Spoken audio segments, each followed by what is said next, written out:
It's on a shorty new year, shorty new year. Come along to Camp Shorty, we're so glad you're here.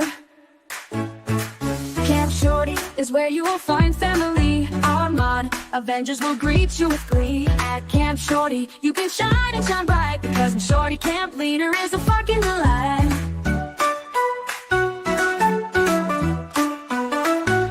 It's on this Shorty new year, a Shorty new year. Come along to Camp Shorty, we're so glad you're here. Your opinions are valid. You can fly like a bird with your comments and screen. You will always be heard. It's the best chat on YouTube. You can cuss all you want. And here at Camp Shorty, we even say cut. It's on this Shorty new year, a Shorty new year. Come along to Camp Shorty, we're so glad you're here. Let your caps be free, it's so liberating. We stay on topic, although occasionally things get a bit feral, but it's clear to see.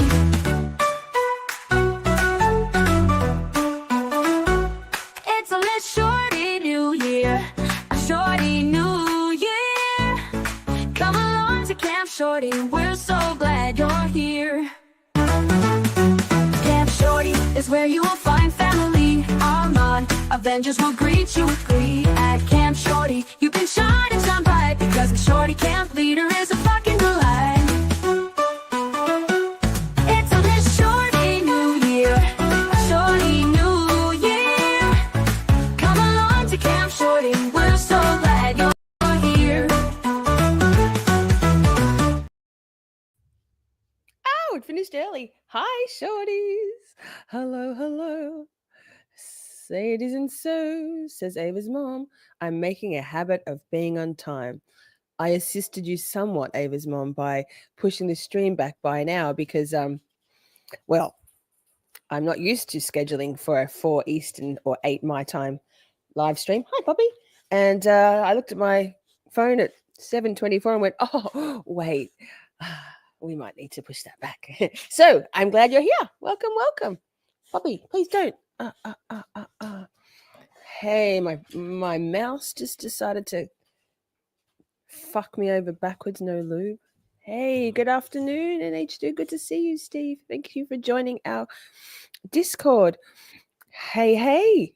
Kim C's here. My washing machine's just finishing. Amber's here. Hi. Prince Lover Tracy, our official Shorty greeter, is here. Oh, Buster. Buster's barking. It's all happening. I saw Moon Goddess, Lulu Bell. Yes, let them. Cat Lover, Havanese Mom. Happy New Year to those of you who I haven't seen yet this year. How was your year so far? So far, so good. Ah, Poppy, your claws are sharp. Kim C, I said hi. Hi. Thank God. Yes. How is the cold weather out there? Did you manage to... Oh, my goodness. Oh, Buster, wait. Hang on. Buster's stuck in the bedroom. Wait. He's going to keep barking. Poppy, wait. BRB. Hang on.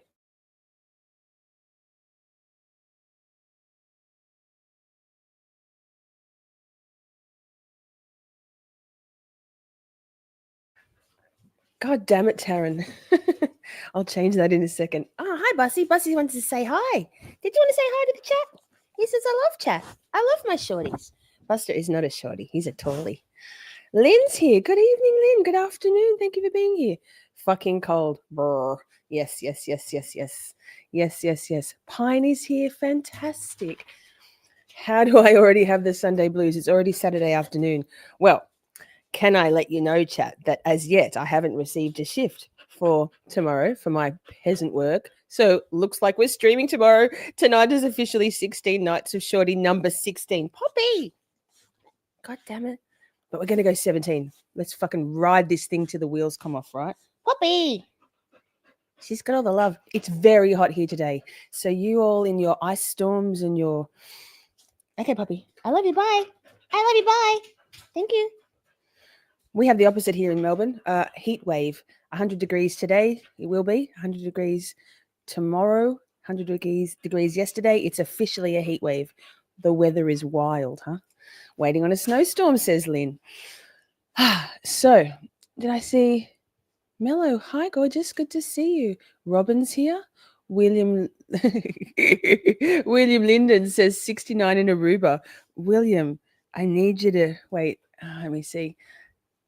If only you were a member, William, you could have dumped the 69 emote in the chat. And I swapped out the, which one was it called? The bed turd one, which we usually use for our Det v Herd live streams, but we haven't done one for a while, for a big Irini Energy BYE emote for members only. So yes. Taryn's here. Wait, that's not Taryn. Hi, Lilybell. Taryn's here. That's me. I'm Miss Shorty. Yo. Joey's here. Yes. Hi, Joseph. Catch up in a bit. Yes. See you when you get here. We'll save you a seat. Of course. What the fuck's here? What the fuck's always here? Me. I'm the what the fuck. But you can be also what the fuck.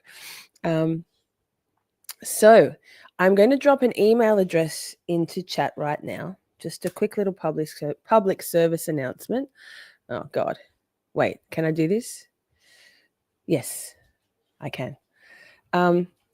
So just a quick bit of housekeeping. I did a community post yesterday, last night, your time, in the middle of the night. Oh, Joseph, he just had to flick out one to start. Thank you, darling. That's really kind of you. Welcome, new member. Frank Facts just became a member.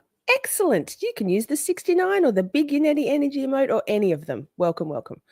Joey, I'm trying to do a public service announcement. Yes. Thank you, darling. Another one. Auntie Bev's fait accompli. So, bullying, online bullying. It's a thing, right?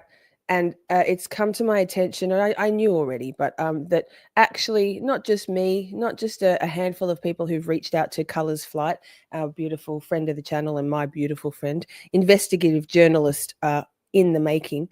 A lot of people have been affected by what's been going on in a few channels, but namely one in recent weeks and months. Possibly years, definitely months. So I've dropped in Colours Flight email address. If you've had any experience whatsoever of being bullied online, whether it's in those few channels, whether you've been ostracized by people in chat, whether you've been targeted, whether people have been like, I don't know, just bullying, anything that's made you feel gaslit, uncomfortable, targeted, or affected you in some way, shape, or form on YouTube or even broader, if you could please get in contact with Colours Flight at applecartsun@yahoo.com or me on itsmissshorty@gmail.com, or one word, it's Miss Shorty, or through our Discord. We'd love to hear from you. Colours is writing an investigative piece. If you'd like to know more, I absolutely targeted. Yes, I transposed Colours text that she forwarded to me to read out and put that in the community post. So all the information's there. All sources remain anonymous. Absolutely, there'll be no doxing, no names mentioned unless you'd like your name mentioned. Thank you, Taryn. So we need to enough with it. It's for me personally. Let them say whatever they want to say about me. And by the way, it's still going on. It's a more low-key, covert trolling going on now. I mean, there's still a few key players. But for example, I mean, I wasn't going to say it because I don't want to give it any air, but our Karma stream the other night called Karma, The Unraveling. One particular channel called their live stream last night, Late Night Live or something, The Unraveling. Yeah, I see you. It doesn't bother me. The only reason I saw you is because for some reason I haven't hidden your channel out of my home feed. I will the next time it comes up because good luck to you. Say whatever you want. So that moving on. Poppy doesn't want to move on, does she? No. So it's affected us all many of us very deeply, not just me, not just the people who've been actively targeted. I know my close friends have been deeply affected by the betrayal, the realization that people, many people that we believed were kind, nice friends were not that. And so I'm sorry if you've been affected either directly or indirectly. And let's fucking call this bullshit out and shine some light, right? Shine some light. Let them. Yep, let them. So what are we doing today? What are we doing? Rent free. That's it. I live rent free in that diseased brain. I do. It's funny. I got cakey. Wait, I got cakey lip shit. Not shit. Lip liner. Oh. I do, and that's hilarious to me. Okay.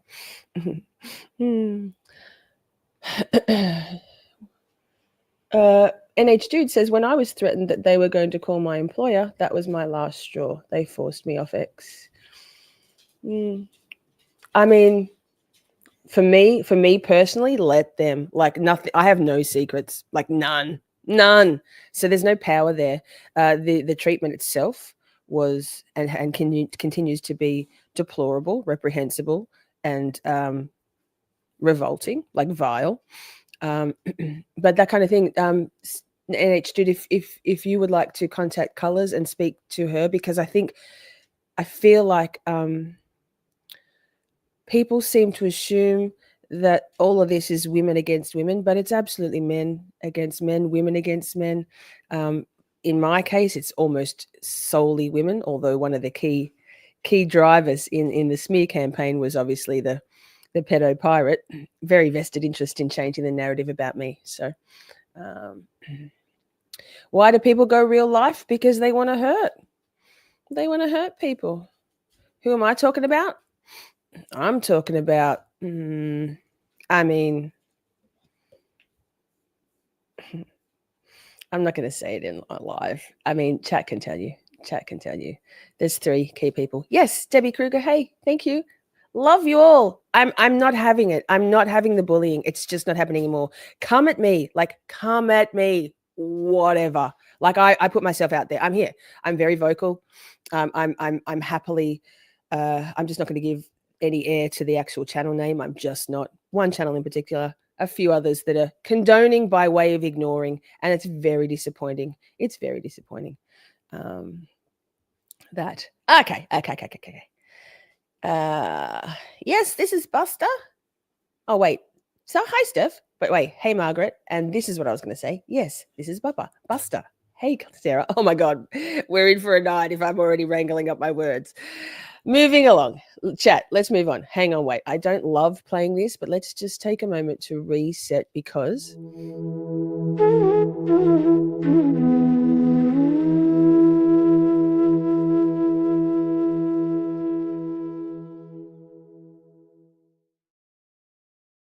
That's our reset. We're moving on. So quite a few people have requested that we review in our We Need to Talk series, that we review Dr. Irini Scordi-Bello. Oh yes, there is another new emote. It's the boobs emote. I would hope Kevin gets here soon, Kevin Sallyport, because Poppy, don't lick me. She says, but I love licking. I don't love it. Like, I love you, but I don't like the behavior. It doesn't show me love. Love would be sitting over there. I love you. Fuck. Okay, Dr. Irini Scordi-Bello. So it's a long one. We've only got one live stream tonight. And we're going to we're going to go through Lally. Sorry about that. But we can always skedaddle through it on fast. I do think it's always important, if we can bear it, to watch the direct examinations so we can then pick up the contrasts in the cross. Perhaps not so much with the medical examiner, but still, we'll see how we go. It's dynamic. Let's cross the bridge when we come to it. If we cannot stand Lally, we'll zoom. And tomorrow night, assuming I don't get a shift for tomorrow, oh, please, God, please. I don't care that I don't get paid. I don't care. We'll probably do Brian Higgins' testimony. Poppy, God damn it. We can see you, big silly. You're in the camera. You're on camera. She says, good. I love it. Okay, we might do Higgins tomorrow night. We'll see. And if I'm not working the next day, we'll do something else. We're just gonna play it by ear, moment to moment. Yeah, that's me. Okay, Poppy, bless you. Sit down. Bye. I love you. Okay, so without further, oh wait, one more thing. Replay crew. If you thank you for watching replay. If you can make it live next time, it's kind of fun. But if you're on replay crew and you would like to watch the live chat replay on your mobile, on your handheld device, like an iPhone, a tablet, there is a way. And if you didn't know, this is a sneaky pro tip. Go to the video on replay, and instead of tapping into the comments, just swipe left on the tab and it will give you the option to watch live chat replay instead. I do try to pull up most comments on stream, so you will get that if you don't want to watch the live chat replay, but there's always an option. Jay in Hull, Free Karen Reed, says, I could listen or watch Miss Shorty read the phone book, sounding and looking as good as ever. Oh, thank you. Ask me in a little while when my sentences and my words do not come out in an orderly fashion. I'm like, we'll see. What did I miss? Because someone said, Moon, that's amazing. Hey, Kings, good to see you. No, it's Sunday now here. It's 9:15 on a Sunday morning. So that technically it's the last night of 16 nights of Shorty, but I think we're going to get off on a technicality and do at least 17. So bring that shit on.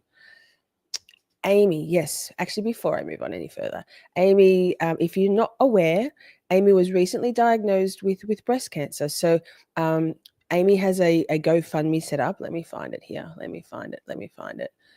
Here it is. So if you would be able to donate any amount to Amy's GoFundMe to help her, because she's obviously having to take some time off work. She's getting new boobs. She's getting rid of cancer and she's getting new boobs. So there's also boobs emotes in the chat if you would like to use it, members. Here's a little thing. If anybody at all has the financial ability to donate $1,000, $1,000 to Amy's defense fund, Amy's GoFundMe in one donation, I'll take my top off on stream. I'm going to do a glarer. $1,000, not even $5,000. Fucking cheap. So, Pixar, it didn't happen though, right? Hi, if anyone who, my dog won't leave me alone if she needs to go. Oh no, that's just my dogs. They don't need to go outside. They love streaming. They love it. Oh, yes. Okay, let's pull up the street. Let's start this. Let's get up on this bullshit. Defense fund, yes. Defending against cancer, Amy. I'm so used to saying Karen's defense fund. Excuse me. Yikes. So here we go. What do I do? How do I present screen? I got this. Fuck. Who's ready for some OnlyFans? Because we got it. Day 29 of the Karen Reed trial, version 1. Wait. Let me just cough. Oh, fantastic. I'll skip through it, but hang on. Let's just get up to the right spot. I don't think we'll get as many corrects as we did with Ali McCabe last night. Hi, go Georgia. Good to see you. Jim Jerry's here. Hi, good to see you. Okay. What do we got? Let's see if we can get a full screen going on here for starters. Hear ye. All persons having anything to do before the Honorable Beverly Cannoni, the Justice of the Superior Court, now sitting in Dedham, in and for the Commonwealth. Barnea, give your attendance and you shall be heard. God save the Commonwealth of Massachusetts. This court is in session. Please be seated. You are unmuted. Jim? Let's go, chat. Let's fucking go. 22-117, the Commonwealth versus Karen Reed. Thanks, Jim. Put your dick away. Hi. Good morning, counsel. Good morning, Ms. Reed. Good morning, jurors. Hi, Shelby. I have to ask you those same 3 questions. Hi, Patricia. Were you all able to follow the instructions and refrain from discussing this case with anyone since we left yesterday? Everyone said yes or nodded affirmatively. Were you also able to follow the instructions and refrain from doing any independent research or investigation into this case? Yes. Everyone said yes and nodded affirmatively. Did anyone happen to see, hear, read anything about this case since we left here yesterday? Hi, Everyone Marianne. said no or should be. Thank you very much. Has Can we have Chief? Dr. Scordi-Bello, please? Can we please have Dr. Scordi-Bello? Please and thank you.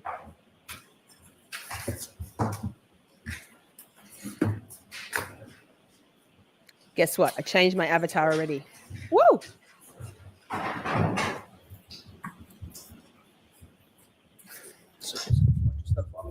Thank you all for being here. Have you hit the like? Or the thumbs down? I don't mind. Same. I do.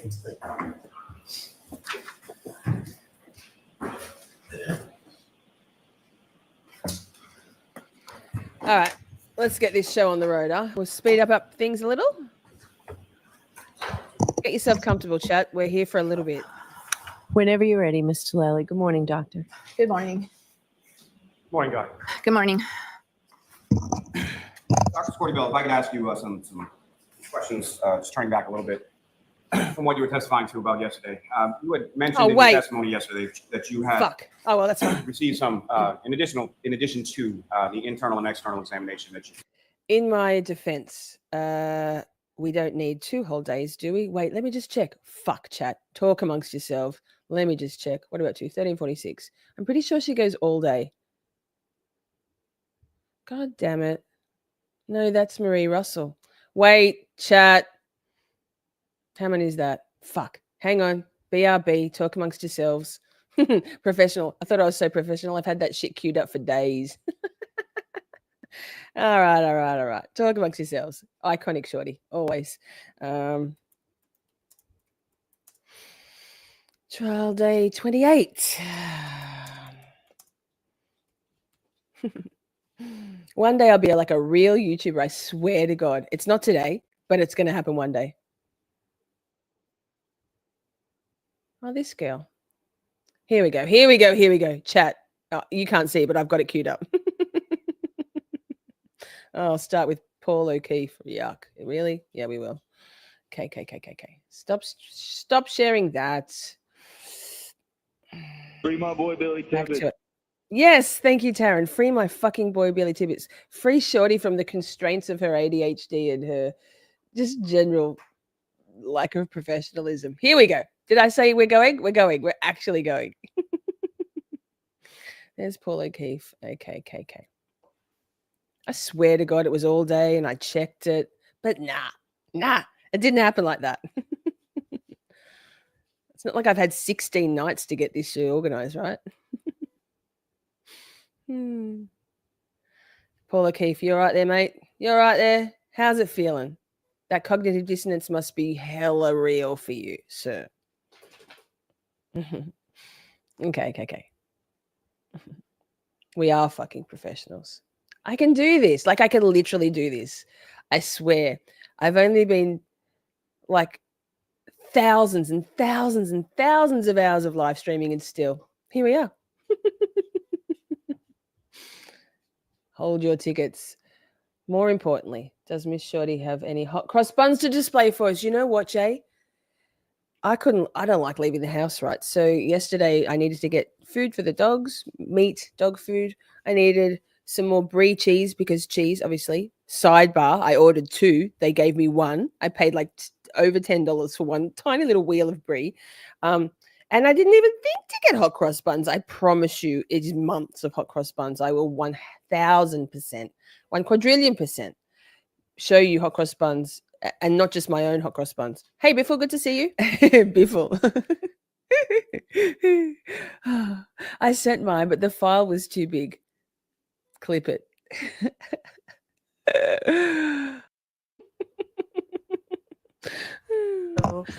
Madam Perfect Court timing. Reporter, what was previously marked SS for identification For is now fuck's the sake. next exhibit in evidence. I swear to God. What just happened? Wait. I swear I just saw. Thank you. I'm going to pretend like we know what's going on. intends to introduce into evidence through the next witness certain photographs showing Yes, the Mr. next witness. O'Keefe I just post-mortem. You'll have those photographs with you in connection with this case. I understand that some of them will be shown up on the screen, and that's why I want to sort of give you a warning that Hey, that nobody will want to happen. see my ass. When they come to you as exhibits, they'll be placed in an envelope. You can, look at them briefly. Biffle. They'll be covered. Don't look at my boobs, What I'm Biffle, saying to you you. So weirdo. the photographs Biffle. are not pleasant. They can be described as graphic. I And I sent mine, but instruct the you that file was too big. Clip it.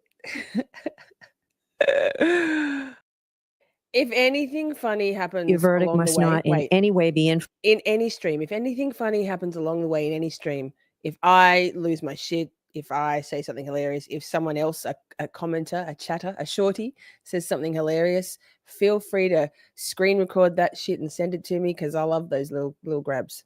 influenced by the fact that these photographs Not your will little be grab, Biffle. unpleasant, perhaps sad and graphic.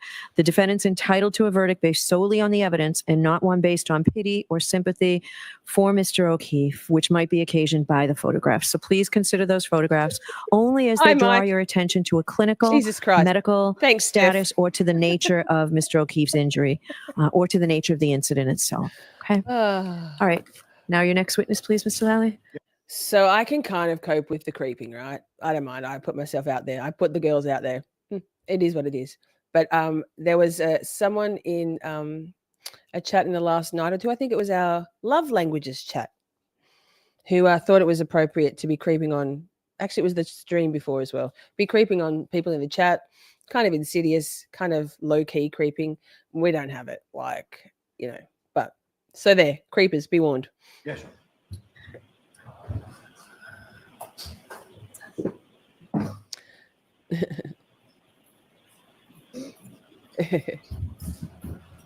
Show a photo from your bodybuilding days. I can do that. I'll post one on the community tab. I'll post a bunch. I was staunch, man. I was fucking shredded. Do you solemnly swear that the testimony you shall give to the court and the jury in the matter now pending shall be the truth, the whole truth, and nothing but the truth, so help you God? I do. Thank you. Good afternoon. Okay, so Doctor. here we go. Take two. Take two, chat. Fuck. All right, Mr. Lally, whenever you're ready. Loudly. Good afternoon, Doctor. Good afternoon. Could you please state your name and spell your last name for the jury?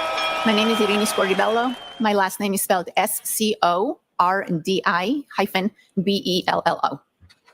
And how are you employed, ma'am? I am employed as a medical examiner. And for whom are you employed? I'm employed by the Office of the Chief Medical Examiner for the Commonwealth of Massachusetts. And how long has it been that you've been medical examiner for the Office of the Chief Medical Examiner in Massachusetts? I have been with OCME in Massachusetts since Not a December of 2016. Now, ma'am, if I could Prince take it back Lovey, and you're just on ask you a fire few questions tonight. regarding your educational background, work history a little bit prior to working at the OCME in Massachusetts. If I could start with your undergraduate work, as far as where did you go and what, if anything, did you receive a degree? I completed a bachelor's degree in microbiology at the University of California. Hi, Vix. And after receiving that degree, where did you go from there? I went on to the University of Miami, where I completed my doctorate degree in immunology. And following that, I moved up to New York City, where I went to medical school. I completed 4 years of medical school at the Mount Sinai School of Medicine.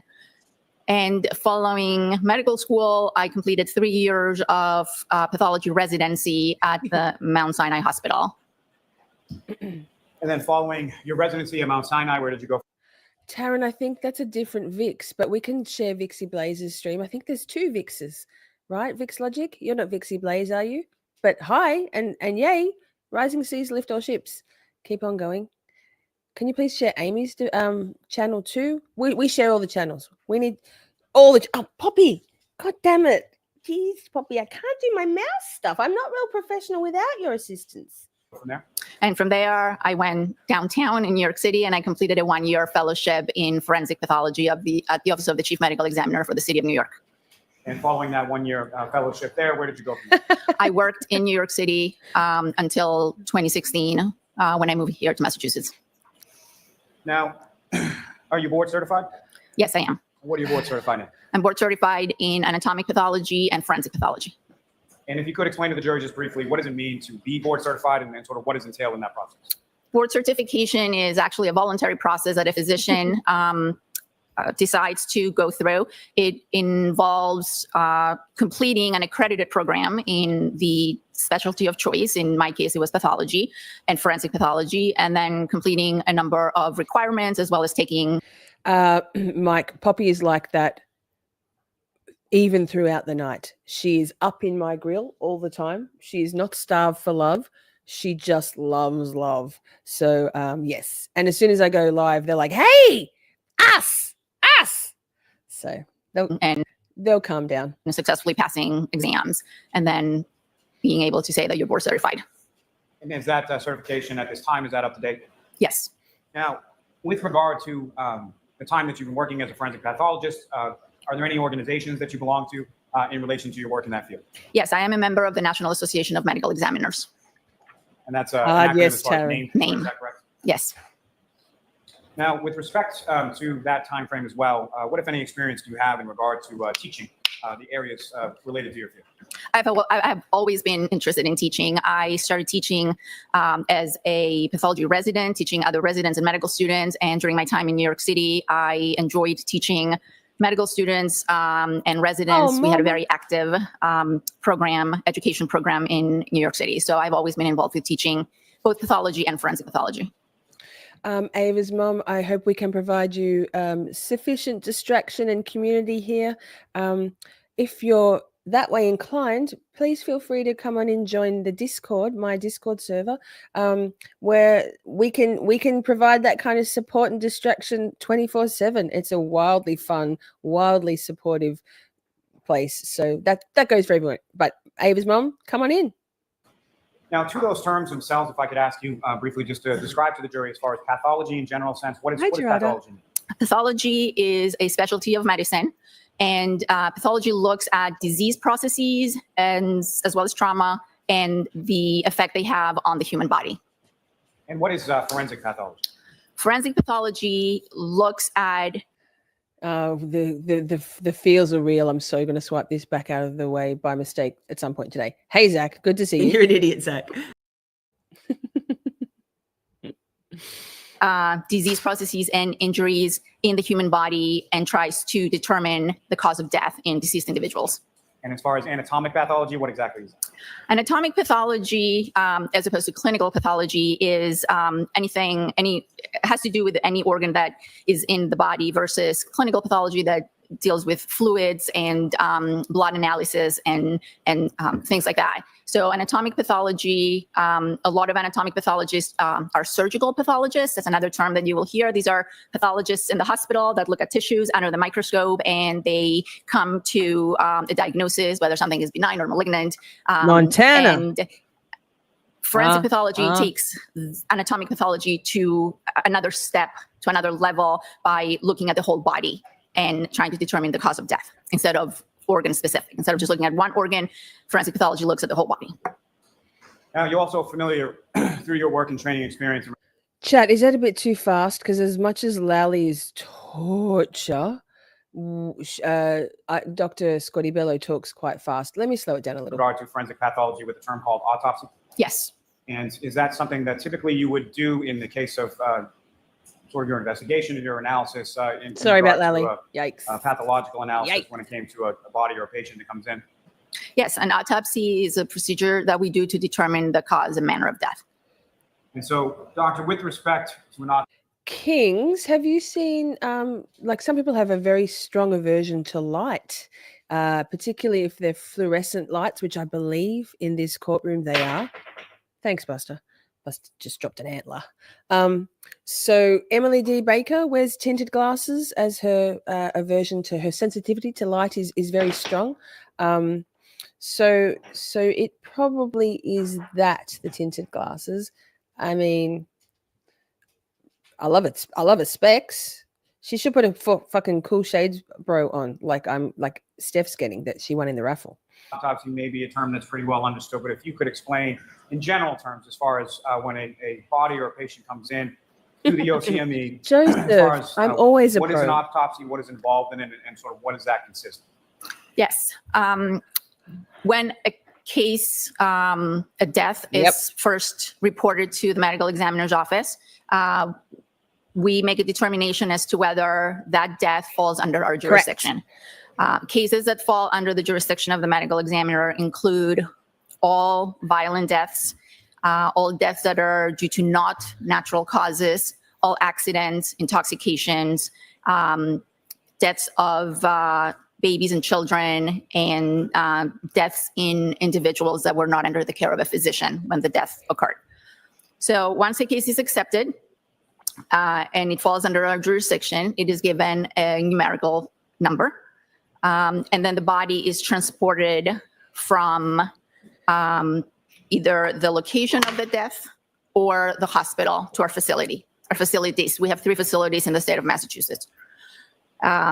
Once the body comes to our facility, then there are a number of steps that are taken. The body is processed. What that means is that there. Just pausing for a sec. Same, Amber, with the light. And yes, Kraken, people who suffer from migraine, many reasons for light sensitivity. There's some days when these 2 ring lights that I've got here are just too much for me. Like my brain, it just gets into my brain. I'm very grateful that as yet I've only had to stream about 3 times in all of my live streams with a migraine. So pictures are taken, a weight is taken, a height is taken.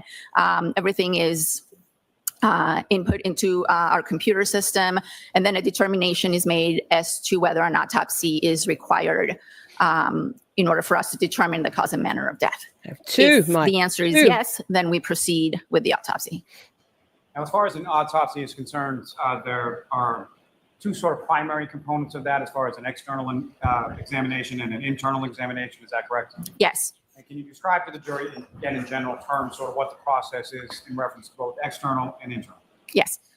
So the autopsy or the postmortem examination has 2 main parts. The first one is the external exam, and it is basically what it sounds like. We do a very thorough exam of the outside of the body.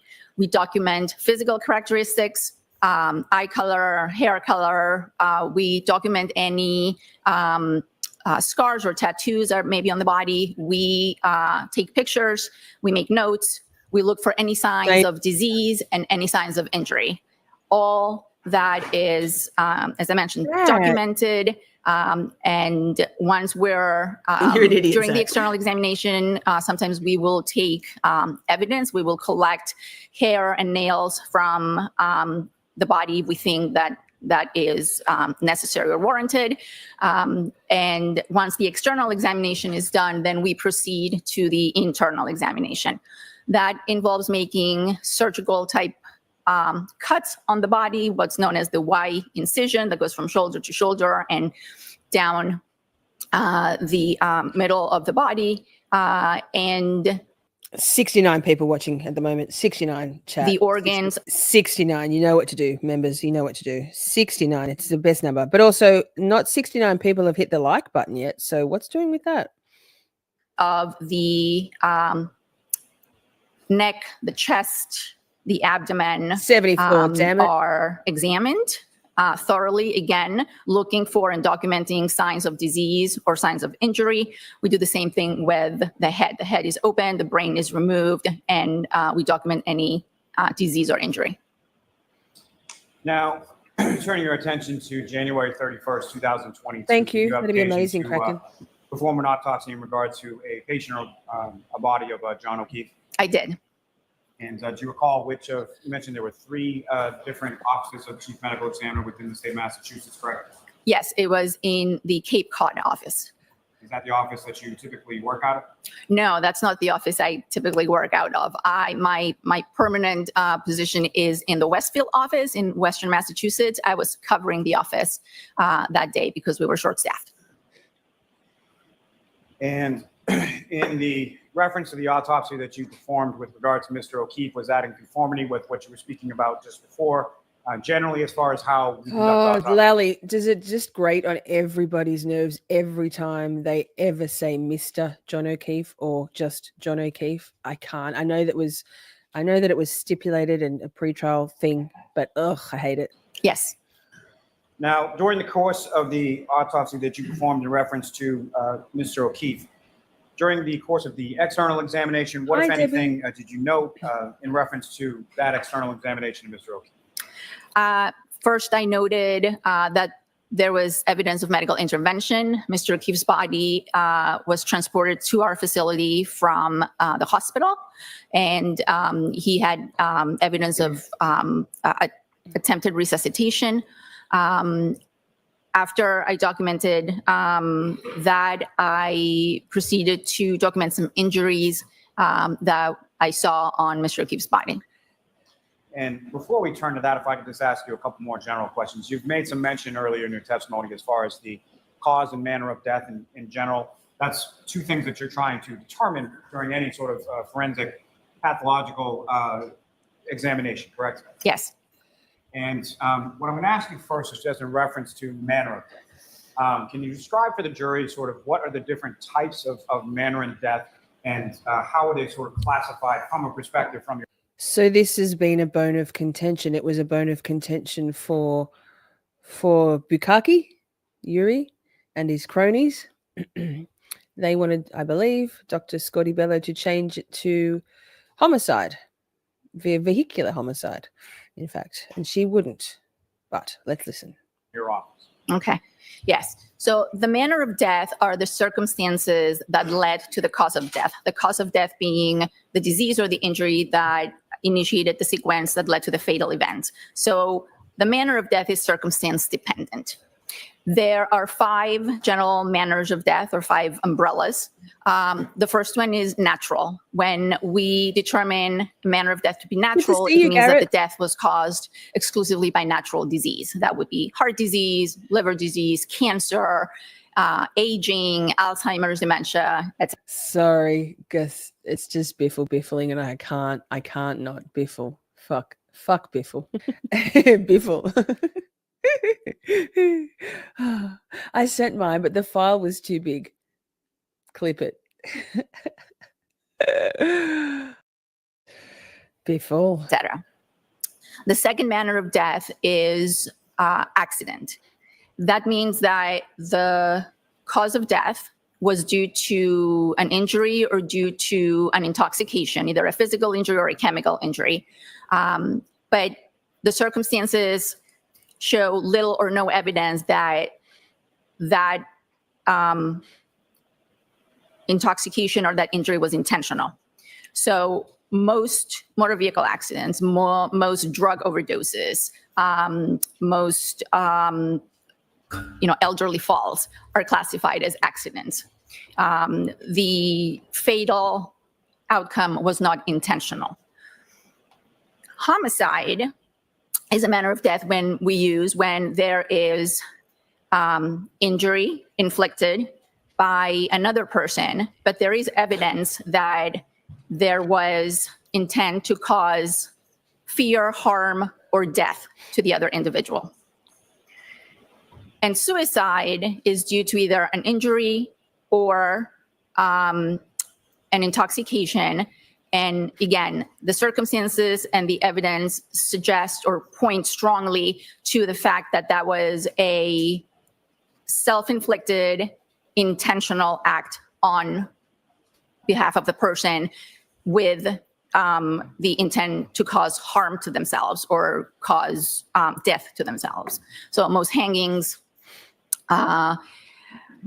intentional overdoses by prescription medications are classified as suicides. Yes.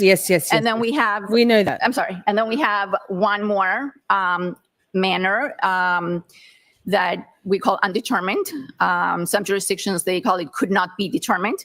That means that evidence pointing towards one set of circumstances or one manner is no more compelling than evidence pointing towards another manner of death.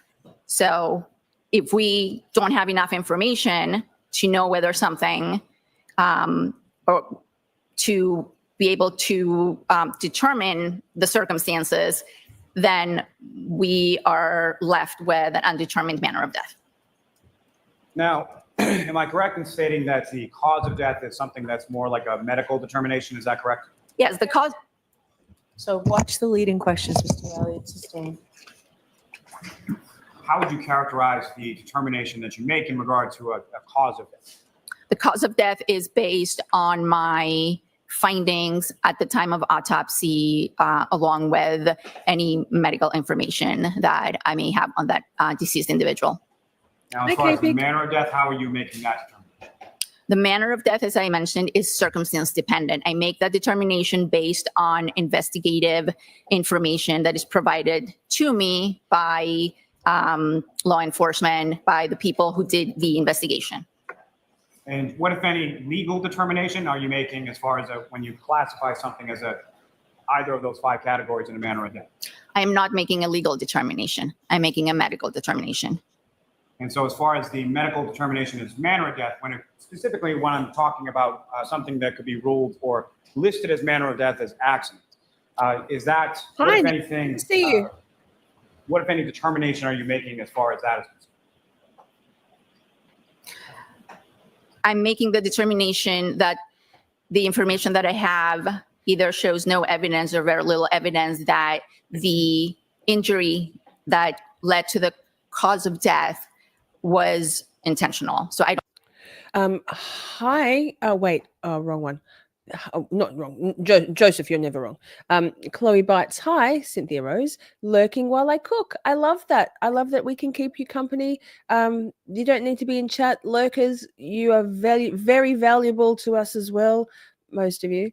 But body doubling is real. If you're going for a walk, if you're cooking, if you're packing away the Christmas tree. Me, not yet. I will. Lol. But yes, lurk away. Stop in whenever you can. We'll save a seat. Don't have any information to suggest that that was an intentional act. And am I correct in saying that routinely people charged with, say, motor vehicle homicides, it gets classified as a manner of death as accident, correct? Objection. Sustained. May I approach him? Oh, Yes. Liza. Hi, Scott. Good to see you. Welcome.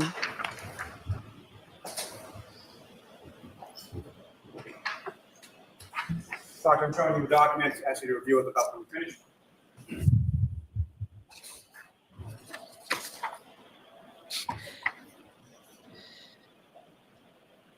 Yes, And you recognize that document? Doctor? Lovely. I do. What Smear do you them. recognize that to be?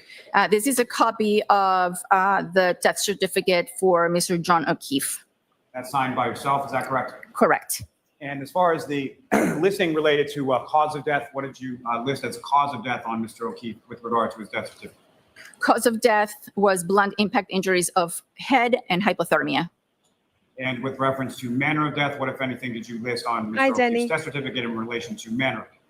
I listed could not be determined. And as far as that listing for could not be determined, if you could explain to the jury why it was that you have that listed as a manner of death with relation to Mr. O'Keefe.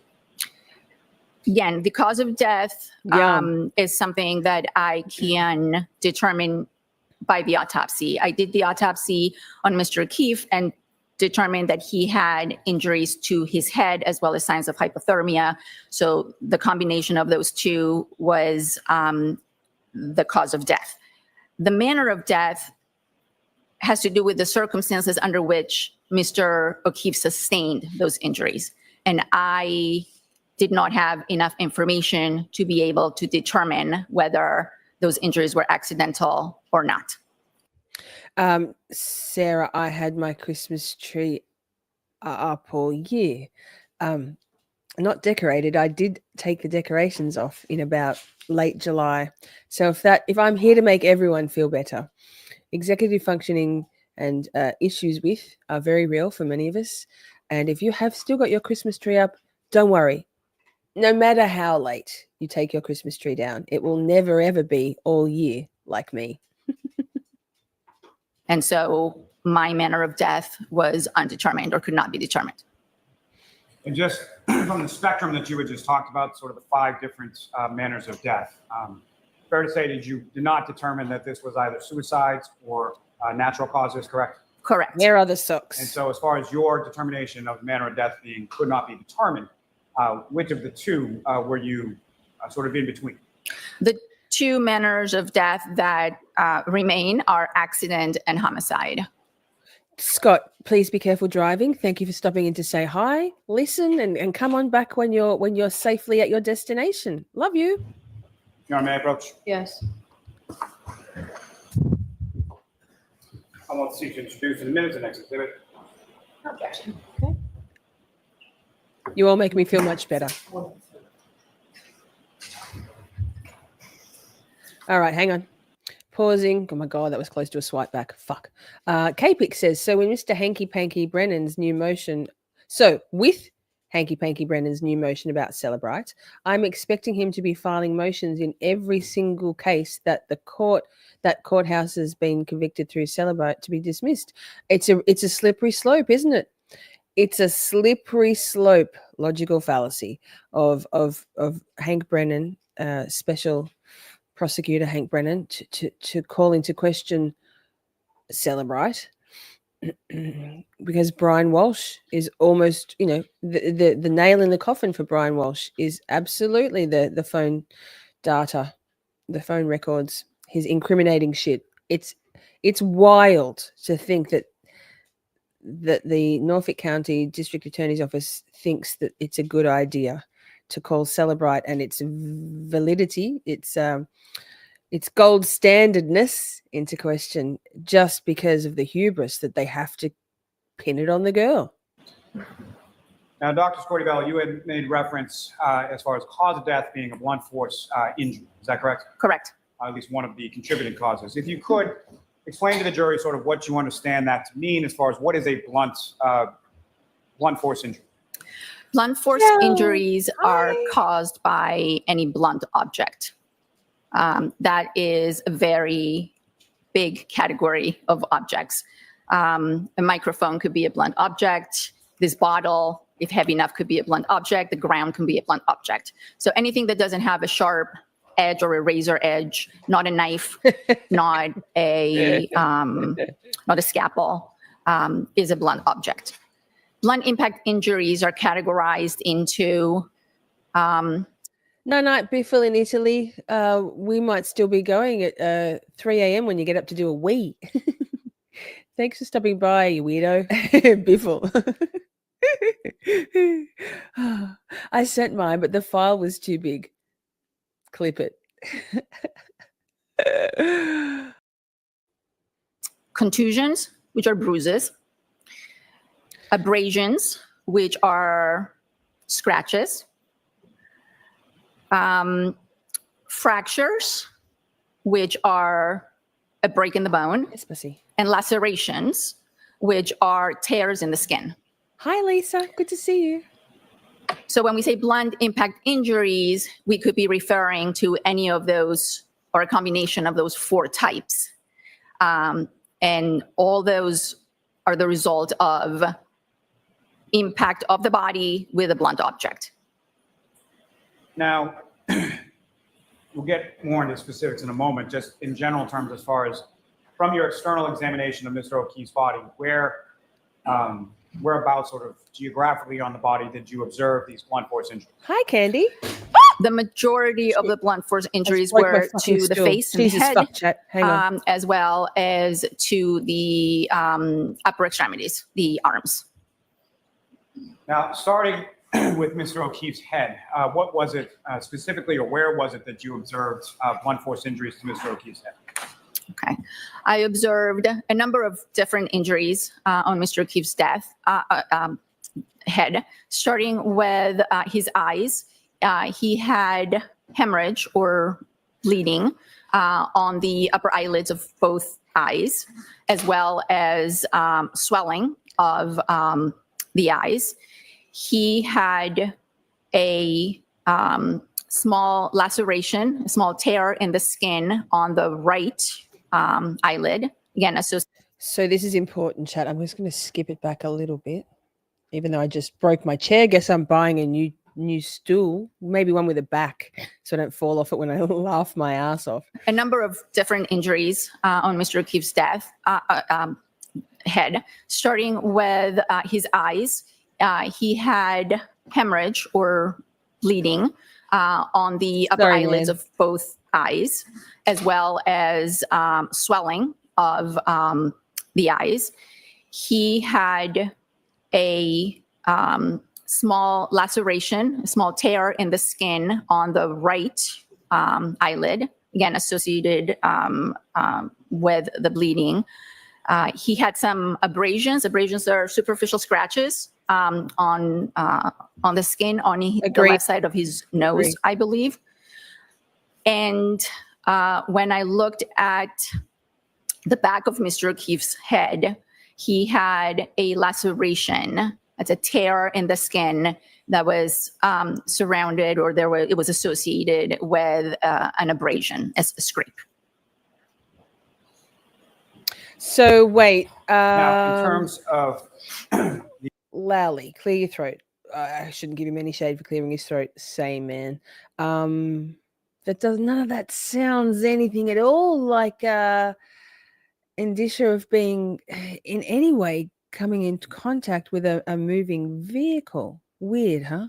the extremities, and I'll start with upper extremities as far as his arms, what, if anything, did you observe in regard to blunt impact injuries to his arms?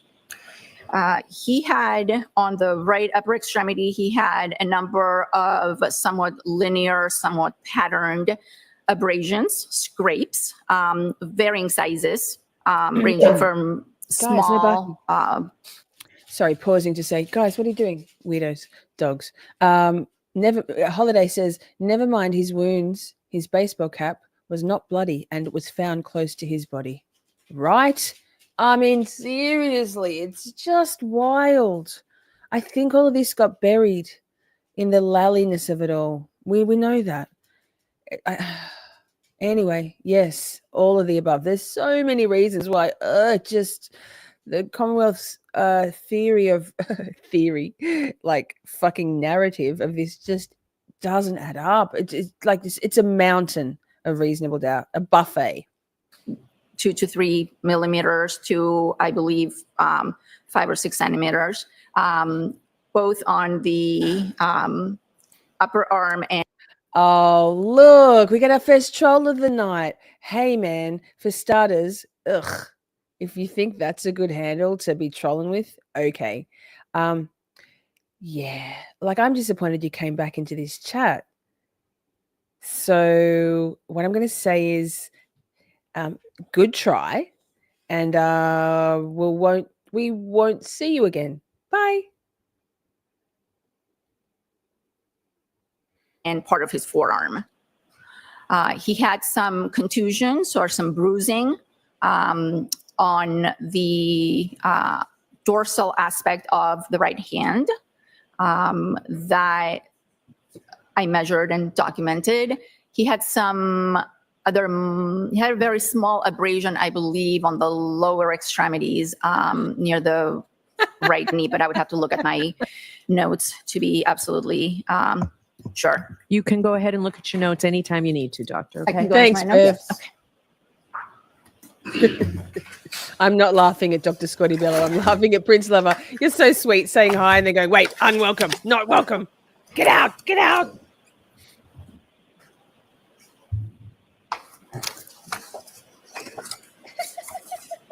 Right, Amber? Why not choose A Timothy Kearney if you're really trying to troll? Dummy, you missed a moment. They've been here before. Lol.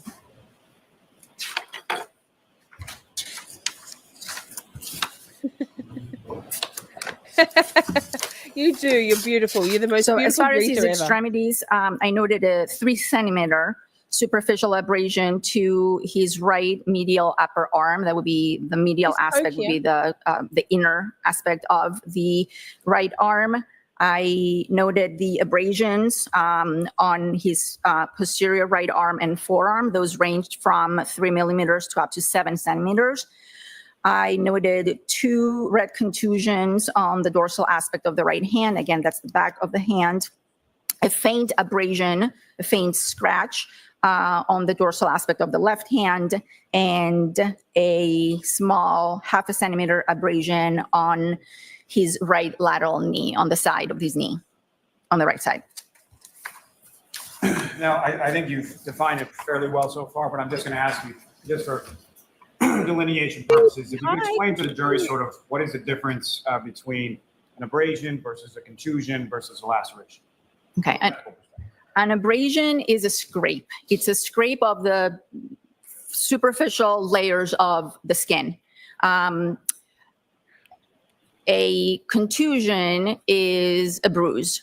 So if I hit myself hard enough on my nightstand, I break blood vessels in under the skin, then I can end up with a bruise or a contusion.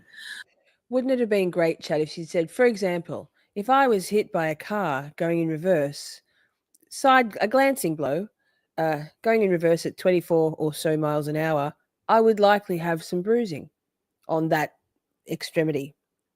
But, just that. A laceration is a tear, not necessarily a cut. There's a distinction between a cut and a tear. A tear in the skin is due to a blunt object, maybe the corner of Hi, Mrs. the Ash. nightstand that's sharp enough to tear my skin, but not so sharp as a blade that would actually cut the skin smoothly. So we differentiate between lacerations and cuts because cuts are due to sharp objects. Hi, Lacerations are due to blunt objects. And fractures are basically a break in the bone, again, due to blunt trauma. Sorry, Nick, you'll have to sharpen your zingers on the trolls, on the Twitters. I can't have idiots in the chat. We only have like sensible folks here. And he's a repeat offender, that account. And so, lol. Sorry, Nick. I'm familiar with what is termed as an incised wound. I'm sorry, I didn't hear you. Incised, I-N-C-I. Incised, yes. If you could Oh, explain the Phoebe, I'm so difference, sorry. between sort of the mechanism and sort of what you observe between a laceration and an incised wound. Yes. So an incised wound is what I previously called a cut. So the analogy I like to give is if you have a loaf of bread and you're trying to cut the bread. If you take a very good bread knife, sharp knife, you will be able to smoothly cut the bread. If you take a hammer, which is a blunt object, and you try to cut the bread, you're going to shred it up. So an incised wound is a smooth cut. Knives, razors will cause incised wounds on the skin. A blunt object will cause a laceration. It will break the skin, and the edges will not be uniform, and there might even be some bruising around it. Mike, Now, don't say that. With respect to the injuries that you talked about as far as Thank you, abrasions, on Aussie Mr. Insider O'Keefe's got right that one. arm, Nice. how was that located in reference to sort of the circumference of the arm? And what I'm asking there is, was it on top? Sorry, I'm going to pause for a second. Phoebe, I'm so sorry. You've got sickness and ouchies, bad shit going on in your mouth with abscessed teeth and stuff. Teeth stuff is awful. You're so miserable. So I hope we can take your mind off it just a little bit here in chat and watching Dr. Scordi-Bello seemingly repress the truth for whatever reason. Top, on the bottom, or everywhere? I describe them as being on the posterior right arm and forearm. So when we examine a body, we examine the body in what's known as the anatomic position, which is body on the table with the palms upwards. And so the posterior right arm and forearm would be what would be facing the table as the body is laying on the table, the backside of the arm and the forearm.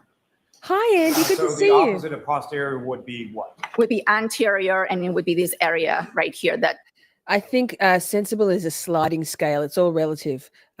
Compared to that William Phelps, that Phelpsy account, we're all so sensible. I mean, but yes, plenty of people putting their hand up to say, okay, I'll be the weirdo. I'll be the idiot in chat. I'll be the one who isn't sensible. Hi, it's me. Same. points up. And as far Or as forward. the interior of Mr. O'Keefe's right arm, what, if anything, did you observe as far as injuries there? I noted in my diagrams and my charts that they were mostly on the posterior right arm and forearm. Now, Dr. Scordi-Bello, if I could turn your attention to the internal examination as far as the injuries that you observed there, what, if anything, did you? Well, no, because polycarbonate doesn't shatter. Polycarbonate takes a very extreme force exerted on it to shatter. And I think she just well, I believe that what a medical examiner's job is to purely document what they see, whether that's foreign objects or, weapon, whatever. If there was a knife, obviously a knife stuck in the body, they're going to document that, but document all the wounds, the injuries, etc. So, but I have a good friend, Chris Patch. Oh my God, what's my mouse doing? Jesus. Who is someone who works with polycarbonate, and he states he testifies in court to it, and he states very clearly that regardless, there would have been no shattering of the polycarbonate had this nonsense narrative by the Commonwealth that John was hit by the Lexus and the tail light shattered, but didn't bruise him, didn't break any bones, just a couple of ouchies, dog bites and scratches and shit. You observed during the course of your internal examination of Mr. O'Keefe. Drive safely, The Andy. internal examination, I will start with the head. Once the skull was open and the Trigger warning. We're going to get into some mildly graphic stuff, I guess. We don't see any photos though, I don't think.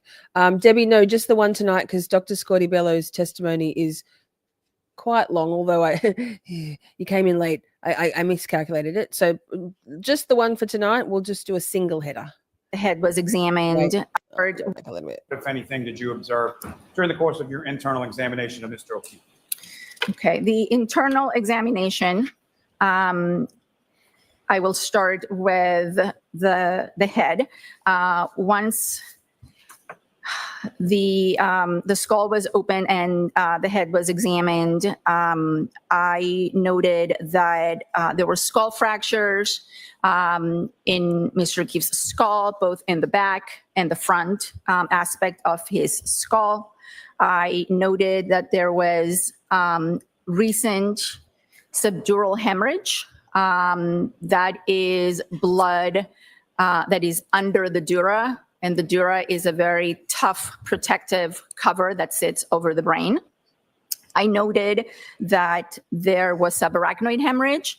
That's hemorrhage that is directly on top of the brain under the leptomeninges, which is a very thin membrane that covers the brain. And at that point, I removed the brain, and I, instead of examining it right then and there, I saved it in a special solution, and I sent it to our office in Boston for our neuropathologist to fully examine. And is it your understanding that a neuropathologist ultimately conducted a fuller examination of Mr. O'Keefe's brain? Yes, And who is that neuropathologist within your office? Dr. Stonebridge. Now, with reference to the head, as far as the skull, you indicated that there were fractures as in plural, correct? Yes. And with reference to the fractures, what, if any, relationship did you know between the fractures that you observed Hey, girl. and the laceration to the back of Mr. O'Keefe's head that you spoke about in your Hi, external Jerry. examination?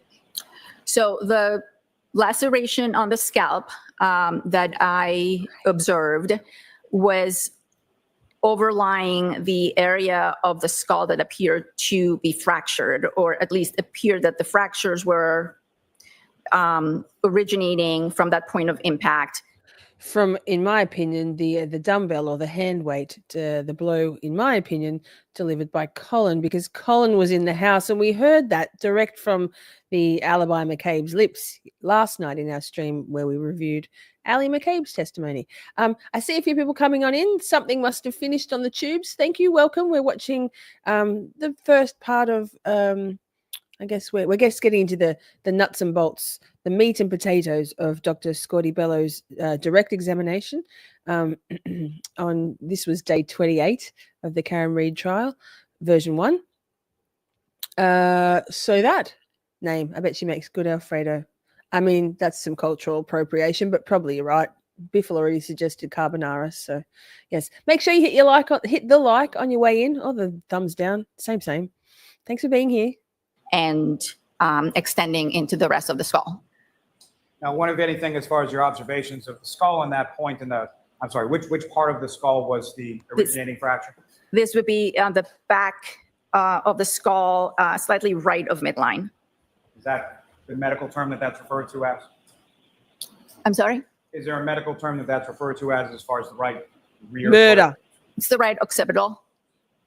Occipital. And what, if anything, We led talked you about that to the other that night. opinion that that was sort of the originating source of the multiple fractures in the skull that you observed?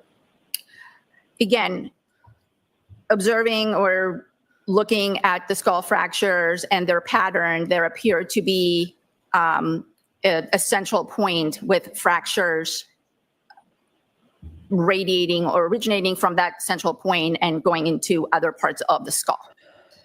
Now, in reference to that laceration in the area of the originating fracture in the back of the skull, what, if anything, did you determine in regard to impact in regard to that area of the head?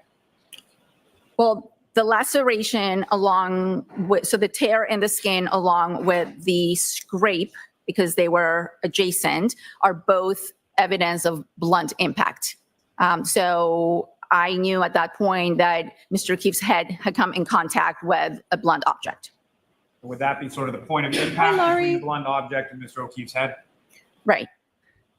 Now, with reference to the fractures that you would observe, how extensive were the fractures that you observed, the multiple ones? Well, there were multiple fractures. So by definition, multiple fractures in multiple Nurse Kim just finished. Cool. chambers or parts of the skull. So I would say they were extensive. Hi, Shelley.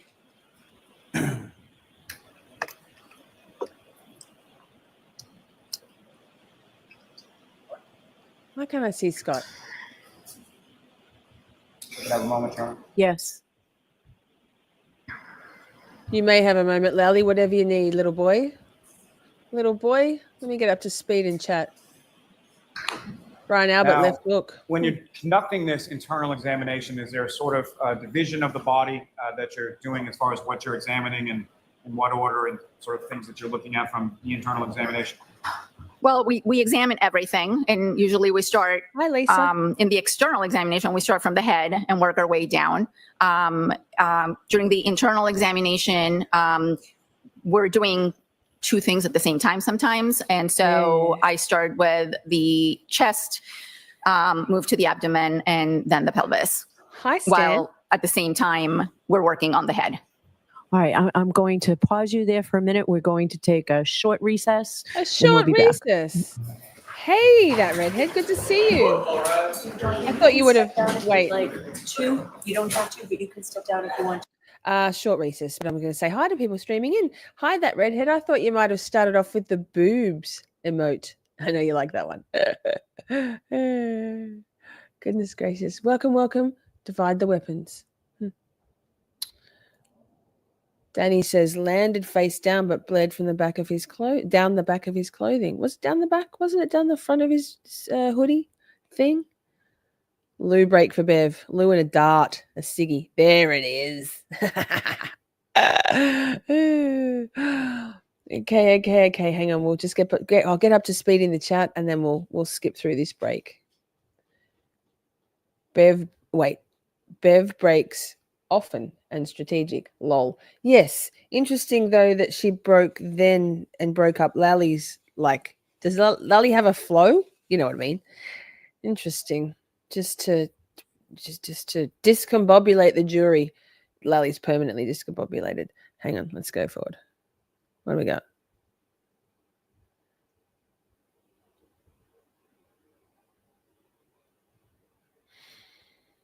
Press play. Oh, I'm just so nervous about that whole fucking play button after last night. Almost so many nights. Here we go. Whoa. It looks like a wig today, Bev. That looks like a wig. Thank you, BC. Put it back to Don't smile, Bev.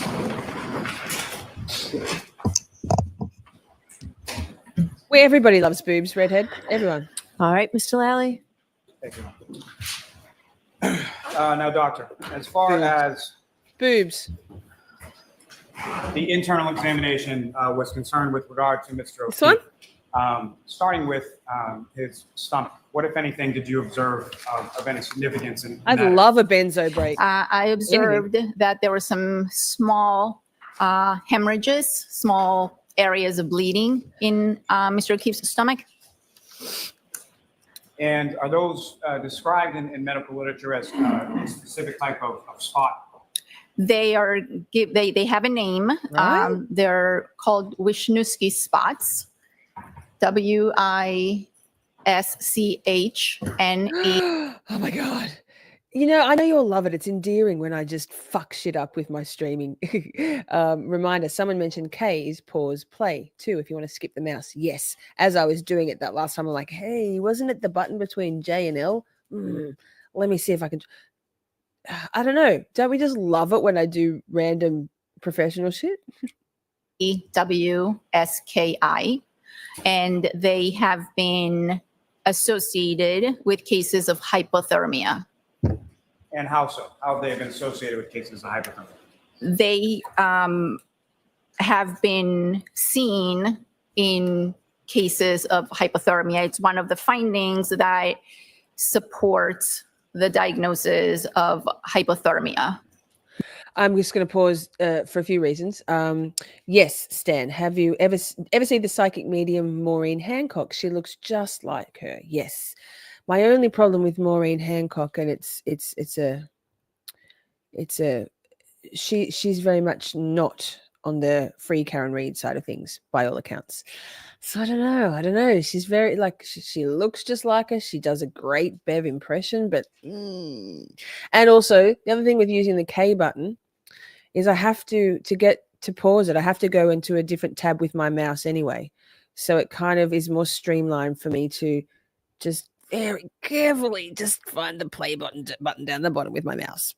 They are not always there, and their presence doesn't definitively diagnose hypothermia, but they are one of the findings that, if present, suggest the diagnosis of hypothermia.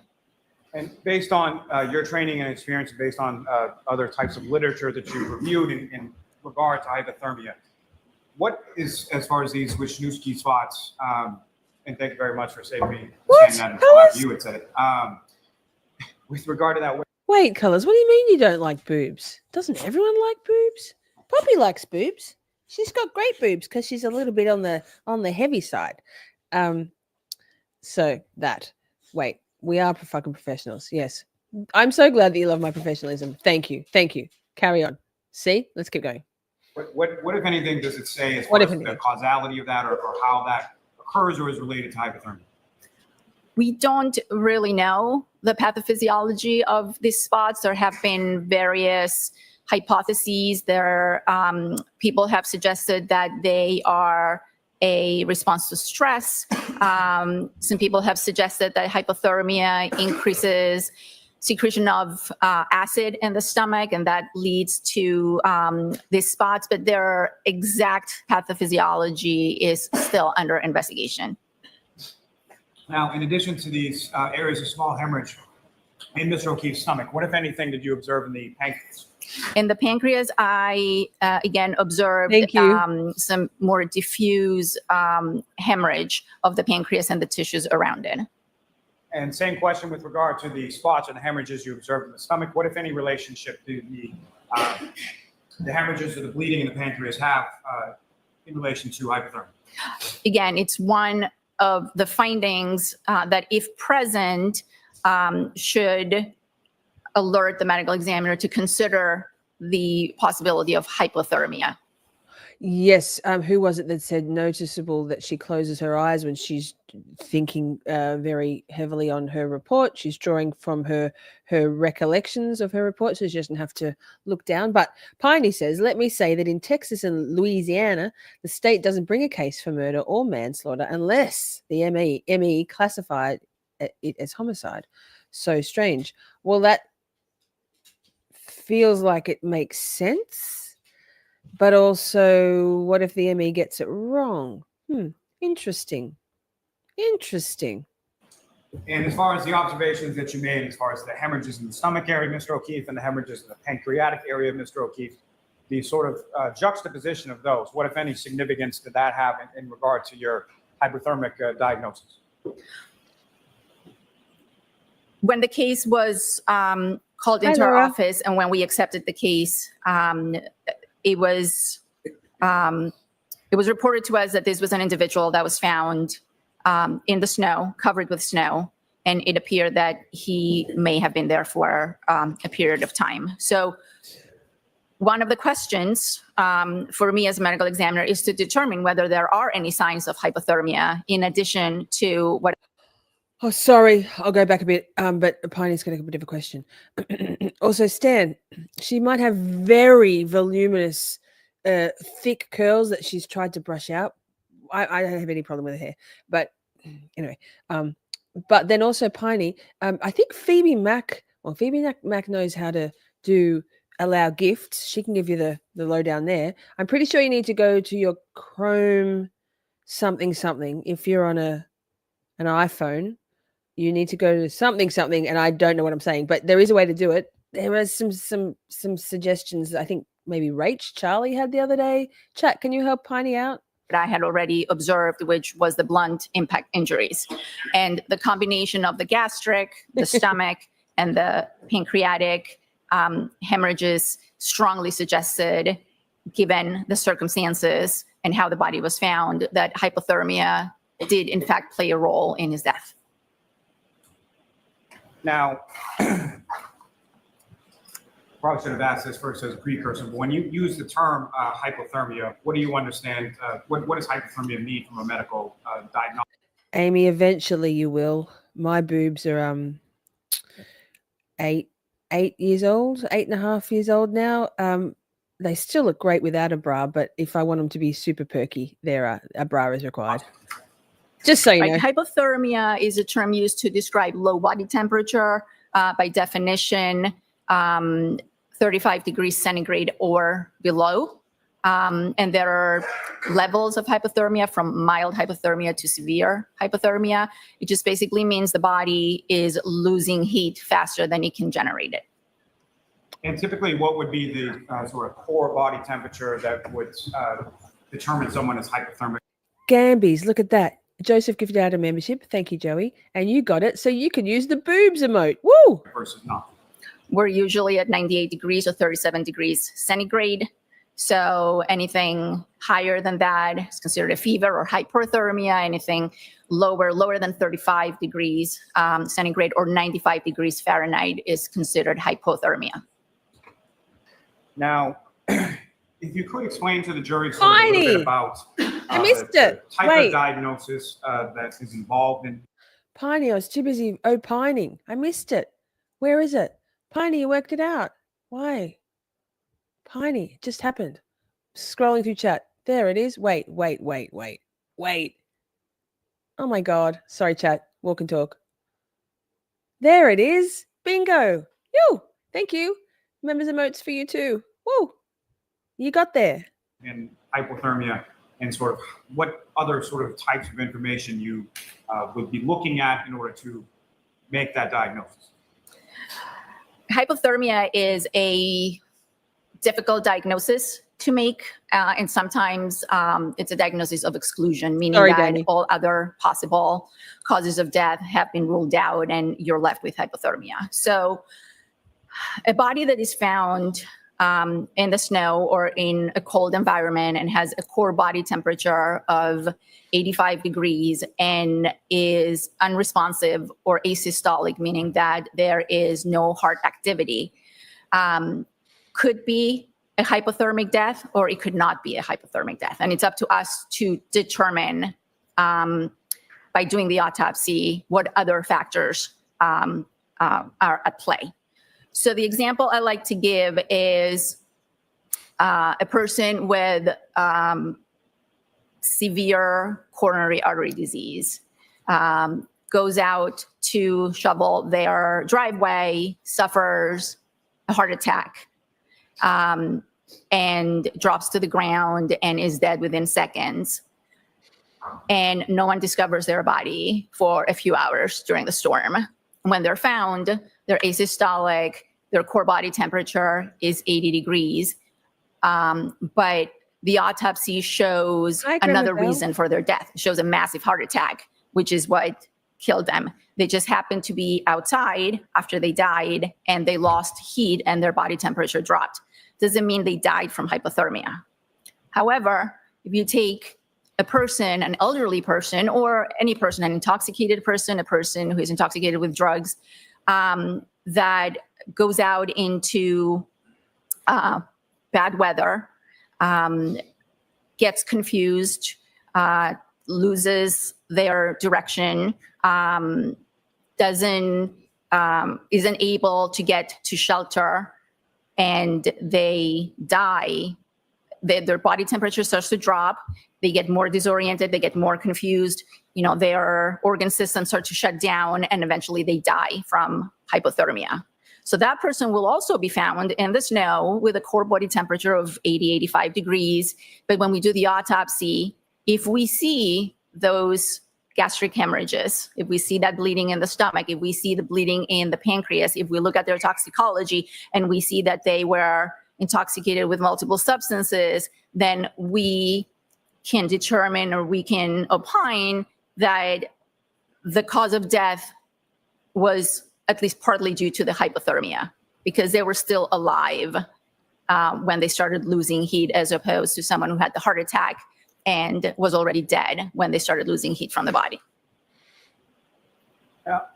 Doctor, when coming to your opinion in relation to... Wait, pausing to say, Mrs. Ash says, my friend's husband died while he was My friend's husband died while shoveling. He was outside a while and died from a heart attack, not from hypothermia. She could definitely tell more. She definitely could tell more from John's death. Yes. I'm so sorry to hear that about your friend's husband. That's terrible. The cause of death of Mr. O'Keefe. In addition to your autopsy, your internal, your external Yes, examination, Laura, what, if any, welcome. other materials were you provided, and what, if any, other materials did you review in relation to?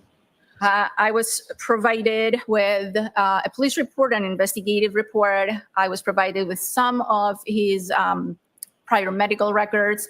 I was provided with records from the hospital where he was first taken by emergency medical personnel. And during the course of the autopsy, of course, I forgot. You're an idiot, Zach. Didn't mention this. We also, during the autopsy, collect fluids from the body that are sent to the lab for toxicologic analysis. And after a few weeks after the autopsy, we get a report from the toxicology lab. And in this case, I looked at the toxicology report. As I mentioned, all the information from the investigators, the autopsy findings, the neuropathology findings, and came to a conclusion as to the cause. Now, as part of the documentation that you received from the investigators, did that include photographs of the scene as well? Yes, it did. Some photographs. Turning back to the toxicological findings that you received, what, if any, indication did those findings have, or did they indicate in regard to blood alcohol concentration with regard to Mr. O'Keefe? Mr. O'Keefe had alcohol in his system, and I do believe, I don't have the toxicology in front of me, but in his blood at the time of autopsy, the level was 0.21 grams per deciliter. Now, contained within those toxicology findings, there's also something listed. So the other medical examiner, hey, Amber, could you please, because I feel like we may as well do the other testimony, maybe the cross, if it's there. Can you find it for me? Because we might finish this sooner than I'd calculated, because me and calculations. There's a vitreous humor, is that correct? Yes. And can you explain to the jury sort of what that is, where that sample is taken from, and why? Yeah, that sample, the vitreous humor, is taken from the back chamber of the eye. It's one of the routine samples that we take in addition to blood from the body and urine. And it's, again, used to look for the presence of different drugs. In cases of alcohol intoxication, sometimes we will get a value for the vitreous, and sometimes that value might not be exactly the same as the value that we get for the blood. It gives us an idea of where in the curve of alcohol metabolism, the individual is. And so based on sort of the disparity between the vitreous Hi, humor Jen. level and the, I'm sorry, I may not have asked, what was the level in the vitreous humor? I believe it was higher.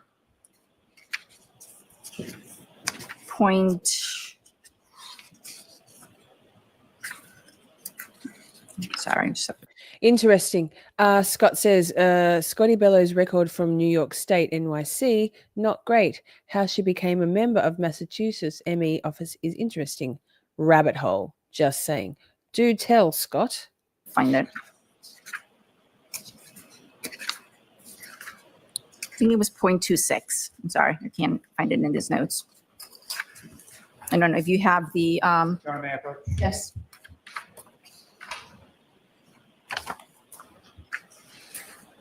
Hi, Melissa. Oh, yeah. Copy Thanks of for coming in out of the Yes. shadows. It was 0.28.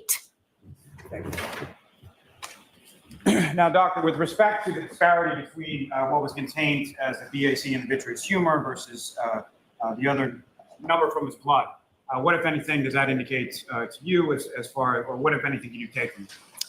That suggests that the level in Mr. O'Keefe's blood had been higher than 0.21, and that's reflected by the 0.28 that was in the vitreous. The vitreous metabolism of alcohol lags. It's a little slower, lags behind that of the Thanks, of Jen. the blood and the circulation. The alcohol is metabolized in the liver, but the fact that it is higher in the vitreous suggests that the level in the blood was also higher at some point prior. So at some point, whenever Mr. O'Keefe died, his level of alcohol was on the decrease. Is that fair to say? Correct. Now, with respect to, you mentioned that you had reviewed the EMS reports for Mr. O'Keefe as well as his medical records from Good Samaritan. Is that correct? Correct. And if you could just briefly for the jury explain your understanding as far as some of the terms within those medical records. Are you familiar with your review of Mr. O'Keefe's medical records that he was labeled as being in cardiac arrest? Yes. And can you explain to the jury what that means? Yes, he was labeled as asystolic or in asystole, which is basically a flat line. So if you attach leads to the body, there is no electrical activity coming from the heart. Now, with respect to Mr. O'Keefe, as far as certain vital signs were taken in the course of his treatment at the Good Samaritan, is that correct? Yes. Including a core temperature, is that correct? Yes. Do you recall what that core temperature was? Yes. It was noted as 80.1. And that was Excuse me. Vix, they can't call the time of death in, as I understand it, when it comes to hypothermia until they've brought the core body temperature up to the correct temperature that would show that someone would be alive at. So they couldn't call, even though he was dead. They had to bring his temperature up to the proper temperature to then call his time of death. That's my understanding. I think that's what EDB said at the time. Am I right? Chat, am I right? temperature of the reading that was taken at 7:19 a.m. Is that correct? It was taken, actually, this temperature reading in the records that I'm looking at was taken at 6:57 a.m. Hi, Brooklyn.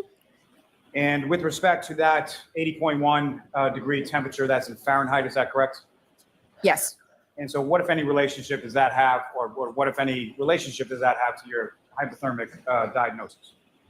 Well, that is the temperature. At this point, Mr. O'Keefe is asystolic, meaning Thanks, he has no Amber. cardiac activity. That is the temperature of his body at the time that he was taken to, that he was examined by EMS and taken to the hospital. So it is a very hypothermic temperature. It is well below the 95 degrees, which we consider hypothermia. Now, I believe you alluded to it earlier in your testimony, but with respect to hypothermia, what are some of the manifestations of that type of onset as it progresses? Well, the first evidence of hypothermia which we have no problem in this room, is shivering. When someone starts to get cold, they start to shiver to conserve heat. But then as the body loses more and more heat, there are neurologic consequences. People can get confused. We see this in the elderly all the time. They can get disoriented, and eventually at very low temperatures, below 90 degrees, everything ceases to function. The heart stops. And would physical weakness be, or lack of strength be one of those manifestations as well? Thank you, Joseph. Yes. And how many Joey. different sort of stages of hypothermia are there? Hello, from the Sunshine, got beginning it. Or Yay. onset of progression to the end? There is mild hypothermia to extreme severe hypothermia.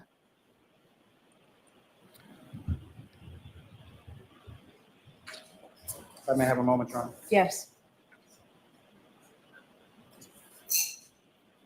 Hi, Catherine. Good to see you from Arizona.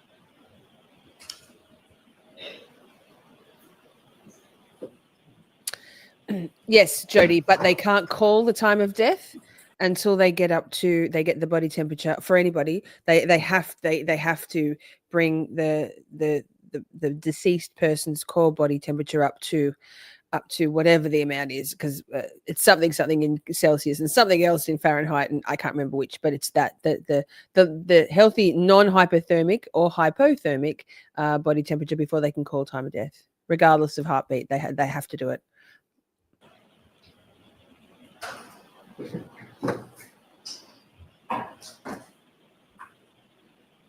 Now, with regards,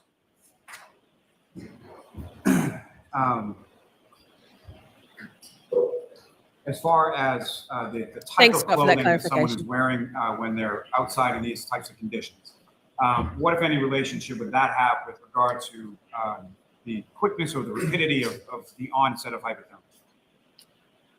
Clearly, the more layers someone has, the slower they will lose heat from their body.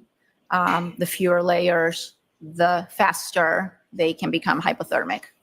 And what, if any, information did you have as far as how Mr. O'Keefe was dressed when he was found in the snow on the morning of the 29th? The information that I was given stated that he was wearing a pair of jeans and a long sleeve shirt. Now, with respect to someone as far as that hypothermia onset and rapidity of it, what, if any, relationship would the condition of the clothing? What I'm asking there is more so the dryness versus wet clothing. What, if any, relationship with that? Well, again, wet clothing or wet conditions will speed up the rate at which the body loses heat. Now, lastly, with regard to this area, Doctor, in regard to Mr. O'Keefe having sort of alcohol on board in his system at the time that hypothermia onset, what, if any, relationship does that have in respect to the onset of hypothermia and the rapidity of that? Alcohol intoxication, it has been shown to inhibit some of the mechanisms that the body uses to maintain heat. So it's definitely a factor that is a negative factor when it comes to hypothermia. May I approach? Yes.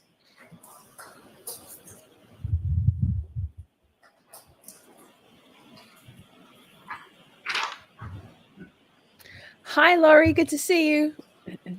It's always a good time for boobs. We're still talking about boobs. What have we created here? We've created a monster. Doctor, I'm telling you About the socks, we've had discussions about this in previous We Need to Talk live streams. I recall seeing a photo of Officer John O'Keefe, perhaps in the hospital. Can't remember. It's long in my memory. It might have been on Twitter, on X, and he did have his socks on. However, they seem to be, and we had this discussion about, they seem to be on the wrong foot. And people were like, socks can't be on the wrong foot. But then we realized, Nike socks, some socks have logoing that are very clearly supposed to be on the outside of the foot, on the ankle. Also, some socks have lefts and rights, and the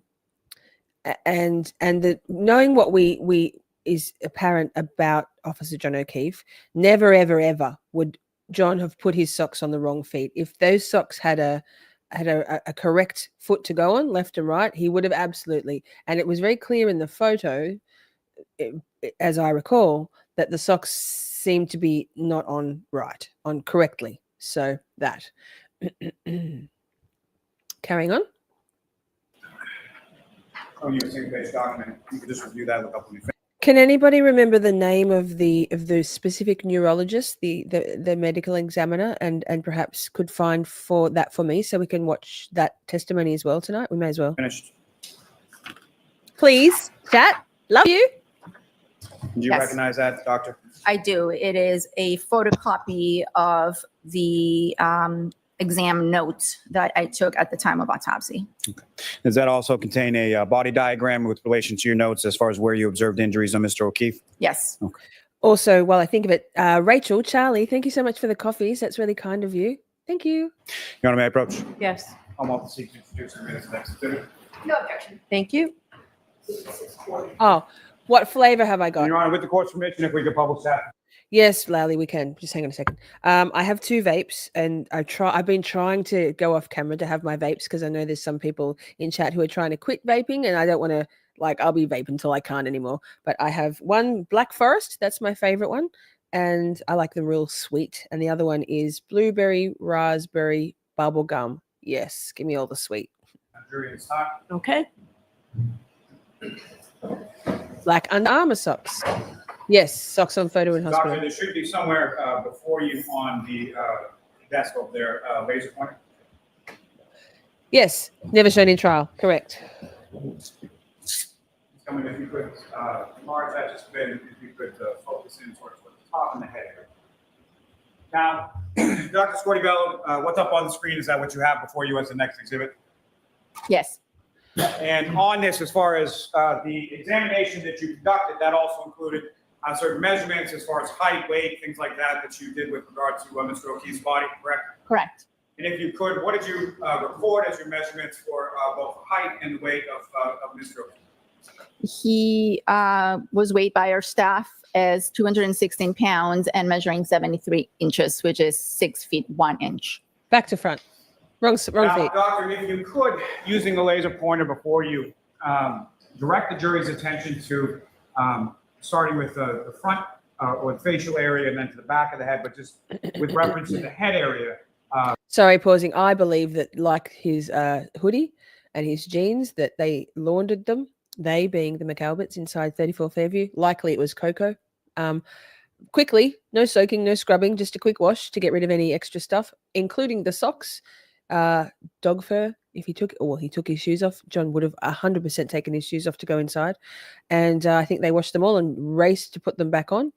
And if we talk about Grace Dreamfeed Media's speaking of the cords in the hoodie, sort of goes to adds to that idea that the garments were washed and then returned to him, and also probably not dried, which is why they were soaking wet, even though he was just under a light coating of powdery snow and no snow underneath his body, right? Directing their attention to what, if anything, you observed in the area of the head of Mr. O'Keefe. In terms of injuries, Yes. you'd like me to point out the injuries. So as I mentioned, there were ecchymosis. That's another word. Ecchymosis, I love that word. I believe, Jody, that someone, Baker? God, I don't know. Someone has actually Googled it. It could be, I don't know who, someone has actually Googled it and either tweeted or put on their community tab the results of that Hoslong to dying cold when you actually do that search. Can't remember what they are, but there you go. For It's out there. We can collection do of it. blood We can Google it. under the upper eyelids. On Mr. O'Keefe, the ecchymosis on the right eyelid was also associated with a very small laceration. Then there was an abrasion on the left side of the nose. And then on the back of the head, there was a 3 centimeter laceration. So this is the right side. It would be towards, the back lower side on the right side of the head. And that laceration on the black lower side, or right side of the head, is that in the same area that you observed what you described as sort of the originating skull fracture?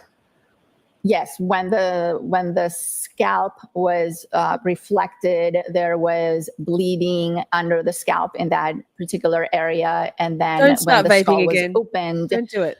that's the area that appeared fractured and appeared Dr. to Renee have Stonebridge. other fractures originated. That's how long it took me to work out what you all were talking about with Stonebridge. Thank you, Laurie Marie. Amber, can we find Dr. Renee Stonebridge's testimony? And we'll go over that next, because Dr. Scordi-Bello goes for about another hour on day 29. And then we may as well do both the medical examiners in one, right? Or radiating from it. Ms. Gilman, if you wouldn't mind scrolling down just for in the middle of the torso. And Dr. Scordi-Bello, if you could again, using the laser pointer, just direct the jury's attention to what if any Literally. injuries you noted in this sort of middle torso or upper extremity portion of Mr. O'Keefe. So on the right upper extremity, and I guess this is the back of the body, we have this collection. Who says this? I want to see that diagram better. Excuse me, Stan. If you're on your phone, you could zoom in and like pinch it in bigger. That's what she said. You know what I mean? Zoom that shit. Of linear abrasions. I think the battery is dead. That measured up to 7 centimeters and Haven't watched it yet, extended from the upper arm down to the middle of the forearm. Hello, Sunshine. You were gifted a membership from Joseph Kane. Welcome. He had vomit on his jocks, apparently, but there was nothing on the external clothing, as far as I know. I can interrupt you for 1 second. May I switch? Thanks. This would be the abrasions. Ms. Gilman, if I could ask you to scroll down to the lower extremities. And again, Dr. Scordi-Bello, if you could, again, use Abrasions. Defib pad. It says. Oh wait.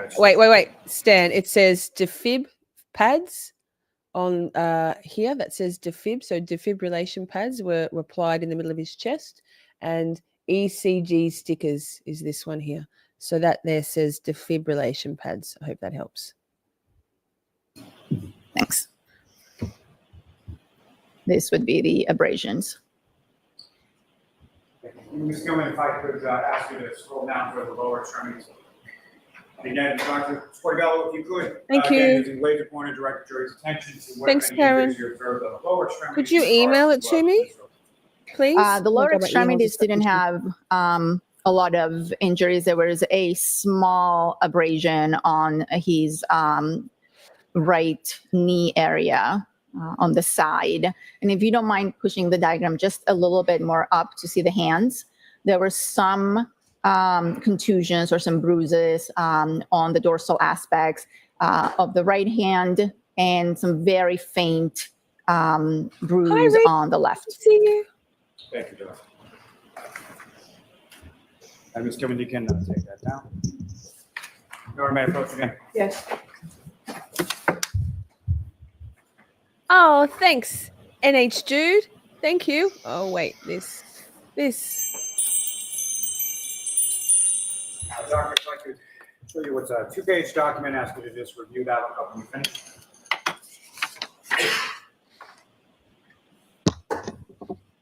Yes, And do you recognize what that is? I do. And what do you recognize that to be? These are copies of diagrams that I used at the time of autopsy to document some of the injuries on the face and the skull. Okay. May I approach again, Your Honor? Yes. Yes. I'm welcome to Oh, I said yes introduce at the same the time. exhibit. I'm pretty sure she's before Dr. Scordi-Bello. Wait. No, that's Garino. Wait. She's either before or just after. I think she's on day 29 after. Yep. Oh, there she is. Wait, is that her? Oh my God. Yeah, that's her, isn't it? That's her. Everyone was giving her shit for looking like a badass bitch. We'll watch her after. Wait, we'll do all of Scordi-Bello, and then we'll go back to her. Yes. Easy peasy. Can find it. Thanks, everyone. Any objection? No objection. Thank you. Hi, Philadelphia. Exhibit 644. There she is. Found her. And Your Honor, may I return that to Oh, witness? Yes. another For one. submission Thanks, of the Doc. public side for the jury. Okay. Glasses are helpful, Stan. Third time is a charm. Oh, you're a good man. Thank you, sir. Bad man, one moment, Your Honor. Love ya. Yep. Mac. Hi, Mac.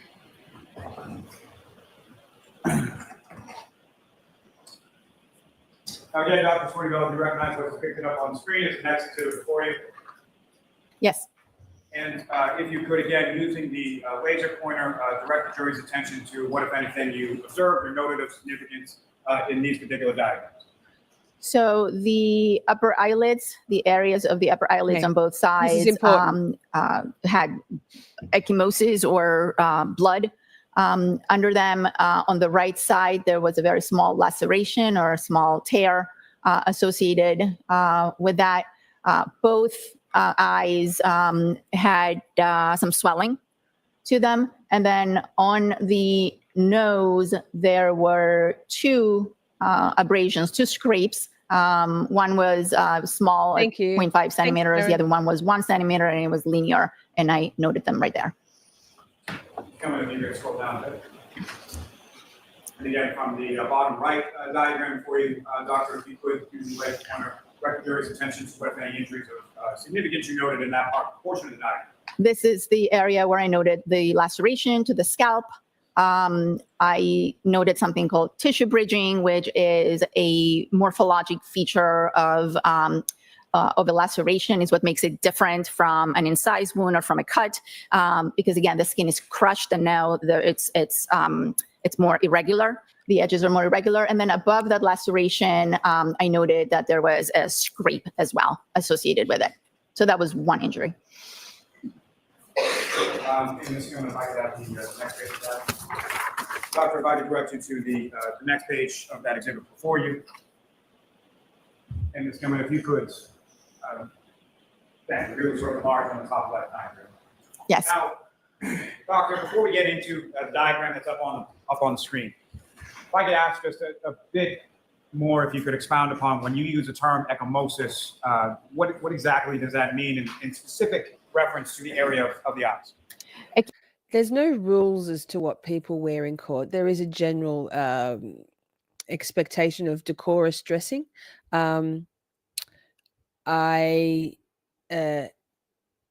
has a tattoo. I did a tweet about this. She has a tattoo on one of her arms. She has a big K. I believe it was a K. And we're all like, oh my God, it's a subliminal message. She's actually free Karen Reed. But yeah, I think people's outrage is because it wasn't decorous. I think times change a little bit, and people were just generally offended by a badass bitch having brains as well and wanted to pick on anything that they could about her. That's my opinion, because I feel that deeply in my bones. I get that all the time. Ecchymoses are a word that we use to describe bruising. Orbital ecchymosis or periorbital ecchymosis or supraorbital ecchymosis just refer to the location of the bleeding in relation to the eye. And when we see ecchymosis or bleeding around the eyes, one of the differential diagnoses, one of the etiologies is blunt trauma to the head, and specifically fractures to what is known as the base of the skull. And this, what you're seeing here, is the base of the skull. Now, Doctor, if you could, using that diagram up on the screen, explain to the jury, let me ask first, as far as what, were you able to formulate an opinion to a reasonable degree of medical certainty as to how the injuries within the skull and the brain interacted with each other, in particular interacted also with the ecchymosis that you're describing, the orbital region? So the injuries inside the skull, this is the base of the skull. This is, think of it as the tray where the brain would be sitting on top The brain has been removed, and now we're looking at the bones. Right here is where I noted the one of the skull fractures to be originating or starting with fractures. These are linear fractures that are extending or radiating from this one point of impact. This is known as the posterior fossa of the base. These two chambers are known as the middle cranial fossa, and this is very dry. Area is known as the anterior cranial fossa. As you look at this, the eyes would be sitting back here. So the eyes are Oh, my ADHD is glazing over here. I'm going to speed it up a little bit more. If you want it slower, let me know, but I can't. I'm kind of like dying here. It's been 84 years. actually very intimately associated with the anterior cranial fossa, which is Slow it down when it very gets thin, less and dry the shit, bones right? are quite thin and friable.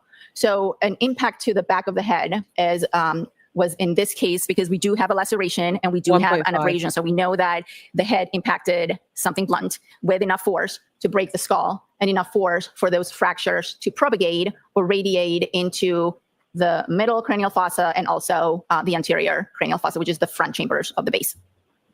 When the anterior cranial fossa are fractured, as I mentioned, they are very thin bones.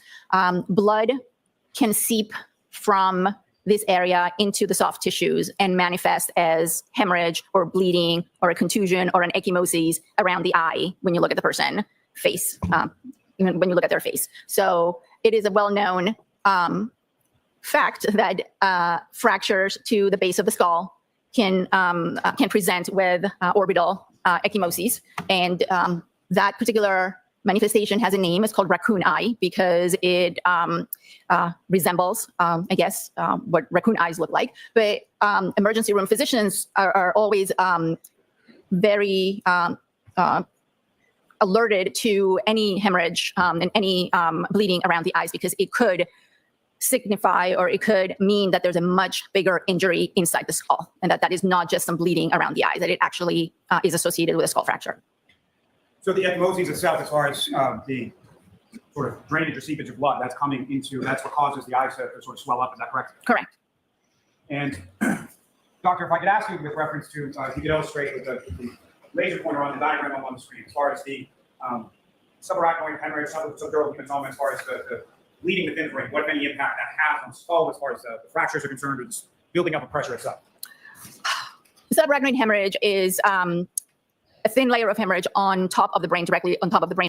This is day 28, and then she carries over to day 29, which we'll watch, and then we'll go back and watch Dr. Renee Stonebridge, the badass ME neurologist specializing in neurology, pathology, autopsy, brain stuff, in the green dress after that. Under the leptomeninges. The main effect, or I guess one of the effects that subarachnoid hemorrhage has, is that it is very irritating to the brain and can lead to seizures.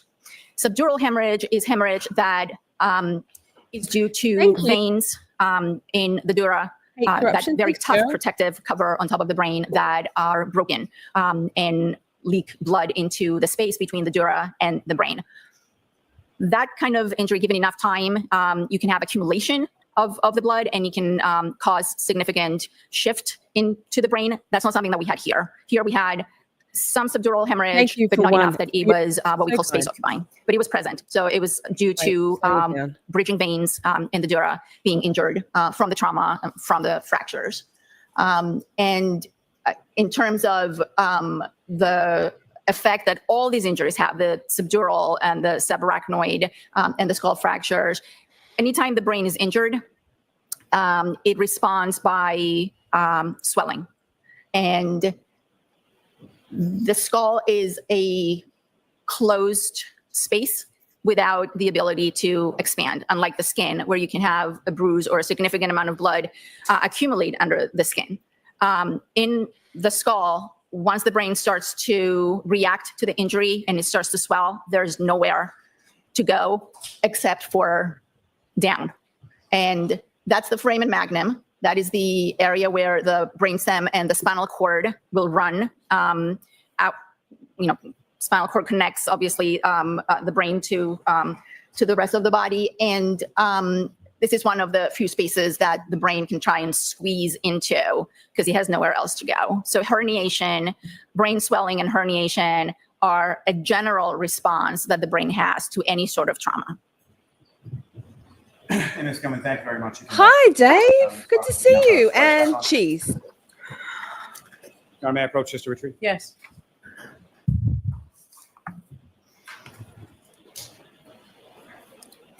Now, Doctor, with respect to the So sorry, chat. I know most of you know. Here's the thing. I mute myself while I'm eating cheese. I eat good cheese too, but while I'm streaming, I eat government cheese, plastic wrapped, classy shit. I mute myself so you can't hear me chewing, and then guaranteed I'll forget that I'm muted. So it's cute. It's endearing. May the odds be ever in my favor. the head injury, specifically the fracture, what, if any, opinion can you give or can you say in regard to the type of force or amount of force necessary to cause the fracture to the skull that you observed with regard to Mr. O'Keefe? I can't really give you a number. I'm not a physicist. I can tell you that the skull is a pretty thick bone. It takes considerable amount of force to fracture the skull. So that was a pretty considerable impact. Now, with respect to the injuries to Mr. O'Keefe's head and the onset of hypothermia, what, if any, opinion do you have with regard to that? Had to come back. Agreed, that redhead. If it was just Chloe's fault, the dog, they wouldn't have had to cover it up. Little Colin Albert did the fatal blow. I agree. There has to be a utility in the lie of saying that Colin wasn't in the house. Sorry, still got cheese. I agree. There would be no reason to be working so hard to insist that Colin wasn't in the house had he not been in some way complicit, right? And also, hey, Mandy. Oh, I'm so sorry that you're still going through shit with KP, Mandy. Thank you for your super chat though, but that sucks. You know, we're here for you in the Discord and here, and sending big love to you. And bullies are no good. While I think of it, if you've experienced any bullying, and this is more like harassment with Miss Mandy Reacts, but any bullying online in some particular communities, YouTube communities adjacent to this one, not in ours. I mean, if you've experienced it in my community, please let me know. I'll sort that shit out hard, fast, with a hard T on the cunt. But if you have experienced any bullying or ostracism, or any kind of shady shit, whether it's covert or overt, from any creator, any moderators, any other chatters in other YouTube channels, please contact myself through Discord or via email or Colors Flight, and I'll drop her email address in the chat right now, where Colors is doing an expose on the bullying that's been going on around here for the last few months at the least, and enough is enough. So Mandy, I'm so sorry. Big love to you, girl. Timing of those respective to each other. Well, I do believe the injuries, the blunt impact injuries, were sustained first. These are not injuries that are immediately lethal.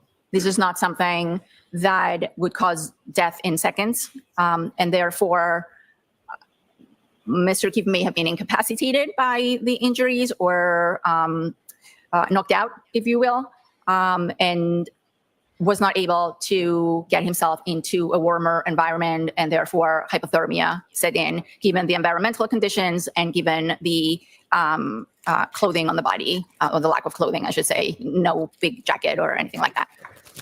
Now, when you say something as far as some type of injury being immediately lethal, can you give an example of that? The one that forensic pathologists like to use is a gunshot wound to the head that goes from one side to the other, disrupting the neural systems Brandy. of Yes. the brain and causing the person to immediately drop and die within seconds or milliseconds.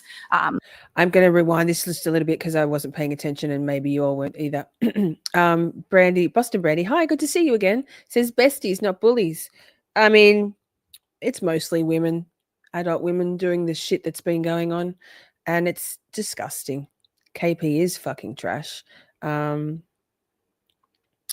So that stronger together, strong women supporting strong women supporting women who don't feel quite as strong in the face of all of this.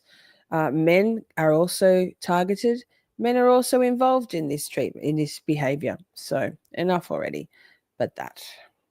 This is not the kind of injury. injury or the lack of clothing himself into being incapacitated by the injuries or okay. The blunt impact injuries were sustained first.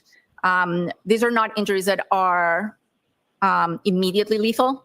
This is not something that would cause death in seconds. And therefore, Mr. Keefe may have been incapacitated by the injuries or fucking knocked muted, out, if you will. Hi, Sue.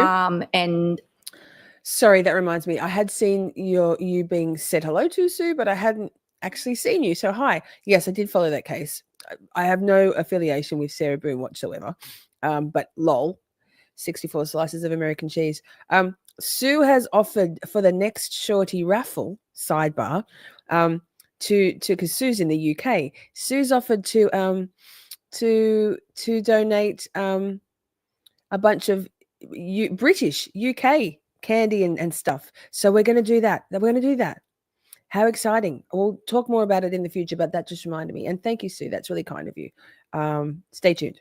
Was not able to get himself into a warmer environment, and therefore hypothermia set in, given the environmental conditions and given the clothing on the body, or the lack of clothing, I should say, no big jacket or anything like that. Now, when you say something as far as some type of injury being immediately lethal, can you give an example of that? The one that forensic pathologists like to use is a gunshot wound to the head that goes from one side to the other, disrupting the neural systems of the brain and causing the person to immediately drop and die within seconds or milliseconds. This is not that kind of injury. This is an injury that took a little bit of time to develop, as is. That could be colors. I just think knowing what we've seen of Colin since, right? Bang, bang, pull up, bitch. I will beat your ass. I will fuck you up. You know?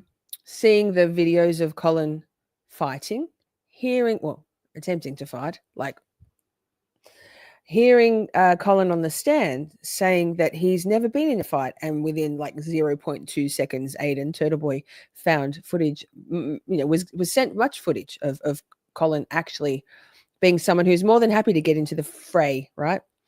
It makes sense to me that all of those things, he doesn't seem to be an accomplished fighter in the video footage we've seen. It makes sense to me that, speculating, Chloe, the two Bryans were down in the basement, right? John went down the stairs. This is me speculating, pure speculation. Tell me what you think, chat. Colin was at the top of the stairs. John goes down, sees them down there, goes back up again. Colin makes him go back down again, or yes, something. So then he's hit, Officer John O'Keefe is hit, speculating, by Higgy, I believe, while Brian Albert holds back, not very well, Chloe. And then Colin comes down the stairs, grabs a dumbbell off the weights rack, and being the little bitch that he is, hits John in the back of the head with the hand weight, with the dumbbell. That's my speculation. I know some creators and people aren't happy to speculate, and those are the reasons why I think that's probably kind of how it went down. What do you think? Manifested by the fact that we have some bleeding, which means that the heart is still pumping and blood is still coming out of the vessels. And so I guess to that point, as far as what was it from your examination and your findings and your review of sort of the overall materials that leads you to believe that the head injuries happened prior to hypothermia setting in? Again, the findings of hypothermia, the blunt impact injuries, if someone is, it's not completely out of the realm of possibility that someone hypothermic and then falls as a result. But the hypothermia would continue along with the brain injuries that took some time to develop. So in my opinion, I believe the impact, the injury to the head came first. Mr. O'Keefe was most likely incapacitated or unable to move into a warmer environment, and then the hypothermia set in. And if you can, what, if anything, can you say as to the sort of, in contrast to sort of the bullet to the head or the instantaneous death? Right, Kraken, right? The time that this would take to manifest itself as far as the injury to the head and the hypothermic state? Again, I can't give you specifics. I would say this was definitely in the matter of minutes, many minutes, or hours. God, Phelpsy. While all the men were downstairs, right? Yes. Now, Doctor, you had mentioned that at some points you had reviewed some photographs from the scene where Mr. O'Keefe's body was recovered. Is that correct? Yes, I was shown some photographs.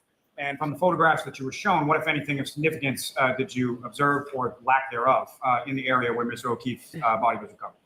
Well, based on those photographs, limited number of photographs that I saw and I was shown, there didn't appear to be a lot of disruption around the area where I was told that Mr. O'Keefe's body was found. And that lack of sort of disruption in the snow around where Mr. O'Keefe's body was found, what, if any, significance would that have to you as far as from a diagnostic perspective? Well, it suggests that he really didn't travel a very long distance once the injury was inflicted. I think, Brooklyn, I agree with you. It always pays to have an independent autopsy. Brooklyn, I'll say it wrong, is a funeral director. Yes, something like that. Please correct me, Brooklyn. I don't want to misquote your profession. But I feel like probably the O'Keefes, the family, coming from a line of law enforcement folk, have a very strong bias towards believing that law enforcement will always follow correct procedures and will always do the right thing. And so probably would have never occurred to them to call for a second autopsy, an independent autopsy, sadly. And as far as anything related to footprints, drag marks, anything like that, did you observe anything like that in that area? On the pictures that I saw, no.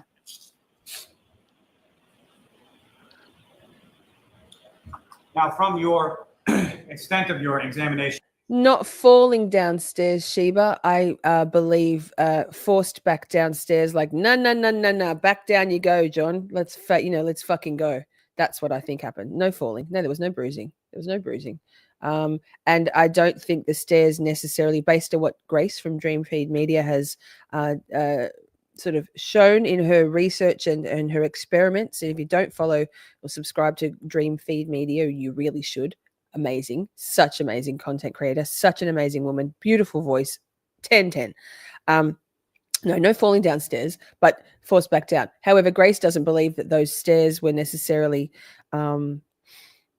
any part of that Apple health data. She believes it was a knockdown, stand back up ×6 based on John's height, and that Grace did an experiment with. She threw herself down on the floor 5 times, 6 times, and it registered the same weird ascending. There's no descending in step starter. It's only ascending flights of stairs.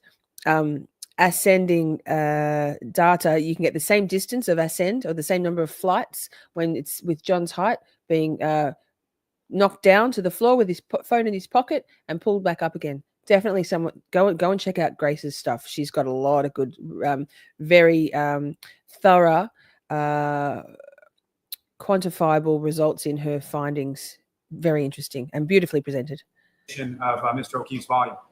What, if anything, did you observe that would indicate any sort of altercation or a fight or anything like that Mr. O'Keefe was in? I didn't see any major signs of what I would call a significant altercation. And with regard to that, as far as signs, what are some of the signs, and what would you be expecting to see, and what was lacking as far as your observations of Mr. O'Keefe? Just pausing. I see Beth RN coming into chat saying I was at the party. I would be glad to come on if you would protect my voice. Once you talk to me, you will know who I am. John did come in the house. I mean, we'd have to do some vetting, Beth, and with all respect, we do occasionally get trolls in here, and please, no disrespect. But if you'd like to contact me on it's missshorty@gmail.com, and we can talk there. Sure, perhaps. Looked at Mr. O'Keefe's hands. As you saw on the diagrams, I did document that there were some contusions on the dorsal aspect, very vague and faint contusion on the left, and contusion on the right hand. That particular contusion has a central little pinpoint mark that may suggest that it was due to attempts to get IV access on his hand. That's a very common place, but I didn't see any bruising on Mr. O'Keefe's knuckles. His nails were intact. I didn't see any breaks on his nails, and I didn't see any fractures or feel any fractures on any of his hands. Now, with respect to the diagrams that were up on the screen before, as well as your observations from internal examination, you observed some fractures to Mr. O'Keefe's ribs, is that correct? Yes, he did have some fractures, I believe. Hi, Lisa. So many To Lisas. the fourth and fifth ribs near the sternum. It's a very common location for CPR-associated fractures. And so I believe you just alluded to it right there, but as far as any fractures to Mr. O'Keefe's ribs, what, if any, opinion do you have as to the origination or causality of those rib fractures? As I mentioned, those are very consistent with the resuscitation. We see those quite often, given the history that I was provided that extensive resuscitation was attempted. I documented those as most likely due to resuscitation. Now, doctor, with regard to the, just by way of contrast, you talked a bit about the significant impact or the thickness of the skull. How does that relate to the area of the ribs that you're talking about as far as can be fractured in resuscitative efforts? Well, I don't understand the question. Let me rephrase. What is the difference sort of between the thickness of the bone in the skull versus the thickness of the bone in the ribs? The skull in general is a thicker bone. It requires more force.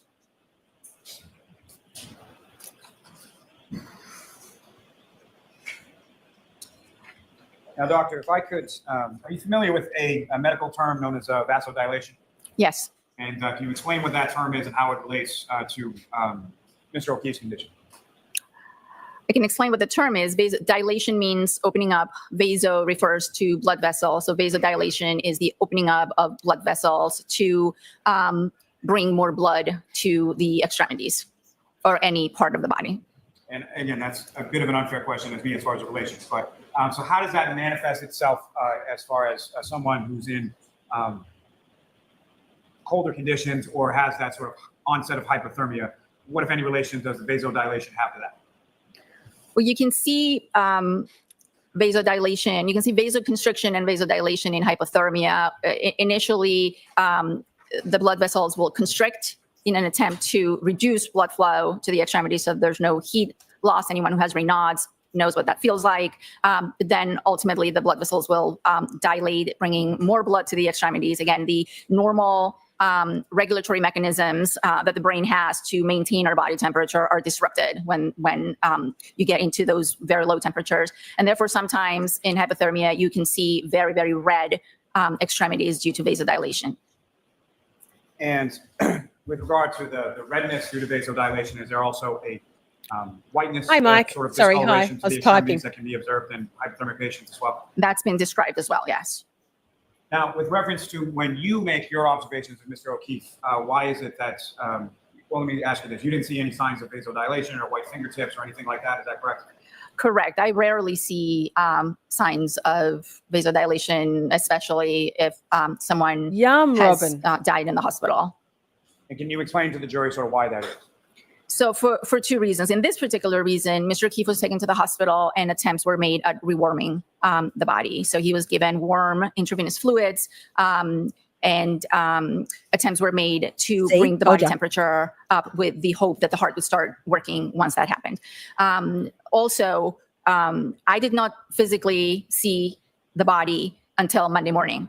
And therefore, I can't really comment on vasodilation or any effects that hypothermia may or may not have had acutely on the body, because I'm seeing the body hours after death, and already the body has been transferred from the scene to the hospital, stored at the hospital, and then transferred from the hospital to our facility. So there's just too much time between when the body was discovered to when I looked at the body to make any reasonable comments on whether there was vasodilation or not.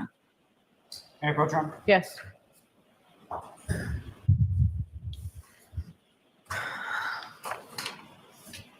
Huh. And why are you coming forward to Shorty? I have questions. Sorry, I'm a skeptic at heart. But you are welcome here, Beth. We vet everybody, though.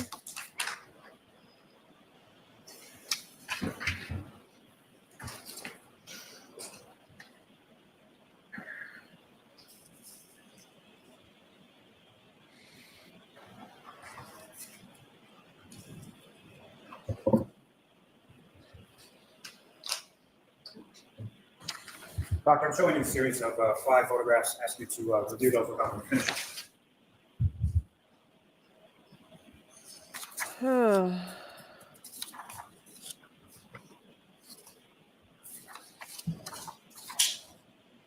I'm actually going to see counsel at sidebar for a minute, please. Sidebar. Hate Corruption says, I'm in Mass Boston if I can be any assistance to you, Miss Shorty. Thank you so much, girl. Yes. Shoot me an email. It's Miss Shorty, all one word. It's Miss Shorty @gmail.com.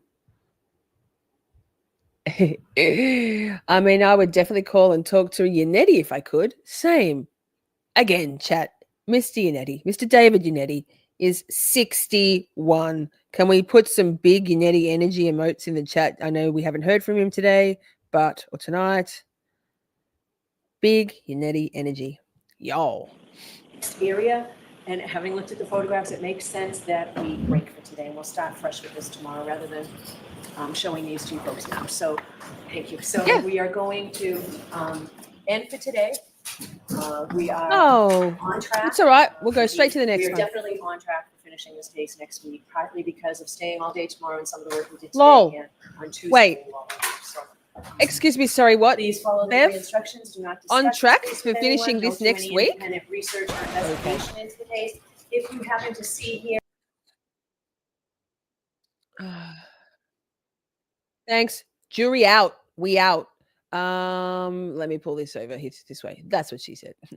Oh no, that's me. Fuck. Jesus fuck chat. Did I X out of it? Of course I probably did. Hang on. Walk and talk. Wait. What am I doing with my life? So many questions. Oh my God. Beth. Yes. If we can talk offline and some sort of verification, I'd love to have you on. I'm sure we could pre-record and I can do a voice change that way. You don't have to come on live. Although we'll talk. My people can talk to your people. Just me. I'll talk to you. And then my team will get in there and do some verification if that's okay with you. Obviously, we need to have legit folks, but I'm all for talking. I love a good interview. And I would be very sensitive to your identity if you are legit. Let me find it. Day 29. This. So deja vu chat. This is where I was like, hey, yeah, we're starting here. And then Lally said, oh, wait, thanks for coming in yesterday. Let's continue. Okay. How many centimeters was the skull fracture? And also, back to hate corruption, I'm hoping to be in Boston for the second trial. I'm putting it out there. I'm going to manifest that shit. All I need is a passport, like literally. I've got the finances to be there and the friends and the inclination. Hang on. Let's share this screen. Let's keep going.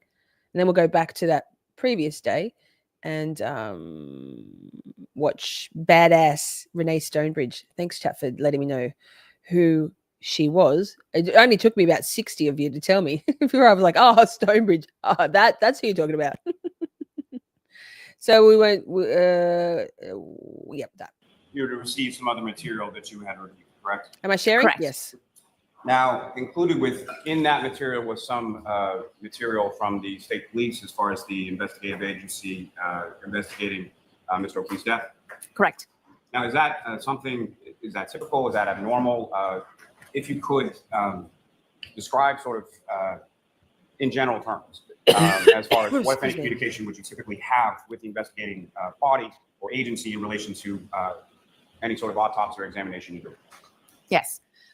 In Massachusetts, under Massachusetts law, the medical examiner's office is responsible, and our role is to determine the cause and manner of death by doing an autopsy. The scene or the scene of death or the place where the decedent is found is controlled by the district attorney's office and state police I think so. who do an investigation. NH. When we accept a case into our office, we request reports, police reports, to explain and describe the circumstances of the death. It could be a house, it could be somewhere else, it could be outside. Every case comes with a police report, and we review that police report, and if we feel that we need more information, then we contact the investigating body and ask for more information, again, depending on the case. And specifically in this case, in regard to Mr. O'Keefe, did you reach out to get some more information? I did reach out, yes. Was that in part in relation to what you were talking about in your testimony yesterday, as far as the diagnosis of hypothermia and trying to sort of better understand the circumstances? Objection, Your Honor. Sustained. Why did you reach out? I reached out because when the How long would I be allowed to stay in the States? I don't know. How long can you stay on just a holiday thing? I was planning to move to the States, but shit went south pretty fucking fast on that plan, didn't it, chat? If you know, you know. I still want to relocate to the States, and if I can organize it, I could come and just get a one-way ticket, because I this has been my plan for years. Just keeps getting thwarted by shit cunt men. the case was presented to us, and after I did the autopsy, I did not have all the information that I needed in order to certify the manner. The cause of death to me was I was able to determine the cause of death from the autopsy. When an event is unwitnessed, we usually reach out to the investigating agency and ask them whether they have any more information than they did on the day that the autopsy was done, because investigations sometimes take some time. So in the days and the weeks following the autopsy, I reached out and asked if there was any more information than what I was originally presented with. Was there any video Wisconsin. from the surrounding Wisconsin. areas? Did anybody come forward to say that they actually witnessed whatever happened? Again, by the time Wait, nurses, Dr. Nurse, you want me to go back a little bit? Right there. She says the info she was provided was limited. Okay, let me go back, because it's a lot for me to focus on with chat and reading the chat and listening, and I missed it. Standard. Iconic Shorty. We'll go back that many. Let's see. Did I get it? Nurse? in Dr. order Nurse? to certify the manner. The cause of death to me, what I don't think. the investigating body and ask for more information is to There. explain and describe the circumstances of the death. It could be a house, it could be somewhere else, it could be outside. Every case comes with a police report, and we review that police report, and if we feel that we need more information, then we contact the investigating body and ask for more information, again, depending on the case. And specifically in this case, in regard to Mr. O'Keefe, did you reach out to get some more information? I did reach out, yes. Was that in part in relation to what you were talking about in the I really testimony am, yesterday, Joey. as far as the diagnosis of hypothermia and trying to sort of better understand the circumstances? Objection, Your Honor. Sustained. Why did you reach out? I reached out because when the case was presented to us, and after I did the autopsy, I did not have all the information that I needed in order to certify the manner. The cause of death to me was I was able to determine the cause of death from the autopsy. When an event is unwitnessed,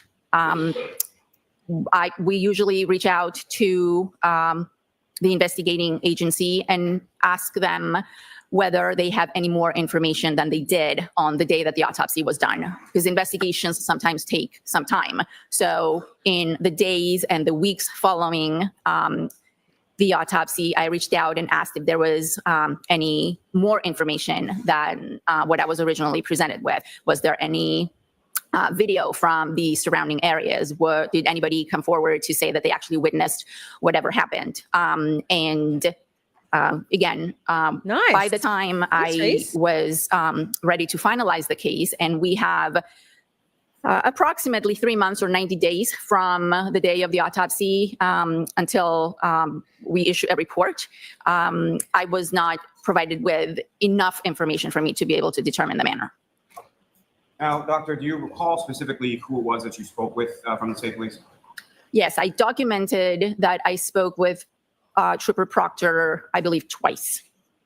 And with reference, not asking you anything as far as what that conversation consisted of, but as far as the tone of that conversation, did you feel pressured or coerced to come up with a certain determination? No, I did not. And even if you had been, what would your response have been in reference to that? My response was that I am responsible for what goes on the death certificate, and unless I have enough information, clear and convincing evidence, I cannot determine a manner.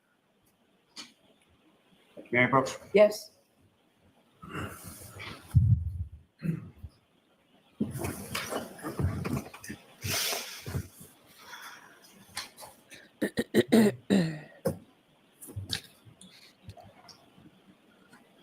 Right, Debbie? Right? Doctor, I'm Wild. showing you 5 photographs that I gave you yesterday. Do you recognize those?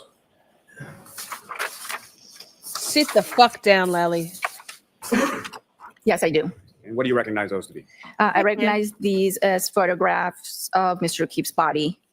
I believe these were taken at the hospital. One of them is a photograph taken. Right, cross. Only one person had to say it. Oh, wait, this is important. And you can see here, there is. Wait, no, see, as soon as I skip forward, fuck. And publish these for the jury. So jurors, remember the instruction I gave you yesterday on these This is photographs, important. okay? Ms. Gilman, if I can have photograph 2853. Doctor, do you recognize what's up on the screen? Yes, this is a picture taken of Mr. O'Keefe's body. And doctor, if you could, using the laser pointer that you have there, direct the jury's attention to what, if anything, you observe of significance What, in if this anything? photograph related to the injuries that you were testifying about.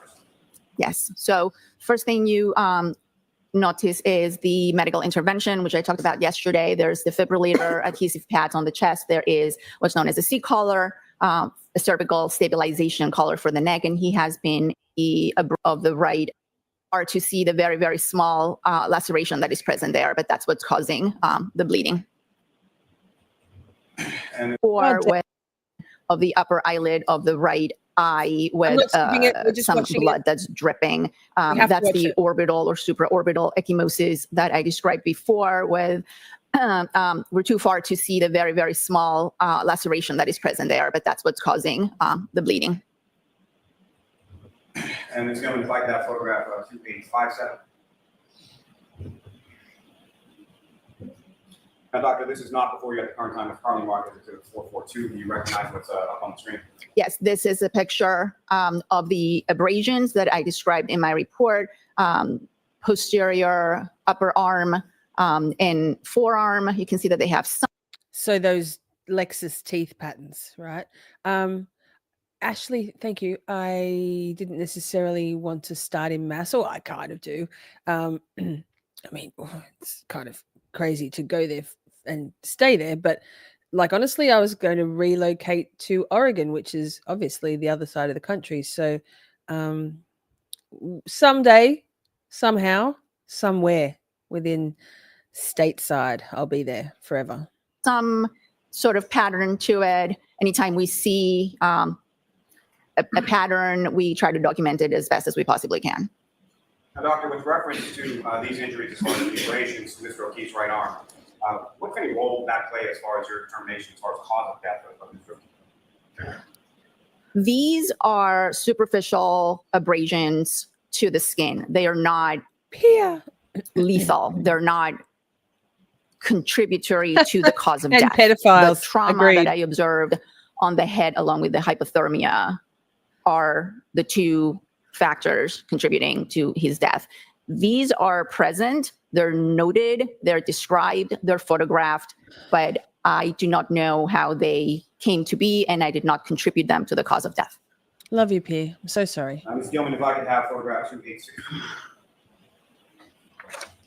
Doctor, returning to the exhibits of the photos that you have before you, do you recognize them up on the screen here? Yes, this is a photograph of Mr. O'Keefe's right hand. This is the dorsum, or the dorsal aspect of the hand, as opposed to the palm. And you can see that there are some contusions or bruises. There's a larger one here and two very small ones here. This particular contusion has two pinpoint small defects associated with it.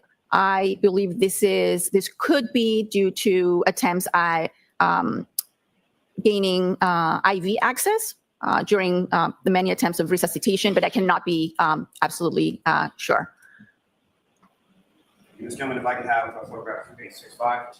I'll just do a whole round the world. Ugh, Paul O'Keefe. And Dr. Scordi-Bello, if you could, again, using the way to point direct jury's attention to Marin, anything of Garen. mitigation notes in this photograph. Again, this is a slightly closer view of Mr. O'Keefe's face. You can see the discoloration, the ecchymosis on the right eye with a slight amount of bleeding. You can see here that there's also some discoloration of his left eyelid. And doctor, with reference to the other injuries that you were testifying about yesterday, as far as the small cuts or abrasions or lacerations, are those visible in this photograph as well? I can't hear your question. If you could just repeat it and a little louder. Sure. My apologies, doctor.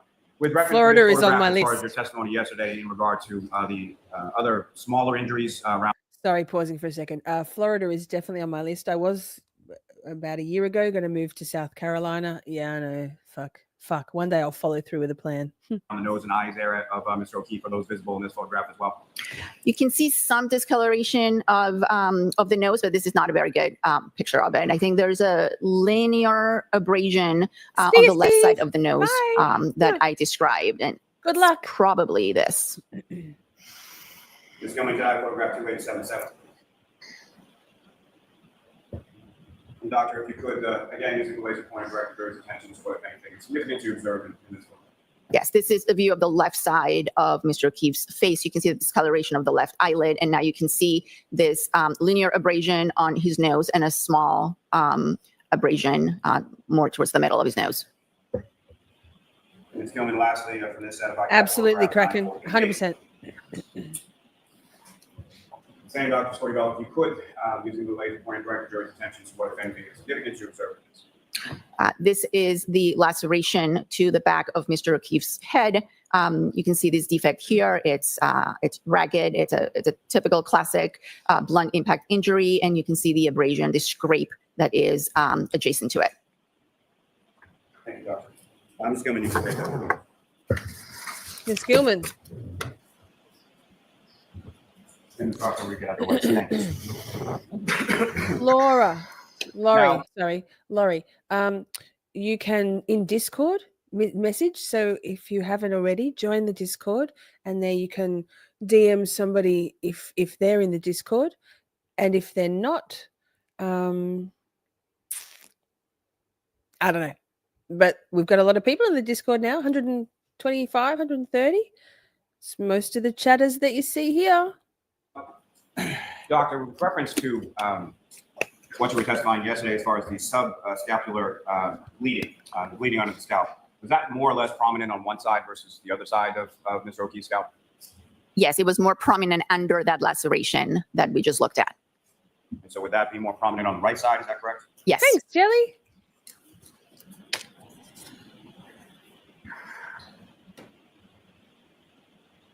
Now, you testified yesterday about a blunt objects injury. I believe that the whack job reference was actually referring I know it was to her, wasn't it? Yeah, that's right. I think that's just misogyny rearing its ugly head in those MSP troopers. In relation to the injury to the back of the head, then leading to the fractures and the bleeding in the brain, correct? Correct. And then further leading to the ecchymosis, is that correct? In the eyes, yes. Now, that blunt object, what, if anything, can you say about Hi, Caroline. what that blunt object could be? It could be any blunt object. Now, from your training experience with reference to the number of autopsies and examinations that you've conducted over the years, would that blunt object possibility include the ground, especially if it was frozen ground? Objection. Ask the question differently. The injuries that you observed to the back of Mr. O'Keefe's head, skull fracture, would that be consistent with a fall to the ground? It could be. Would that be consistent with being projected by an object, say in a pedestrian collision, and then striking your head on the ground? It's possible.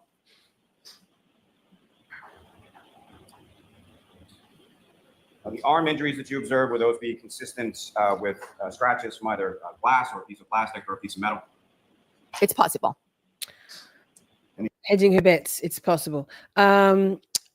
On the note of Discord, if you join the Discord and you have a different handle, a different name in Discord as you do have on YouTube, all we ask is that you say, hi, hey, I'm Miss Shorty. Well, I am Miss Shorty on all the platforms, but so that we know who you are. Because, I mean, Steve Cody tried to join. He did join, but he came in as Steve Cody. So I booted him straight away, obviously. But if you do come in and you have a different handle, please just let us know who you are so we can put a name to a name. And, I mean, there's been a lot going on and we don't need any trolls infiltrating the Discord. We run a pretty tight ship there in terms of booting people if we think they're sus. I've done quite a few and then accidentally had to go, sorry, can you want to come back? But yeah, just tell us who you are if you do join Discord so we know who you are, so we know you're legit. The injuries that you observed, would that be consistent with injuries that you observed in other cases of a pedestrian collision? They're not the classic pedestrian injuries that we observe, no. And to that point, as far as when you say classic, as far as a pedestrian collision is concerned, you've conducted autopsies on a number of different pedestrian collisions over the course of your career, is that correct? Yes, I have. Do they all sort of mirror each other? Is there sort of a disparity depending on how the person interacted with the problem? Objection. Sustained. Watch the form, Mr. Lally. What, if anything, Oh. are every... Well, Chloe, thank you for pointing that out because I missed it because I'm too busy doing all of the things. Chloe says, sorry, don't apologize. I'm 7 minutes behind, but he asks the doctor if she felt pressure from Proctor and what would she have done if she felt pressure. And doctor answered, I explained it is my name on the report, etc. Interesting chat. We need to stay more focused. Thank you for pointing that out. We're going to get to the cross, and I don't think we'll actually get to Renee Stonebridge today, just because it's going to end up. I mean, we can. If you want to keep going, I'm happy to keep going. I got nothing else to do. It's going to be another heat wave day here in Melbourne. I'm just hanging and bagging. So we can, if you want. I'll take a vote when we get to the end of this testimony, and then we'll definitely do the defense medical examiner sometime in the next little while. So we've got plenty of medical examiner testimony to review. Sue asked, what's Discord? Discord is basically like a big filing cabinet. So my Discord server, one filing cabinet. There's other Discord servers. There's a Seeking Justice Discord server. There's a Broken Baker one, publicly buzzed, and so on. And it's basically like a big kind of, it's kind of like a chat room, but not like this. There's categories. And in those categories, there are different hashtags or topics or folders. And it's just kind of a fun place. Lots of support in there. We post funny memes. We do counting. It's a whole thing. Links, documents. So that's Discord. Anyway, carrying on. Every injuries from a pedestrian collision the same? No. And why not? It depends on many factors. It depends on the position of the body, of the pedestrian or the person being struck. It depends on whether they are moving or standing still. It depends on the speed of the car. It depends on whether brakes were applied or not. There's a lot of factors that come into play. Would another factor be sort of the shape of the vehicle that strikes a pedestrian? That's also possible. Yes, that's a factor. And Did you have occasion to see any photographs, or have you seen any photographs in relation to the defendant's vehicle in this case? I have seen photographs, yes.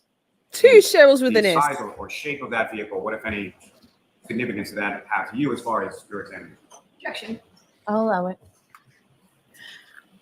When we have a potential vehicle, clearly we look at the height, because one of the things that we do in most or all pedestrian or people struck by a motor vehicle is look at the legs, because in the majority, we see injuries to the legs from the bumper of the car. Again, depending on the kind of car, the size of the car, and the height of the bumper. So in Mr. O'Keefe, I did not see any injuries in the lower extremities. And looking at the car, I did note that it was a much bigger car with much higher, I would say much higher tail light bumper. It was not a sedan or a car that's low to the ground where the bumper would be at the level of, let's say, the knee, or slightly above or slightly below.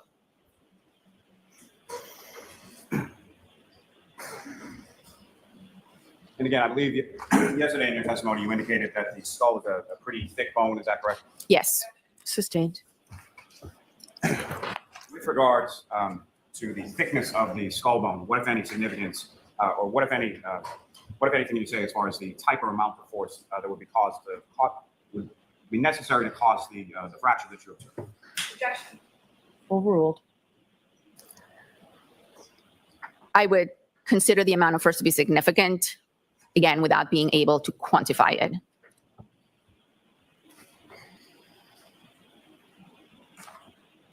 Can I have a moment, John? Yes.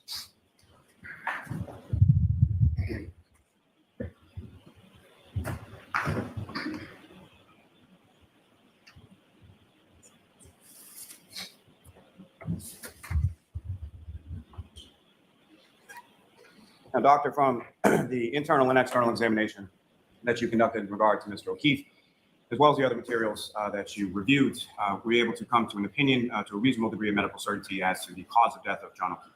Yes, the cause of death was due to blunt impact injuries of the head and hypothermia. Thank you, doctor. Your Honor, I have no further questions. All right, cross-examination.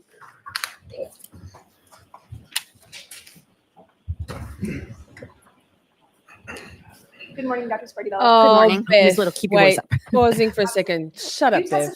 tested- Bev, I said shut up, Bev. Beth, I don't know, man. Aren't you in Tennessee? Just like, with all due respect, it's just going to be a no from me. That this comment here is just, I'm sorry, but no. I'm sorry, but no. Testified regarding a number of injuries that you referred to as blunt impact injuries, correct? Yes. And to be clear, blunt impact injuries are a very, very large category that includes contusions, lacerations, abrasions, and fractures. Correct. Wait, And let me slow it you down. testified similarly that a blunt object can also refer to a large range of objects. Is that right? Correct. And I think yesterday you gave the example of a microphone being a blunt object. Correct. It could also include something like a baseball bat, Correct. a dumbbell, Could be. the A ground, dumbbell. Yes. or a German Shepherd's Okay, wait. claws. Claws. Possibly, yes. See how she's smiling now. I remember this at the time. Her demeanor is completely different. She's very open in her. She's smiling and nodding. She gives Liza Little a lot of encouragement. Her body language, her demeanor, her facial expressions are all very different now. So watch. You'd agree that John O'Keefe had a number of blunt impact injuries on his face, Hi, Zane. on his head, and his right arm. Yes. Besides his right arm, which we'll discuss in a second, taking his body from the neck down, he did not have any significant injuries. From the neck down. Not significant, no. Let's take those one at a time. No injury whatsoever to his shoulders. Correct. No injuries whatsoever to his chest area, aside from sort of the CPR-related injuries that you discussed. Yes, correct. And that was in the sternum, is that right? It was in the ribs, just adjacent to the sternum. Yes. Okay. No injuries to his torso, other than that. No. No injuries to his back. No. No injuries to his hips. Correct. No injuries to his pelvis. Correct. No injuries to his thighs. To his, Thighs. no. No injuries to his knees. Correct. No injuries to his shins. Correct. No injuries to his ankles. Correct. No injuries to his feet. Correct. From the neck down, he did not have a single broken bone, again, aside from those CPR-related injuries you discussed, correct? That's correct. Not a single fracture. Other than CPR, correct. And you spoke earlier about how the bumper was a little higher than on, say, a regular sedan, correct? Correct. And so usually in a pedestrian collision, you would see injuries to the knees, is that right? Objection. Objection. Depending on the kind of car, depending on the speed, depending on the height of the individual and the car, you might see injuries to their lower extremity. Yeah. But in this case, you didn't see any injuries to his thighs, to his pelvis, anything even at the height of the bumper. Is that correct? Correct. At a very minor abrasion to the side of his right knee. Hey, name. There's a lot of shade going on from you about Dr. Scordi-Bello. And I don't know where that's coming from. I don't really think it's necessary. Like, some of your comments have been a little questionable, with all due respect, and I've kind of let them slide. And I don't think we need to be passing judgment on anybody's character and throwing shade at them, trying to make the chat view her as differently. Chat is all very positive right now about all of the positive affirmations that are coming forward in Dr. Scordi-Bello's demeanor, her facial expressions, the way she's answering, her tone of her voice. So, I mean, I reckon pull your head in just a little bit. Just saying. Me. So surely you'd agree that John O'Keefe's injuries, or lack thereof, are inconsistent with having been struck by a 7,000-pound vehicle at 24 miles per hour and being projected 30 feet. Objection. Sustained. Break it down, ask it differently. Whether you agree that John O'Keefe's injuries, or lack thereof, are inconsistent with having been struck by a vehicle at 24 miles per hour. I would say it's likely and unlikely at the same time, depending on the position of the body and the vehicle in question. Well, let me give you a hypothetical. Let's say the person were standing with their arm like this, and they were struck by the rear taillight of a vehicle at 24 miles per hour. Would you agree that his injuries are inconsistent with that scenario? Objection. Sustained. And she closed her eyes and took a deep breath. Like, fuck this shit. We're going back. Maybe consistent with that scenario. Objection. Sustained. Look at her. This is painful for her. That right there. We're watching it again. She's like, oh. Painful for this woman. Not the testimony, the Commonwealth. At 24 miles per hour. Would you agree that his injuries are inconsistent with that scenario? Objection. Sustained. Boom. That. Just that. Just that. Just that. It's day 29. It's day 29, this one. But, ugh.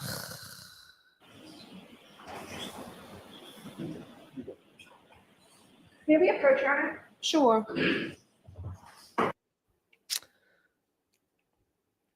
That was a non-answer, and it said everything I needed to see. She's like, she should have been able to answer that question. That's the whole point of a medical examiner, is to say, no, I don't believe that, with a degree of medical certainty, I don't believe that those injuries would have been caused by a 7,000-pound car. And she was hamstrung by the defense and then by Auntie Bev, right? Right? No, because they don't want her to answer in the negative. They don't want to, Kylie. They just, because she would have said, no, I don't believe I don't, in my medical opinion, no, that's not how those injuries were sustained. What the fuck says, she holds so much in and it's sad to watch her struggle. I feel for her. You can see the weight on her shoulders. Absolutely. You are unmuted. Thanks. Let's get ready to rumble! Would you agree that John O'Keefe's injuries to his arm, let's start there, are inconsistent with having been struck by a vehicle at 24 miles per hour and then causing him to spin around and be projected 30 feet? Okay, so you need to break it down. Would you agree that John O'Keefe's injury to his arm are inconsistent with having been struck by a vehicle at 24 miles per hour? I don't know. I am not a reconstruction expert. I'm not we're good. a biomechanics We're good. expert. I never personally inspected the car, so I can't offer an opinion on that. You did examine John O'Keefe's arm, correct? Yes, You observed no significant bruising, correct, no fractures, correct, and no broken bones. correct.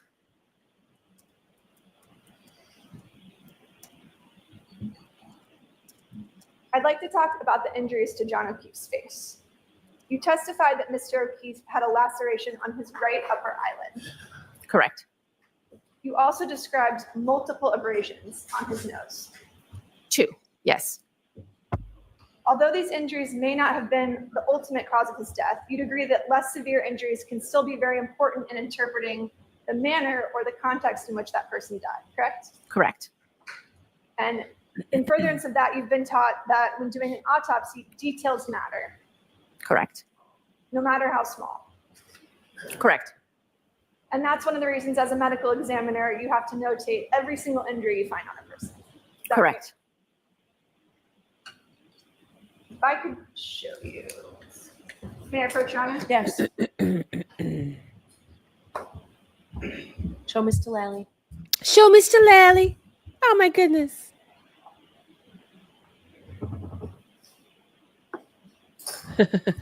If Bev starts spinning in her chair, it will get worse, right? She was so uncomfortable. Do you recognize that photograph? I do. And is that a photograph that was taken in connection with your autopsy? Yes, it was taken at the time of autopsy after the face was cleaned. Move to admit. I'm sorry, after what? The face was cleaned up. Okay. I No. move to admit, Your Honor. Any objection, Mr. Lally? No, Your Honor. Indoor, outdoor cats. I have one cat now. One cat and 2 dogs. Permission to publish? Yes.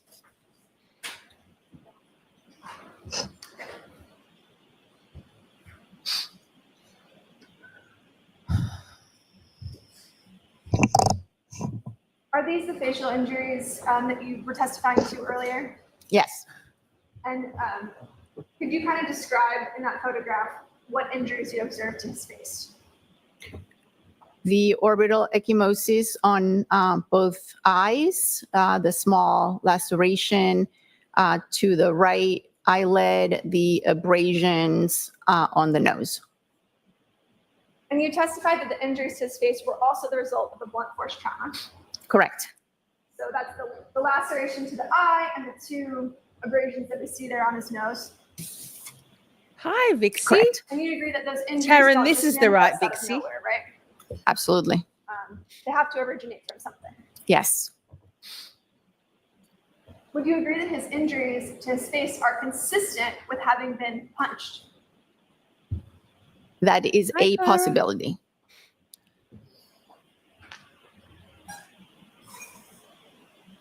You can take that down, Mr. Bates. Just Bev. Just Bev. Your internal examination notes also cite a tongue laceration on the right front of the victim's tongue. Do you recall that? Yes. And you'd agree that a tongue laceration can be also caused by blunt force trauma. Correct. There it is. And that could also Dixie. include something like a punch to the victim's face or jaw. That's a possibility.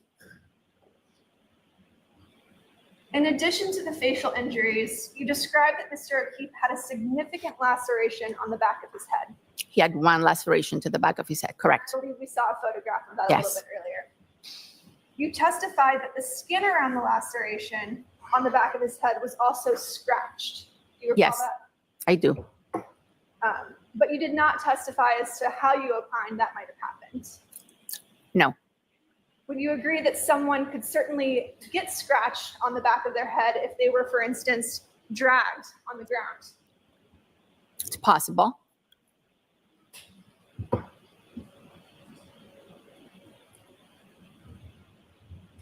You described the open wound to the back of his head as a laceration, which is sort of a blunt force injury that's not the result of sharp force trauma. Is that right? Yes.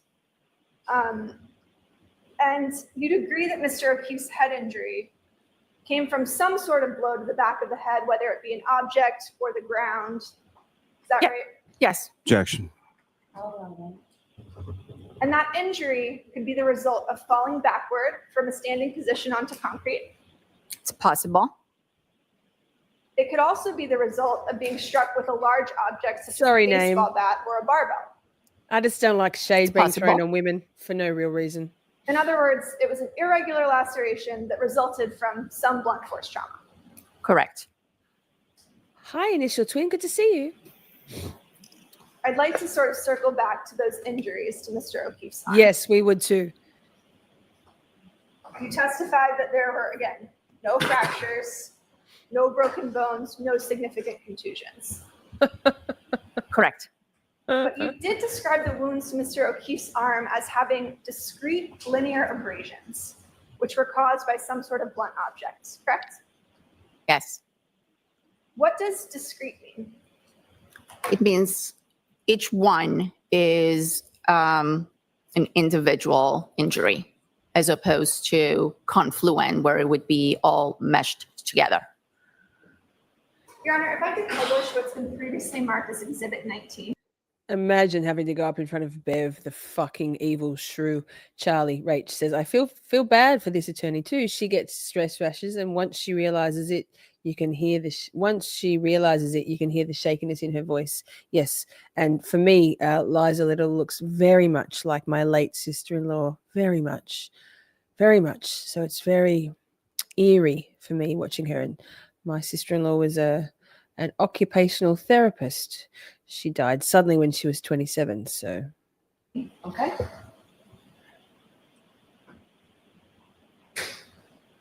And these are sort of the linear wounds that you're referring to. Yes. And you testified that these also sort of appear in clusters or groups. You call Yes. them pattern abrasions. Is that right? Yes, I did. And you'd agree that, for example, road rash does not result in this type of discrete linear wounds. Robin, right? Sorry about that. It could, but not exactly like this. Well, typically road rash covers sort of a large Doesn't look anything like road rash. Come on now. Come on now. I know Liza doesn't think it does either. Holiday says the doctor probably didn't see his clothes or sleeve. No, I believe that the medical examiner would have received Officer John O'Keefe's body naked. Am I right? Yes, yes, yes, yes. large area of the skin. It would be a large abrasion. I mean, you've seen numerous cases of road rash in your Yes. career. And it doesn't look like that. Correct. Blunt force trauma can include injuries from various objects, as you testified, including an animal claw, correct? Correct. And you'd agree that these discrete linear abrasions are inconsistent with having been struck by a Pausing for a moment, chat.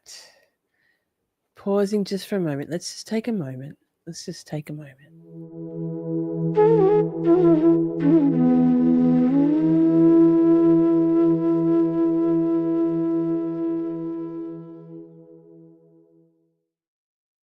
good chat. Let's keep going. Smooth rear tail light at 24 miles per hour.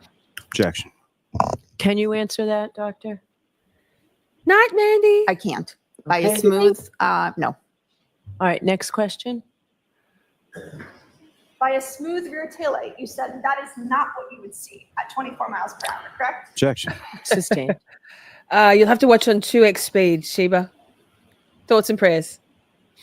As you testified earlier, you've indicated that based on the facts that were presented to you, you don't know what caused those significant scratches on Mr. O'Keefe's right arm.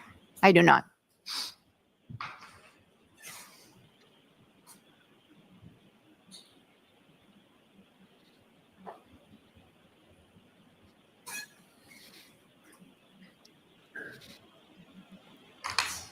May I approach, Your Sheba. Honor? Sure.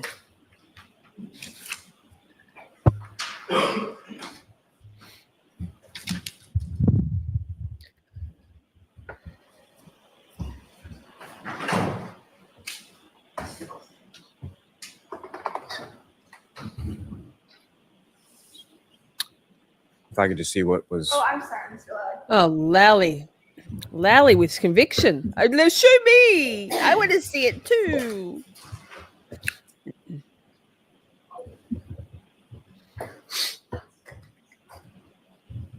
Do you recognize that photograph?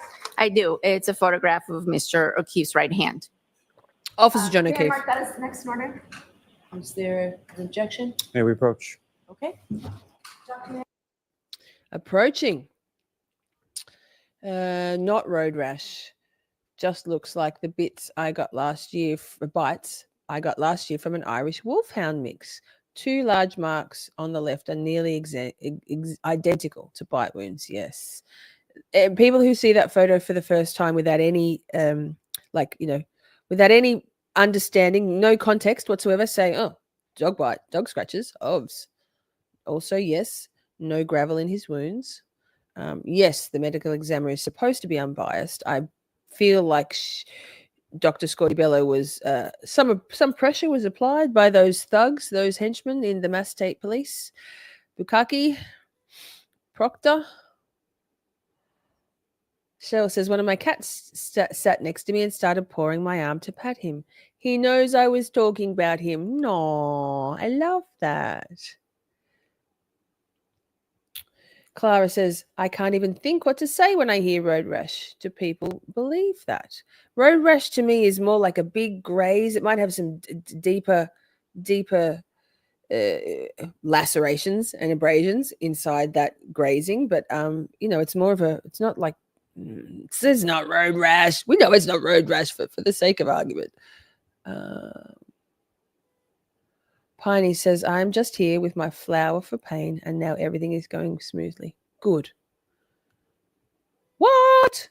Why does Auntie Bev prompt Lally for objections? Fucking cunt. Yes, hard T. Fucking cunt. Whoops, there goes the monetization. It's funny, my song, I can get away with my song, the intro song, because it says cunt. YouTube doesn't mind that, but the AI picks up on my swears. Wouldn't change a thing. You are unmuted. Yes.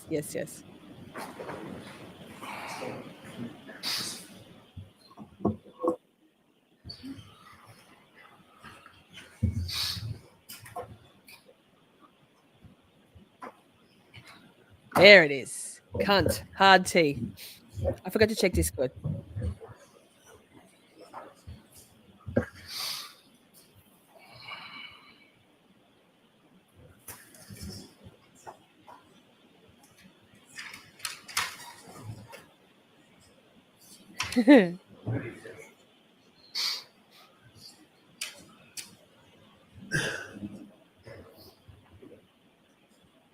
Sweet Caroline, I'm glad you love our Discord. It's kind of cool, huh? Permission to publish? Welcome.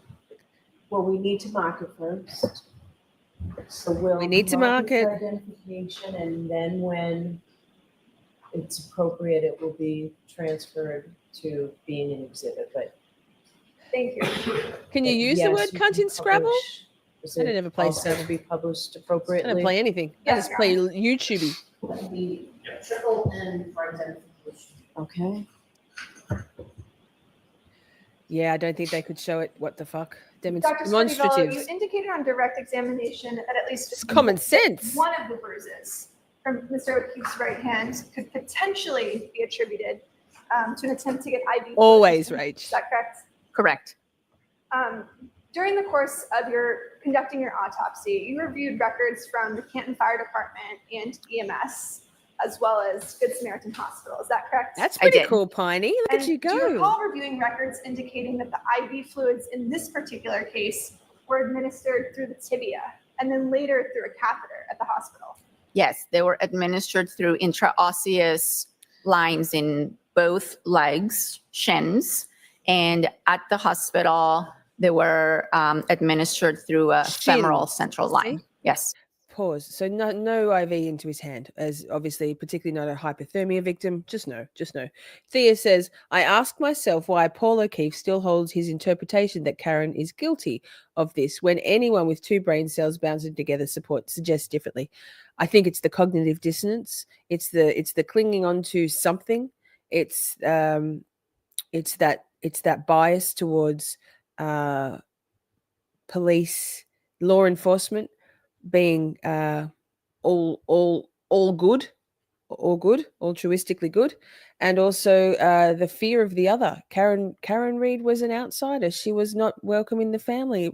By all accounts, Peggy O'Keefe never really liked Karen, and if I get the feeling that Peggy's a pretty strong matriarch.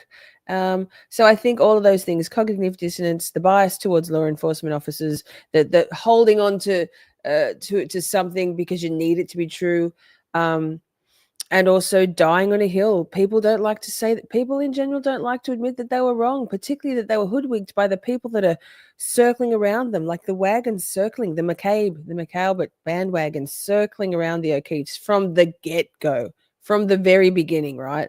All those things. I don't think ego. It's a lot of ego. My opinion. And you'd agree that bruising to the backs of hands is also consistent with defensive wounds. That's correct. And there are actually 4 separate distinct bruises outside of the one that you discussed earlier on Mr. O'Keefe's right hand, correct? Yes, I would say 3, but I can see how you would say 4. 1, 2, 3. That might be 1 together. But yes, I can see how you would say 4. And you testified yesterday that there was also an injury to Mr. O'Keefe's left hand. There was a vague contusion on his left hand, correct? You were asked by Mr. Lowry. Can we take this down now, Miss Little? Yes, Do you want to see it, Bev? You testified on direct examination. Yes, You didn't dear. see any sort of obvious signs of a fight because Mr. O'Keefe's fingernails were intact and you didn't observe any fractures on his hands. Is that right? Correct. But broken fingernails and fractured hands aren't the only observable signs of a fight. Isn't that correct? That's correct. Possibly. Cheryl, I think that probably Paul O'Keefe has lied to himself and convinced himself. It's very, very easy to convince yourself of anything if you want to believe it more than anything. And I think the truth, people realizing you've been conned and betrayed by people you thought were close to you is the most heartbreaking, gut-wrenching realization there is. Trust me, I've felt it many, many times. And over nothing so great as my brother being murdered by those people. I guarantee you he is internally dying on that hill. He might have nightmares about it, but I don't think consciously he would ever admit to himself. It's too much. Ego. I guarantee you. In fact, you noted a laceration over his eye. Yes. You noticed multiple lacerations on his nose. Yep. There. LA, 100%. Abrasions on his nose. Yes. Yes. Multiple abrasions on his nose. Correct. You noticed a laceration to his tongue. Yes. You noted the contusions on the back of his right hand. Correct. The injury, the contusion to his left hand as well. Correct. And as you just testified, bruising on the back of hands may be consistent with defensive wounds. It could be. You know the story, Joey. So in fact, if you have a body Not that all the presents stories. with a laceration to one of the Many brows, times. a laceration or abrasions to the nose, an egg over an eye, contusions and abrasions on the hands, and a laceration to the tongue, these injuries are consistent with a physical altercation, correct? Objection. Sustained. Are those injuries consistent with a physical altercation? Objection. Objection. Your Honor, Objection. may we approach? Sure. Yes, Liza's like, fuck, cunt. We need to ask these questions. I'm doing a cross-examination. These are within the scope. These are valid, non-objectionable questions to a medical examiner in a murder case. For goodness sake. God damn it. Paul, I think, believes her for leaving him at that house. Possibly. And Peggy does. But that's not the point. I believe that it's so many contributing factors to why Paul refuses to see what everybody with two brain cells to rub together can see. Bev is spinning. Yikes. She's like, get me out of here. I need to have a ciggy and a drink. He told me everything I needed to know, spending that money on his house. A piece of shit. Obviously money is a contributor too. I think there is like nothing's binary. There is so many, everything's nuanced in life. In life. You are Unmuted. unmuted.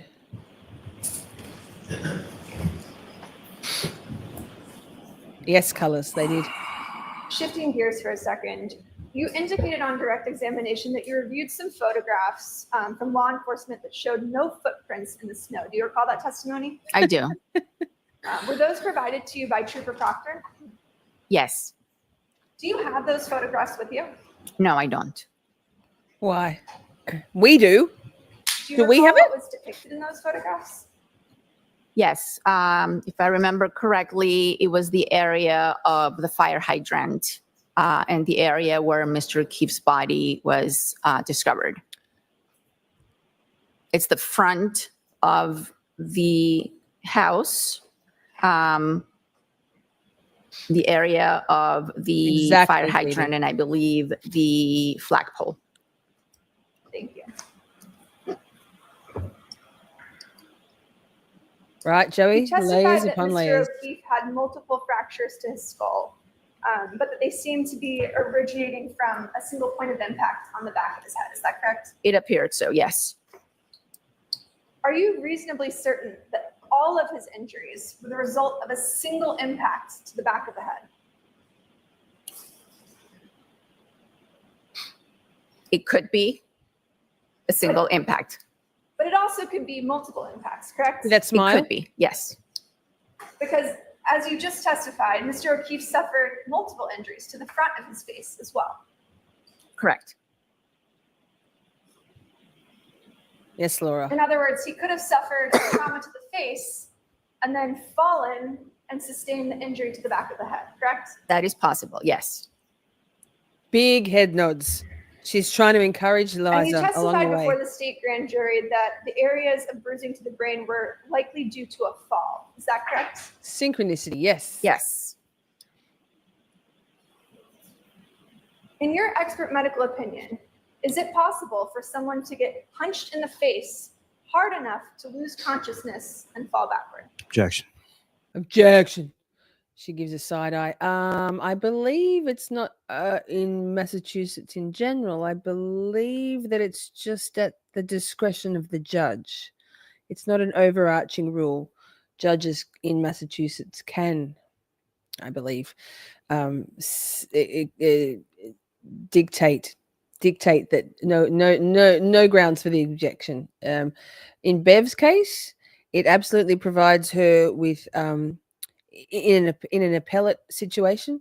I think Piney, forgive me if I'm wrong, for Bev to have in her courtroom no grounds for objections given, that if it goes to the appellate courts, that she can't be ruled as being judicial error if there's no grounds for objections given.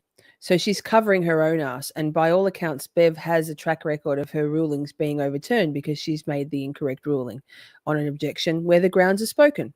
I think. Don't quote me, but I believe that's right. I'll allow it. It's I'll possible. allow it.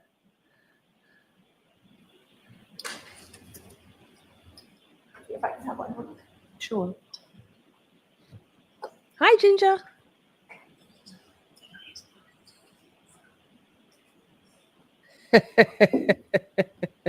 No, they seem to have left this party too, corruption. Can I see the exhibits that were just marked, Your Honor?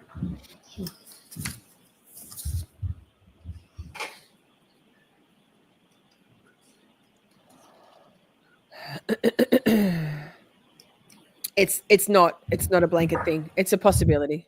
Your Honor, if I could have permission to publish what's Thanks, been Piney. previously admitted as Exhibit 19. Yes. It's intentional, but it's not a blanket rule in Massachusetts, is my understanding. Dr. Scordi-Bello, it's kind of hard to see in this picture, but there's some redness that you observe on the body by the ribs that we observed in some of the other photographs that were presented by Mr. Lally.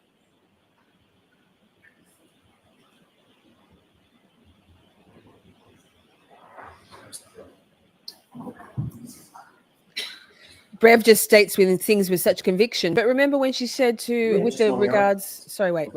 With regards to the jury instructions and the verdict slips, when Bev said, "This is how we do it in Massachusetts, Mr. Jackson. Isn't that right, you Nettie?" And he was like, no. So Bev says things. She's a gaslighting motherfucker. She just says things as truths, and because she's such a bully. And, you know, you don't want to know, like, particularly for a young attorney like Liza, you don't want to be going against Bev if you can help it. I mean, Jackson doesn't give a fuck, but some do. I can imagine she cuts quite an imposing figure, the old Bev. Yes.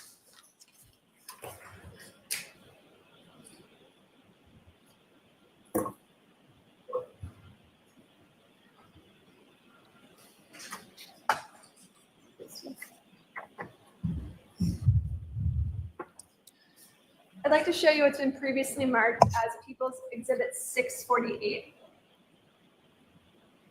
Ms. Gilman, would it be, Mr. Bates, could you take that down? Yeah. Ms. Gilman, would it be possible to display Exhibit 648? 648. May I approach, Your Honor? Yes. Yes. 2853. Thank you.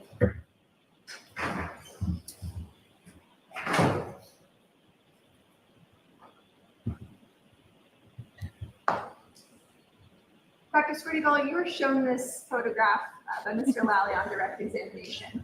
Yes. Do you see the redness sort of next to his rib cage on the bottom? Correct. Yes. What is that? That is livor. Lividity? Lividity. Yes. Can you describe for the jury what lividity is? Yes. Lividity is the pooling of blood to the dependent areas of the body after someone is deceased. So even though it sort of appears to look like Pausing. I don't think Bev makes any more money whether she's in the civil court circuit judge. Is that the right thing? She would just be on a salary. She would just be put on another case. It's the recusal is because I feel like there's higher people dictating Bev's inclusion. Also, again, ego, the whole recusal thing, which we did earlier in the week. If you haven't watched that stream, Beverly Canoni, we need to talk, where we watched the pre-trial motions hearing from 25th of July 2023, where the defense team motioned for her to recuse herself, and she said no, and she was very indignant. She couldn't recuse herself because she wanted to save face. So again, I think this is again nuanced with Bev not recusing herself. I do very firmly believe that Bev stayed on the case because she was, by some factions, instructed to do so we need you on this case. And also because personally, she doesn't want to say there's any appearance of impropriety. She's just going to shut that shit down because ego and hubris. My opinion.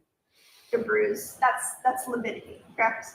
That is lividity. Yes, it goes all the way down.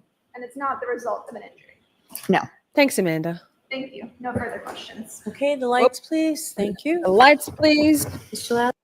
Also, so we'll watch Lally's redirect, and then I'll take a vote. I'm more than happy to keep going, and we'll do badass Renee Stonebridge. Also, just thank you for your condolences, Amanda.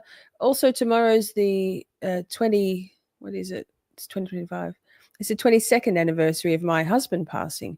My husband and his sister both passed away suddenly at the age of 27, 10 years apart from different things, but both brain things. My husband died from a ruptured cerebral aneurysm, and his sister Catherine passed away from similar. She ended up acquiring oh my god, epilepsy, and then died from sudden unexpected death. So it's thank you though for your condolences. KKK. Let's keep going. Gigi's here. We'll watch Lally's. Do we want to watch Lally's redirect? What is it? Oh my god. Do you want to watch Lally's redirect, chat? Chat. One's in the chat if you want to watch Lally's redirect. Two's in the chat if you want to go straight to Renee Stonebridge, the badass with tattoos and her shoulders showing. My god.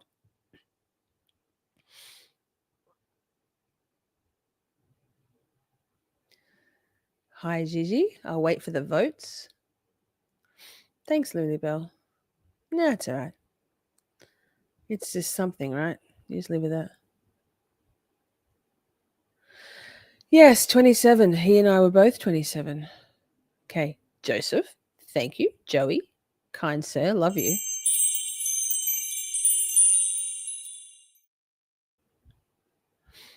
So let me check. We got some votes here. LA wants to stay with the redirect. Timely Amber says, nah, fuck that shit. What the fuck says 227? Yes, I'm waiting for Taryn. 2 skip. Ooh. 1 stay. 1 stay. Ah. Thanks, Cynthia. 2. Oh my god. Oh my god. 2. 1. Is 2 for 2 means let's go to Renee Stonebridge, the lady in green with tattoos. Gee, it's split down the middle. Scrolling through, 2 seems to be more 2s.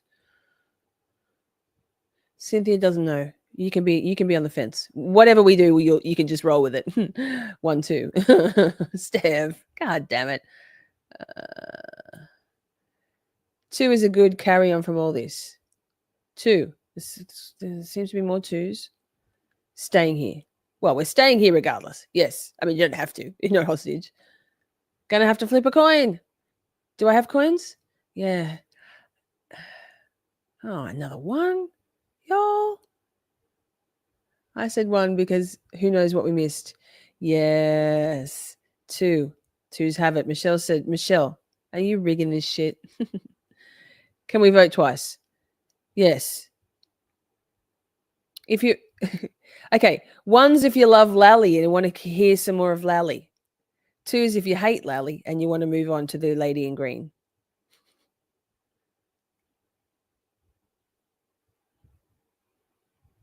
Thanks, Dookie. Whatever vote and hugs. Thank you. 2 slightly more. I went for a no. Okay, we got 2s. 2s. See, I framed it differently, right? And everyone's like, fuck no more fucking Lally. We vote and we vote. The 2s have it. Okay. Number 3. Taryn must be doing something because she didn't vote 69. Okay. Wait. Okay. Sweet. There she is. She must be doing parental stuff. You. Andy says 2. Cat Coco says 2. LA. Wait. 2 when you put it that way. Yes. I bet Mrs. Lally votes 2, Thea. Nice zinger. 69 for Taryn. 2. All right. I reframed it. See, it's all in how you ask the question, right? It's how words matter. The twos have it. I vote for boobs. That redhead. We all vote for boobs. Okay. 1 on 2x speed or 2. Amber, that's a good. Let me see how long it is. Wait. Although there's a lot of twos. Exactly 1 hour. Wait. How much longer? It's 10 minutes, chat. Let's just do it. Fuck. I'll do it on 2x speed. How about that? Amber wins. There for Chairman? Yes. Oh my God. What did I do? It's 2853. Thank you. Something else. Fall. It could be coming in contact with any blunt object in the snow. Would glass be a possibility as far as a blunt object? It could be under certain circumstances. Piece of plastic under certain circumstances as far as a blunt object, would that be also a possibility? Correct, yes. Now, as far as the abrasion near the laceration on the back of the Oh foot, my you asked God, the question whether or Taryn. not that could be from drag, correct? Correct. Now, as far as injuries or abrasions concerning dragging, would it be typical to see just one isolated abrasion in the area of the laceration? Not typical, but possible. Could that also be a result of the blunt impacts or as one of the possibilities you testified before from hitting the ground? Yes. Now, you were asked about hitting the ground, specifically hitting concrete. Would that impact injuries to the back of Mr. O'Keefe's head also be consistent with striking his head on frozen ground? I'm sorry. No, I'll allow it. Can you repeat the question? You were asked a question on cross-examination about the laceration and abrasion to the back of Mr. O'Keefe's head being consistent with striking his head on concrete, correct? Yes. Would that also be consistent with striking his head on frozen ground? Could be, yes. You were asked about certain wounds as being a possibility of defensive wounds. What are some of the other types of defensive 2x wounds that you speed. expect to see that you've not seen? I would expect to see, or I have seen multiple bruising Andy, woo. to the, again, posterior aspects of the forearms. I have seen cuts, lacerations, depending on how a person might be defending themselves, the position of their arms. And would that also include breaks in the fingernails and fractures to the hands? Watch the form, Mr. Lally. Sustain. What, if anything else, would that include? It might include bruising to the knuckles. It might include broken fingers. Now, with reference to the injuries that you were asked about with respect to Mr. O'Keefe's right hand, would those also be consistent with impact from the blunt object as well? They are blunt impact injuries, yes. Well, they're not Now, sharp again, if I could, just with injuries, reference to Lally, you you asked about idiot. different possibilities with the skull fractures and decide. bleeding brain. What is your opinion as to sort of He how hurts that my was caused brain. and sort of, if you could again just go through your opinion as to the head injuries and skull fractures? Objection. Ask it again, Mr. Lally, in a different way. You were asked about the possibility. BRB What is your chat. opinion as to how those injuries were sustained and manifested in this room? I don't know how they came to be. I described them and I stated previously that they are consistent with a fall to the back of the head. And so I'm sorry, Doctor. My question is more geared towards as far as the single impact to the back of the skull and then sort of radiating fractures in the skull. If you could explain that in reference to the subdural hemorrhage, the Raccoon hemorrhage, and the ecchymoses that you observed. Again, a single impact with a fall could cause all the injuries that we're seeing in the brain and the skull. Okay, I know. Hi, doctor. You are all set. Thank you very much.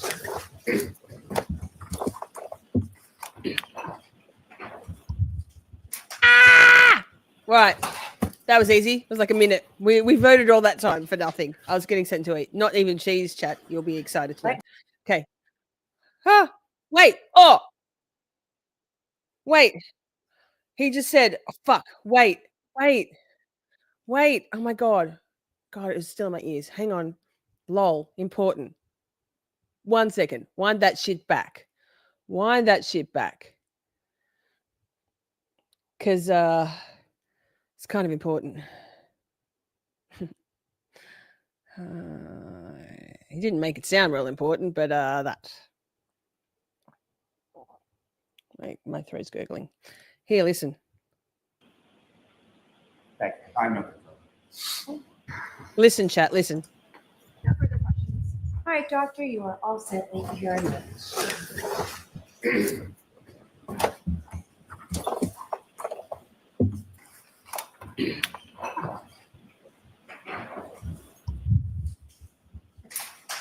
Listen.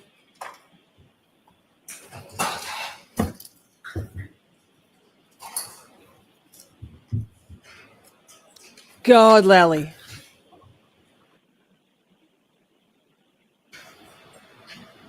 All right, Mr. Lally.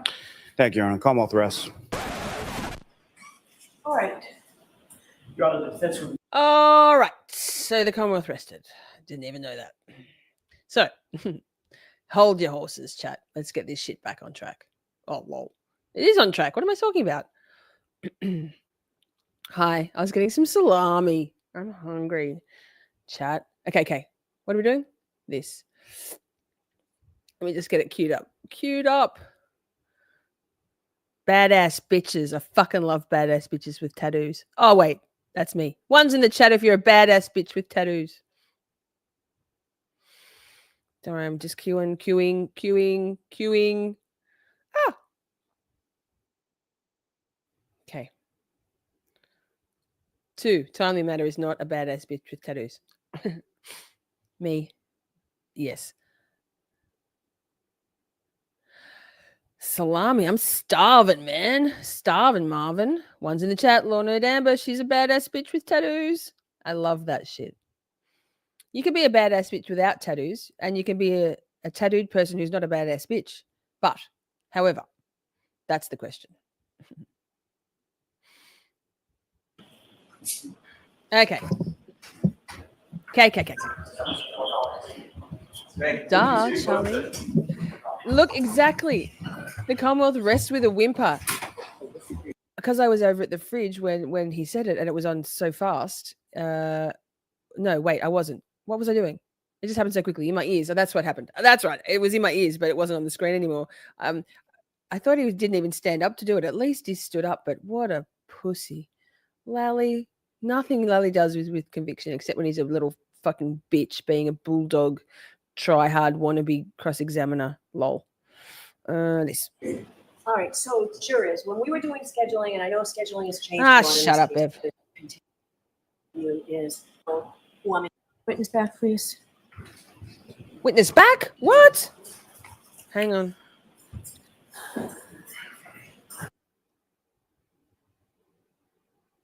Oh, see. Fuck. Jesus fuck, chat. There we go. Stonebridge to the stand. Okay. Areas that were deleted. Yes, Kill me that's now. correct. I have nothing further. Oh, Thank God. okay. Okay, back to salami. For that, Trooper. Thank you very much. Thank you. All right. Thank you. I'll put the ones in the chat in a second. Hang on. Your next witness, Mr. Lally. Yes, Your Honor, the Commonwealth called Dr. Renee Stonebridge to the stand. Okay.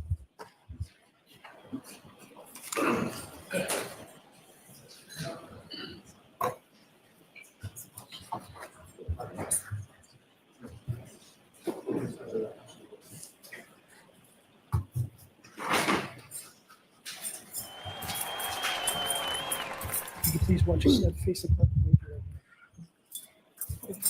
Do you solemnly swear that the testimony you Thank shall you, give to the Taryn. court and the jury in the matter now pending shall be the truth, the whole truth, and nothing but the truth, so help you God? Yes. Thank you. So once you sit, I'm going to tell you that you have to keep your voice up. All those badass bitches. Want to keep our air conditioning on. So just if you'd speak loudly into the microphone, that would be great. I love that. Amy. Yes, thank you. Go ahead, Just love Mr. us Lally. one tiny tattoo. Good afternoon. Could you please state your name and spell your last name for the jury? Yes, my name is Renee Stonebridge. Name's good. Last name Stonebridge, Wait, how fast was it? Stonebridge. And what do you do for work? I am employed through the Chief Medical Examiner's Office at Boston as Director of Cardiac and Neuropathology and Medical Examiner. Now, if I could ask you just a few questions about sort of your educational and work history background, if that's all right. Yes. Starting with your bachelor's degree, where did you go and what, if any, I areas am did you Tilly. receive a degree in? So I went to SUNY at Stony Brook in New York. I was a double major in biology and Germanic languages and literature. I graduated with a Bachelor's of Science degree. After that, I went to the American University of Antigua for medical school, and I graduated with honors, magna cum laude. She's a After smart, that, I badass did bitch. a 4-year combined anatomic and clinical pathology residency program at NYU Winthrop Hospital in Long Island, New York. After that, I did a 1-year forensic pathology fellowship at the Boston office of the Chief Medical Examiner. And after that, I did a 2-year neuropathology fellowship program through Brown University at Rhode Island Hospital. And doctor, are you board certified? Yes, I am board certified No. in anatomic pathology. Pausing to say colors. You, girl, if I ever met a badass bitch who didn't need tattoos to be a badass, it's you. I fucking love you. Just saying. Keep your clean skin. Be different. Clinical pathology, forensic pathology, and neuropathology. And if you BYE. could just explain to the jury a little bit about what is board certified? Big Unetti energy. The ladies of the Unetti. Am I muted? Fuck. Oh, I thought I was muted. Jesus fuck chat. Big Yannetti energy. BYE. Because ladies of Yannetti would have been too small to see in chat, so we went with BYE. We'll do a ladies of Yannetti t-shirt, I think. Fine, me. Board certification means that every medical specialty has their own board. So for example, the American Board of Pathology dictates whether or not you can be board certified based on certain criteria. So you have to meet certain criteria, meaning that you have to complete a certain number of surgical specimens, a certain number of autopsies. And then once you meet that criteria, you can take an exam, which if you pass, leads to your board certification. Now, if I could ask you just a couple, and your board certification is up to date at this point, is that correct? Yes. In each of those areas that you just spoke of? Facts. Yes. Now, if I could ask you some general terms as far as if you could define them for the jury. First of all, what is pathology in a general sense? Pathology is essentially the study of any sort of... So the lashes. I miss my lashes so much. I used to have the most fucking thick, caterpillar, ridiculous lash extensions. I miss them so much. I used to have full claws too, even as a traffic controller. Full, long coffin nails. Chef's kiss. It was a whole vibe. No one takes you seriously when you look like that, but no one takes me seriously anyway, so it doesn't matter. The shade that people throwing on her for her shoulders showing, which I get, court decorum, very hot, but whatever. Me with my shoulders showing, and her lashes and her tattoos, and then she speaks, and it just blew them all out of the water because she's so fucking smart. I love it. Of disease or abnormal state of the body tissues. So anything that can go wrong in the body and any of the body systems is essentially the study of pathology. And now starting with anatomic pathology, what is anatomic pathology? Robin, you shouldn't be getting a lot of ads. I do the same thing for every live, and I'm so sorry if you are. Every live, except for the ones that where I have actual integrity. I didn't put any ads, and I still haven't on my video with Auntie Deb or my live stream with Uncle Frank. No ads, no monetization there. I always set it for every 30 minutes, never any more often. And I choose the let YouTube choose. What is it? Disperse the ads at different times for different viewers, so that to maximize, so that everybody doesn't get an ad all at once and everyone dips. Ads are annoying. There are a few ways that you can not get ads, Robin. YouTube Premium, just saying, life changer, game changer. You can swipe out of YouTube and do other stuff on your phone and it still plays. You don't get ads. But you can also, if you get an ad, apparently if you X out of, like, if you X out, like close down the video, like close down the live, like X out of it completely and go straight back in, you'll go to exactly like just 1 second later, however long it takes you to do that, and not get the ad again. So that. But there shouldn't be any more than normal, because I always do the same settings on all of my lives, is every 30 minutes and place them at different times for different viewers, so nobody just gets a block of ads. But I'm sorry, ads are shitty. Premium. Pathology more specifically. Anatomic pathology consists of the study of surgical specimens. So for example, if someone goes to the hospital to have a tumor removed, that specimen will go to pathology. The pathologist will look at it, cut it, look at specimens under the microscope, order any ancillary tests if necessary, and then make a diagnosis, which is then conveyed to the clinician. Oh, wait, pausing here. Can you see on her shoulder here? Can you see where my cursor is? There's a K there. My God. My God. The shit I copped on Twitter for zooming into that and going, oh my God, she's secretly for Karen Reed. Oh my God. But also colors, whatever you do, please don't ever get a pirate flag tattoo. Yeah, chat. I did that. If you know, you know. Carry on. Anatomic pathology also consists of cytopathology, which is looking at individual cells. And then it also consists of autopsy pathology. And as far as clinical pathology, what does that mean? Clinical pathology is anything that is lab related in pathology. So if you have to get blood drawn and then the results come back, that is clinical pathology. If there's any sort of blood work that needs to be done, for example, if you're going to have a surgery and they have to cross-match and type you in case of a blood transfusion. That's considered clinical pathology. Also microbiology, so anything infectious. So essentially anything that goes through a lab is clinical pathology. And what is forensic pathology? Forensic pathology is the study of autopsies in a medical legal sense. It doesn't necessarily mean that it's always going to be something that is legal. Sometimes it may be just a person who has not seen a doctor in many years, dies at home. There's no physician that is willing to sign a death certificate. So we work on those types of cases plus anything that is non-natural. Now, neuropathology, what is that? Neuropathology is the study of the brain, spinal cord, eyes, muscles, and nerves. And if you could, just again. I make literally, I don't know what, yes, you do. Sorry, Ava's mom asks, do you make dollars on ads? So for example, let me check. The video I did with Auntie Deb about the fucking pedo pirate, that we did it we pre-recorded it and I released it as a video. Let me check. Has 5.3 thousand views at this point. It's a 15-minute video.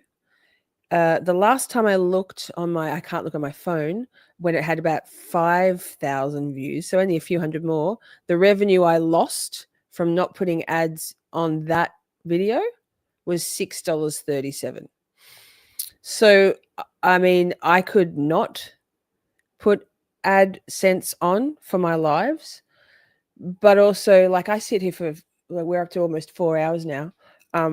Like, I am running a business, and it is my spare time. Like, I've streamed every day for 16 nights on my holidays. So it's negligible. The main income for YouTubers, unless you have tens and hundreds of thousands of views on your content, which I don't, the AdSense is negligible. So the revenue on the ads, the main income comes from super chats and super stickers and memberships and gifted memberships. But then YouTube takes between 30 and 40% of that, and then I pay tax on that as well. So yeah, I make there's some money there. If I'm Melanie Little, I'm going to be more concerned about not saying the bad words, because she gets a lot more views on her content than someone like me, obviously. But yeah, there's a little bit of money to be had. My good friend Amber was telling me the whole time, put the fucking ads on, put the ads on. It's not grifting, you're running a business. So yeah, there's some money to be made, but it's not much. In general terms, as far as casework is concerned, related to your work as a director of the neuropathology, can you explain to the jury sort of what it is that you do with respect to neuropathology? Yes. So my job primarily entails me to be a consultant for the medical examiners. So the medical examiners have a certain set of criteria that they follow in order to determine whether or not a brain needs to be saved for a neuropathologic analysis. So upon following that criteria, if the brain is saved, it gets put into formalin, which essentially fixes the brain so it firms it up, so it makes it easier to analyze. So after the brain has been fixed, I usually let them fix about 2 weeks. Sometimes it could be a little more, a little less, depending on circumstances. I will then... Pause. I have grifter in my YouTube and my Twitter bio, so it's official. You shouldn't talk about money, but just say, like, my lives when I'm doing my normal stream schedule of Friday and Saturday nights only, about 10 hours of lives a weekend or thereabouts every weekend. After tax, I get about 1,200 Australian, which is about 900 US. So that's a lot of work for not that much money. So if that's grifting, I mean, have to. Anyway, I am a grifter. I love it. We're getting grifting merch. Of course we are. Look at the brain, take photographs of it from all sides, and then cut the brain, take photographs, document any sort of abnormalities. And then if I feel the need to take sections to look at under the microscope, then I will take those sections. They will be processed through histology. I will look at the slides. Sometimes you may have to add in additional testing, for example, immunohistochemistry, to see if there's anything in particular that you cannot maybe diagnose solely on looking at the histology. And then once that is done, I will issue a report to the medical examiner, and then they use it in terms of determining their cause and manner of death, if necessary. Now, as far as that formalin process, as far as the solution is concerned, is there a typical time period that the brain would have to be in that solution prior to you examining it or cutting it or any of those other things? Usually about 2 weeks, give or take maybe a few days here and there, but I usually try to let them fix at least 10 days minimum. And again, in general terms, with respect to the types of cases that are I know I'm muted. Yeah, grifting is shifted in meaning, bit like a boomer, I think, colors. A grifter is someone who's like pursuing someone else's money by way of like deception, smoke and mirrors. Yeah, like they're grifting, they're mooching and smooching of people. I'm running a business here. Yeah, I'm providing entertainment, information, community. But people love to throw it around, so I'll catch it. Let's fucking go. Grifter? Yeah, of course. Not a real good one. I'm trying. Like Amber says, we're trying. We got to get some more grift. refer to you. What types of cases are typically referred to you? So part of the criteria that we use is that any cases for children or babies under the age of 2 years, those always come to me. Also, if there is any cases that have blunt head trauma that may be suspicious or homicidal in nature, those will typically come to me as well.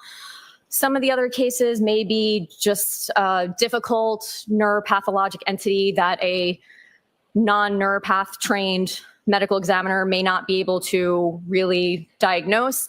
And then sometimes there's cases that are just surprise cases where the medical examiner opens up the head and they see something interesting or abnormal, and they decide to save that case for me to look at further.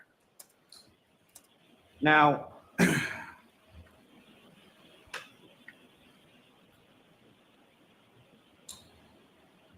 with respect to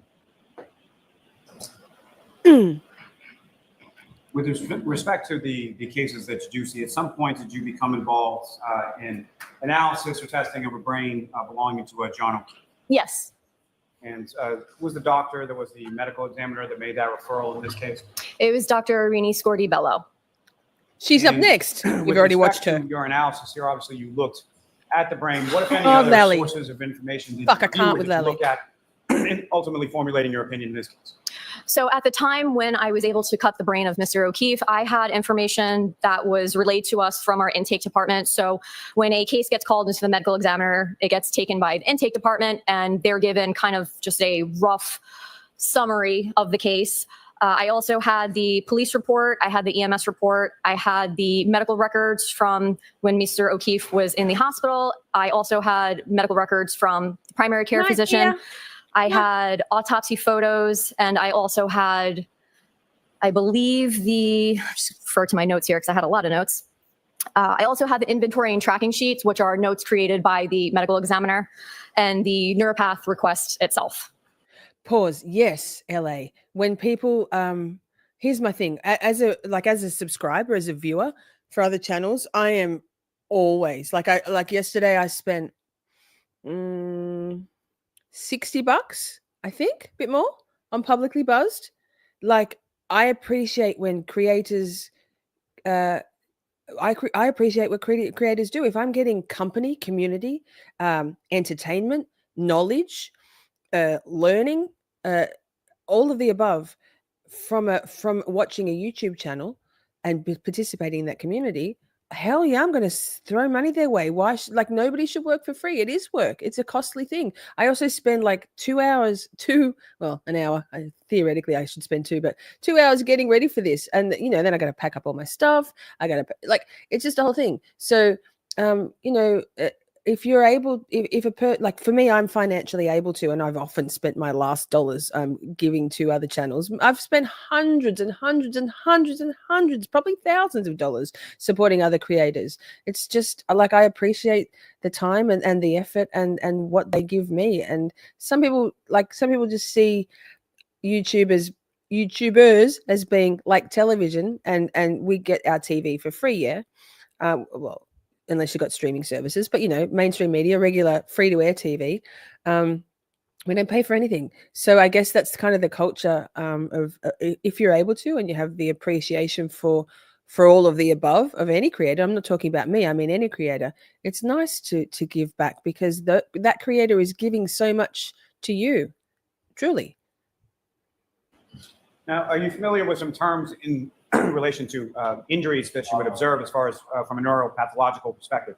As far as injuries being acute, subacute, or more? Yes. More. And can you explain to the jury sort of what those are and what those mean? So it Hi, depends on Raccoon. the circumstances. Acute generally is something that happened within a very short time frame. So when I refer to something as being acute, I usually refer to that as something that's occurring from the time of an injury to maybe a day or so afterwards. As I said, it's variable, dependent on circumstances. Subacute is something that has not happened within the last few minutes, few hours, maybe even a day, and maybe something that is now in the process of healing. And then chronic is usually something that has happened a while ago in the past. You may see some sort of evidence of some type of... God, my grifting speech worked, chat. Love you. Cheryl, thank you so much. Wait, I just fucking... Thank you. Yay, that wasn't my point, but thank you so much. Welcome, new Shorties. I see some cool names, some chatters and some not chatters. I don't have Cash App here. We don't have Cash App or Venmo in Australia.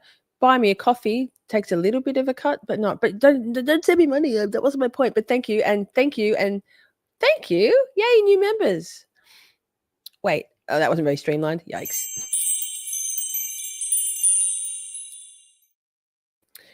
Thank you. That I wouldn't. Yes, my grift continues. Let's focus. Can we? Of injury in a chronic state. You may also not see any evidence because it may have completely healed by that point.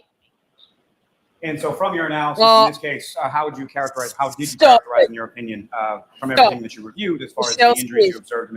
Michelle Smith, are you there? Michelle Smith, wait. Let me pull something up on screen for you all. This is hilarious. This is hilarious. If you know, you know. Kerry B, welcome to Shorty members. I'm so thrilled that you could join us. That's fantastic.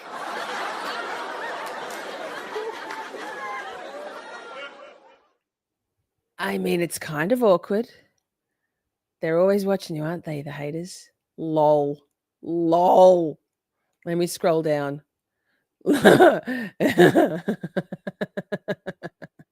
If you're on Twitter, or perhaps in a particular other channel, you'll understand that that's hilarious. Like, chef's kiss, 10.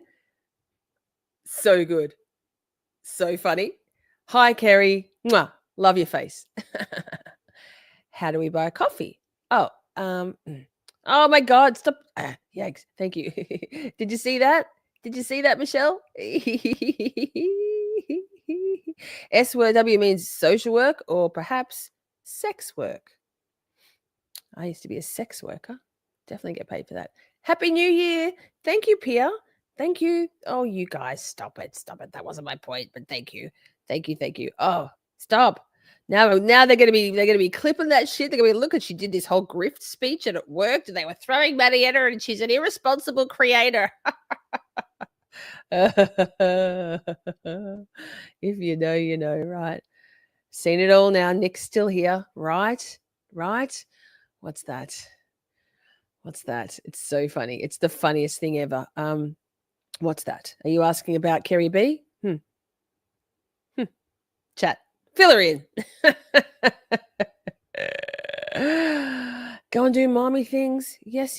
Mwah. Thank you, LA. Initial twin. Love you. Yes. Bang, bang. Pull up, bitch, and clip it. I don't know. Maybe they can call their next stream grifting. We need to talk. I don't know. There'll be something. The forever troll. Anyway, let's focus. Apparently, when we get to the 4-hour mark, I lose. My ADHD goes, hey, let's do this. And I'm like, yeah, sure, let's do that. Okay. Haters going to hate. Yeah, they are, for no real reason other than I'm an irresponsible creator. The injuries I observed were acute injuries, meaning that they probably occurred minutes to hours.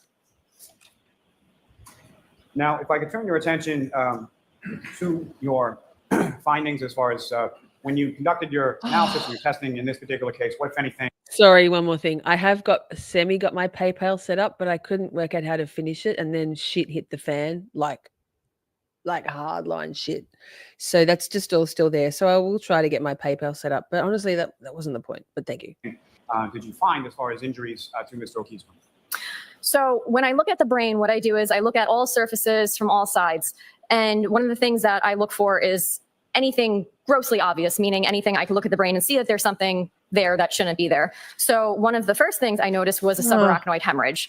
And subarachnoid hemorrhage is something that occurs when you have bleeding within the leptomeninges. The leptomeninges are a very thin membrane that encase the brain and the spinal cord, and there should not be blood freely floating within the leptomeninges. So if you have a subarachnoid hemorrhage, most of the time the causes are either a ruptured aneurysm, which is something I would see upon cutting the brain, or some type of trauma. So that was the first finding. Can I stop you there just for a second? Of those taking notes and for our court reporter, could you spell the type of hemorrhage and the membrane? Yes. Oh, it's her, Amber. Subarachnoid is SUBARACHNOID. And leptomeninges, LEPTOMENINGES. Thank you very much. You're welcome. Now, with regard to anything related to the aneurysm that you indicated that you would have seen, what, if anything, did you see during the course of your review or testing or analysis of Mr. O'Keefe's? So aneurysms are typically Holly seen knows. in the cerebral vessels that sit around the base of the brain. So there's something called the Holly been in the trenches with Kerry. Holly's my girl. She does it with humor.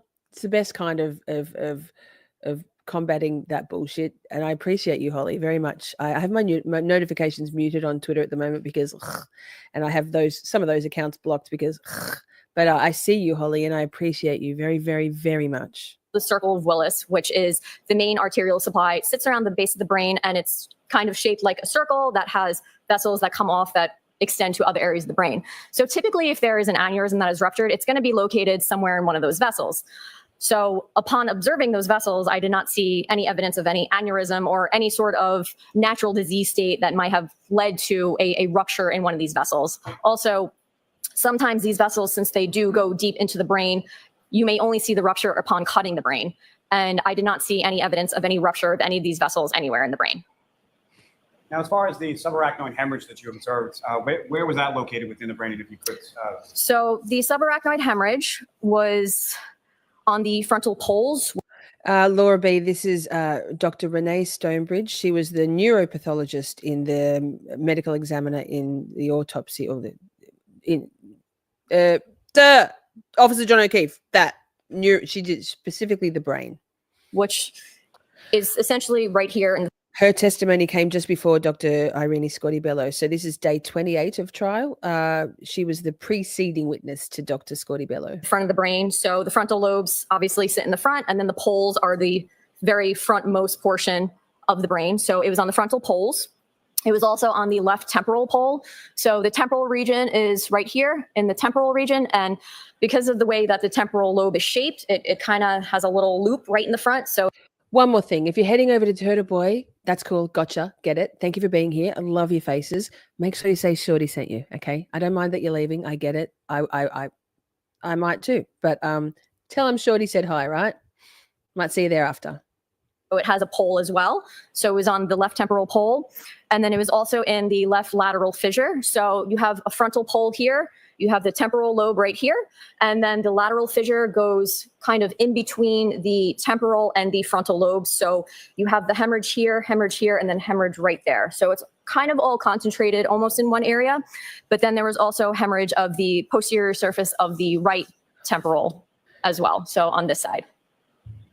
Now, doctor, I'm probably going to butcher this horribly, but just as far as a bilateral unci, are you familiar with that? Yes. So the unci are the medial portion of the temporal lobes. So the brain is essentially oriented in a way that each hemisphere, the right and left hemisphere, are the same. The unci are the most inner portion of the temporal lobes. So the unci sit just next to the brainstem. So if you have anything that causes herniation of these unsi, they start to push inwards onto the brainstem. So say this is the brainstem, here the unsi, they start to push in. And because the brain is within the skull is hard, you have no room for any sort of expansion of the brain. If there is herniation, it will start to push in that area because the brainstem turns into the spinal cord and goes out of the skull through the foramen magnum. So you have this hole about this big or so at the base of the skull where the brainstem turns to the spinal cord, then comes out. So that's one of the only areas in which the brain can actually move because it's encased in the hard skull. So if you have herniation, it'll start to push and then push downwards. Could I ask you to spell unsi? UNCI. And with reference to this bilateral unsi area, what, if any, herniation did you observe? So when the unsi herniate, it can be subtle. Sometimes if it's herniated enough, you may see hemorrhages in the brainstem. And this happens because this tissue is now pushing on the brainstem and it's essentially being compressed. So there was herniation noted, and then there was hemorrhage within the brainstem. Now, if I could ask you, doctor, just to be familiar with the term or medical term known as a contusion. Yes. And can you explain just in general terms to the jury what you want to Nah, Lally. So a contusion is essentially a bruise. It's blood that's coming out from a blood vessel. It's a blood vessel that has been broken in some way, and now there's blood coming out. And are you also familiar with another term, part of that term, known as a punctate contusion? Yes, so punctate is essentially just a way to describe the size of a contusion. When I say punctate, I mean something that's very, very tiny. It almost just like a dot. And with respect to punctate contusion, what, if anything, did you observe in Mr. O'Keefe's brain, and where was it located?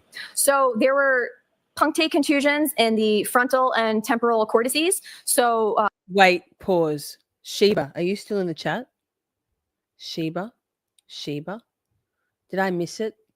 Sheba. Also, Sweet Caroline, you can type whatever. Don't worry, we'll get you. Doesn't matter if you type Googly Gook. Sheba, are you still here? She is, Stephanie. There it is. Anyway, did someone say they heard my voice on another stream tonight?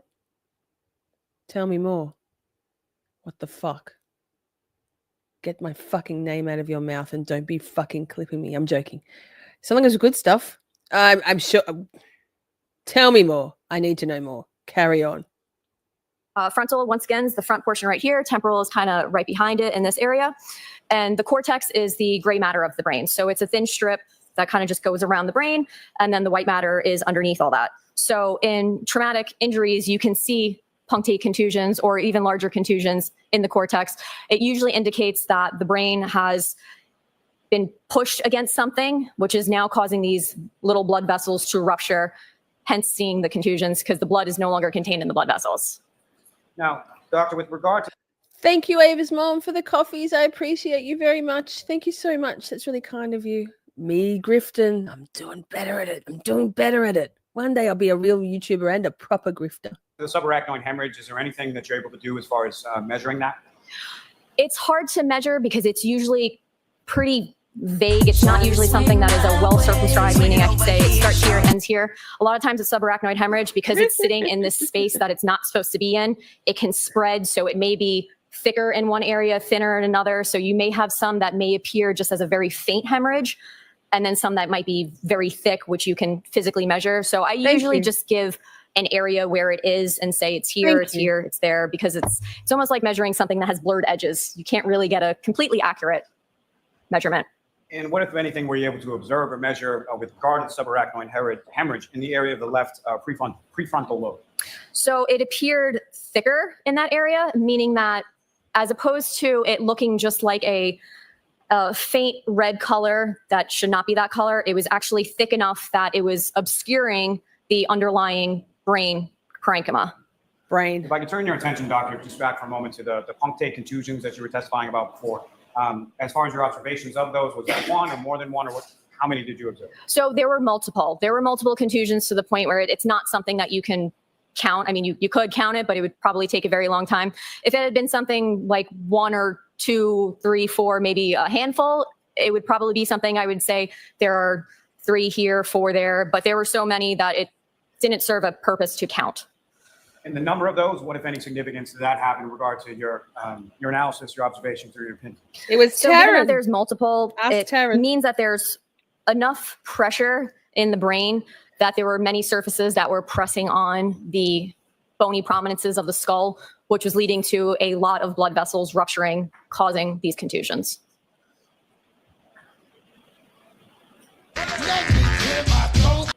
Now, I think you've talked a little bit about just in general terms. I didn't know that was there, Taryn. What is a hemorrhage? So a hemorrhage is essentially blood that's coming out from a vessel. So it's like a bruise. Hemorrhage, bruise, contusion, they're fairly similar. Some people use them interchangeably, but it's essentially blood that's no longer contained in a blood vessel. When something is termed medically, based on your training experience, as a diffuse hemorrhage, what does that mean? So diffuse means it's over a very large area. It's not something that's just a tiny little area. You could say, okay, I'm looking at this person's, let's say, liver, and there's a 2 by 2 centimeter hemorrhage sitting right there in the right lobe of the liver. Diffuse would mean there's hemorrhage throughout nearly the entirety of the liver. Now, with regard to, you made a note as far as there being a diffuse hemorrhage within the pons, P-O-N-S, is that correct? Yes. Can you explain to the jury sort of what that means and where is that located within the brain? So the pons is part of the brainstem. So the brainstem starts right in the middle of the brain, and you have the midbrain, the pons, the medulla, and then it turns into the spinal cord. So the pons is kind of in the middle of the brainstem. And when you have hemorrhage in the pons, in this circumstance, it was because there was the herniation of those inside, which began moving closer and closer towards the pons, pressing on it, causing hemorrhage, because now the tissue is compressed. The blood is not going to be able to flow in and out freely, therefore hemorrhage. Therefore hemorrhage. Wait. Love you, boo. This shit's probably hit me off now. Well, but this. Shawty, swing my way. Swing it over here, shawty. That's what it was, Sumo. Taryn. Now, with regard to the totality of what you reviewed in this case in regard to Mr. O'Keefe, you be able to form any opinions to a reasonable degree of medical certainty in regard to the injuries that you observed to Mr. O'Keefe's brain? I was able to determine that these are acute traumatic injuries. I know that based on what I observed and in combination with the autopsy findings, that this is due to some type of trauma.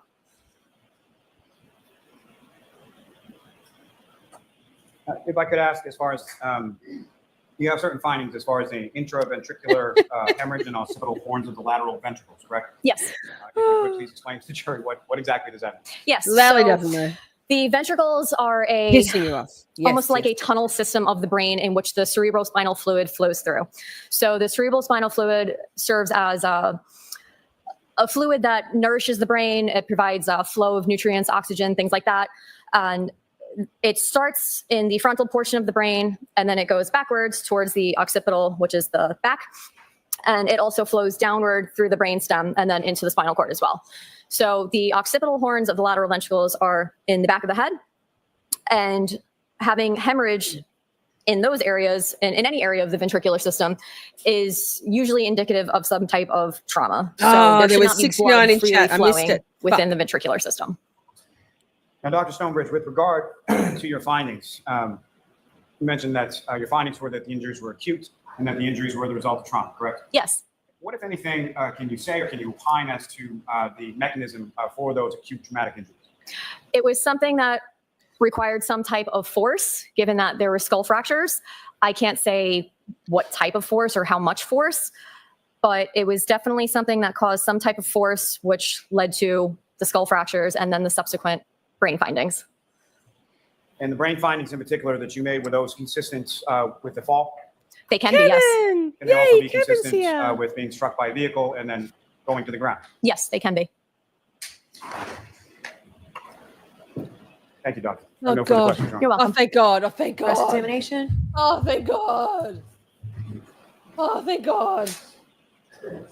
Liza, let's go. Let's fucking go, Liza. You're welcome. Oh, no Thank you questions. very much. You are all set. Thank you. We did it. Dad, we did it. I got itchy nose. We did it. To step down. Thank you. Thank you, All love. right, Mr. Lally, your next witness. All right, Mr. Yes, Lally. Your Honor, call next call witness, Dr. Irini please. Scordi-Bello to this. No, unfortunately, Lally, we've already watched Irini Scordi-Bello, Dr. Irini Scordi-Bello. We did a chat, and at this stage, I have no shift for tomorrow. So we'll be doing something tomorrow night if you're keen. 17 nights of shoddy, y'all. Taryn, how's your paint cleaning going? Goodness gracious. Oh my goodness, my nose is so itchy. I've got a booger. That's delightful. Impeccable timing. Kevin. Maybe Kevin was the number 69. No, it dipped. Oh, it's the love story across the pond. Kevin and Steph. When will you know if you have to work? I'll know by, I don't think I will be working because usually it would be come on Friday, the shift. So by about 5 or 6 tonight. So I'll schedule a live. And if I do have to work, I'll bump it to the usual Friday night. But if I don't, Higgy no game. I think we're going to do Higgy. What do you think, chat? Sunday night Higgy? You wrong. You wrong. Whoop, whoop. Yes, another day, Camp Shorty. I mean, I'm here for the people, and I'm a little bit here for the grift, apparently. Kevy. It's Twitter time, y'all. Bitches. Well, can we deal with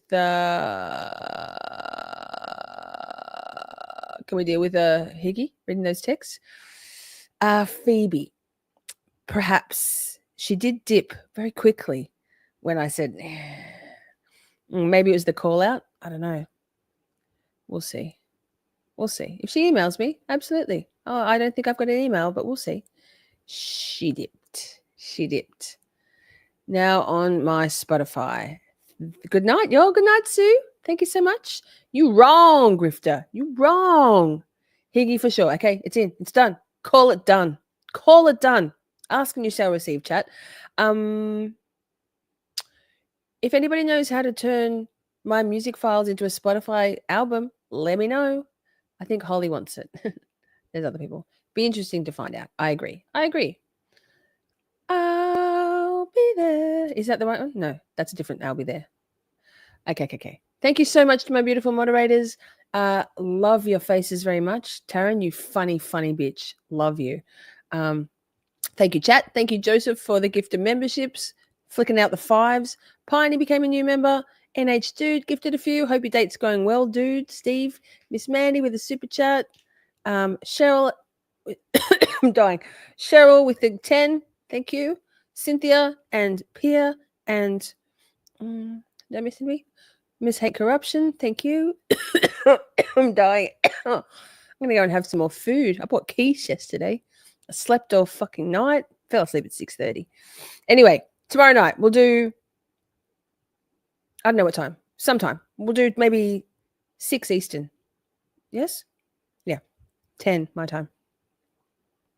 I just clicked the wrong button. I'm losing my mind.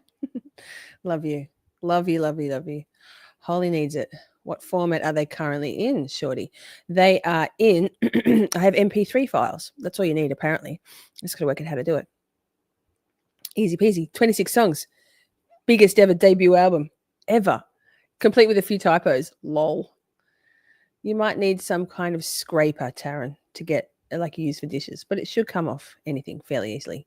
Thoughts and prayers, Taryn, with the paint thing. I'm sorry that the kidlets did some cheeky stuff while you were being an amazing moderator and production assistant. Okay. And it was definitely the Kerry B. We know where you post, Kerry B. We've seen it. Thank you. Lots of love. Peace out, bitches.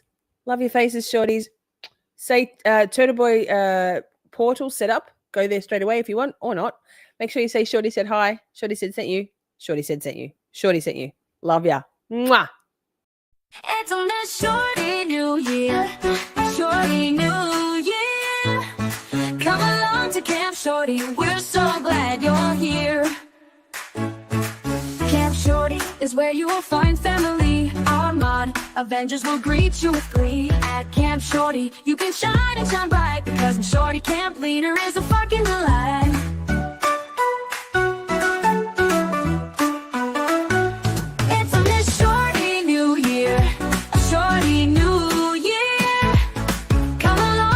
Shorty, we're so glad you're here. Your opinions are valid. You can fly like a bird with the comments and screen. You will always be heard. It's the best chat on YouTube. can cuss all you want.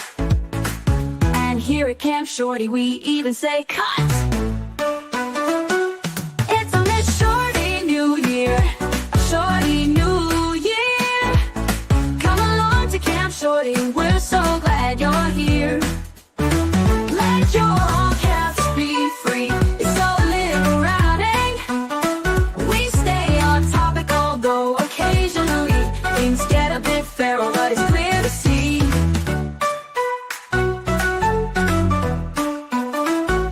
It's a Miss Shorty New Year, a Shorty New Year. Come along to Camp Shorty, we're so glad you're here. Camp Shorty is where you will find family. Armand Avengers will greet you with glee. At Camp Shorty, you can shine and shine bright, because the Shorty camp leader is a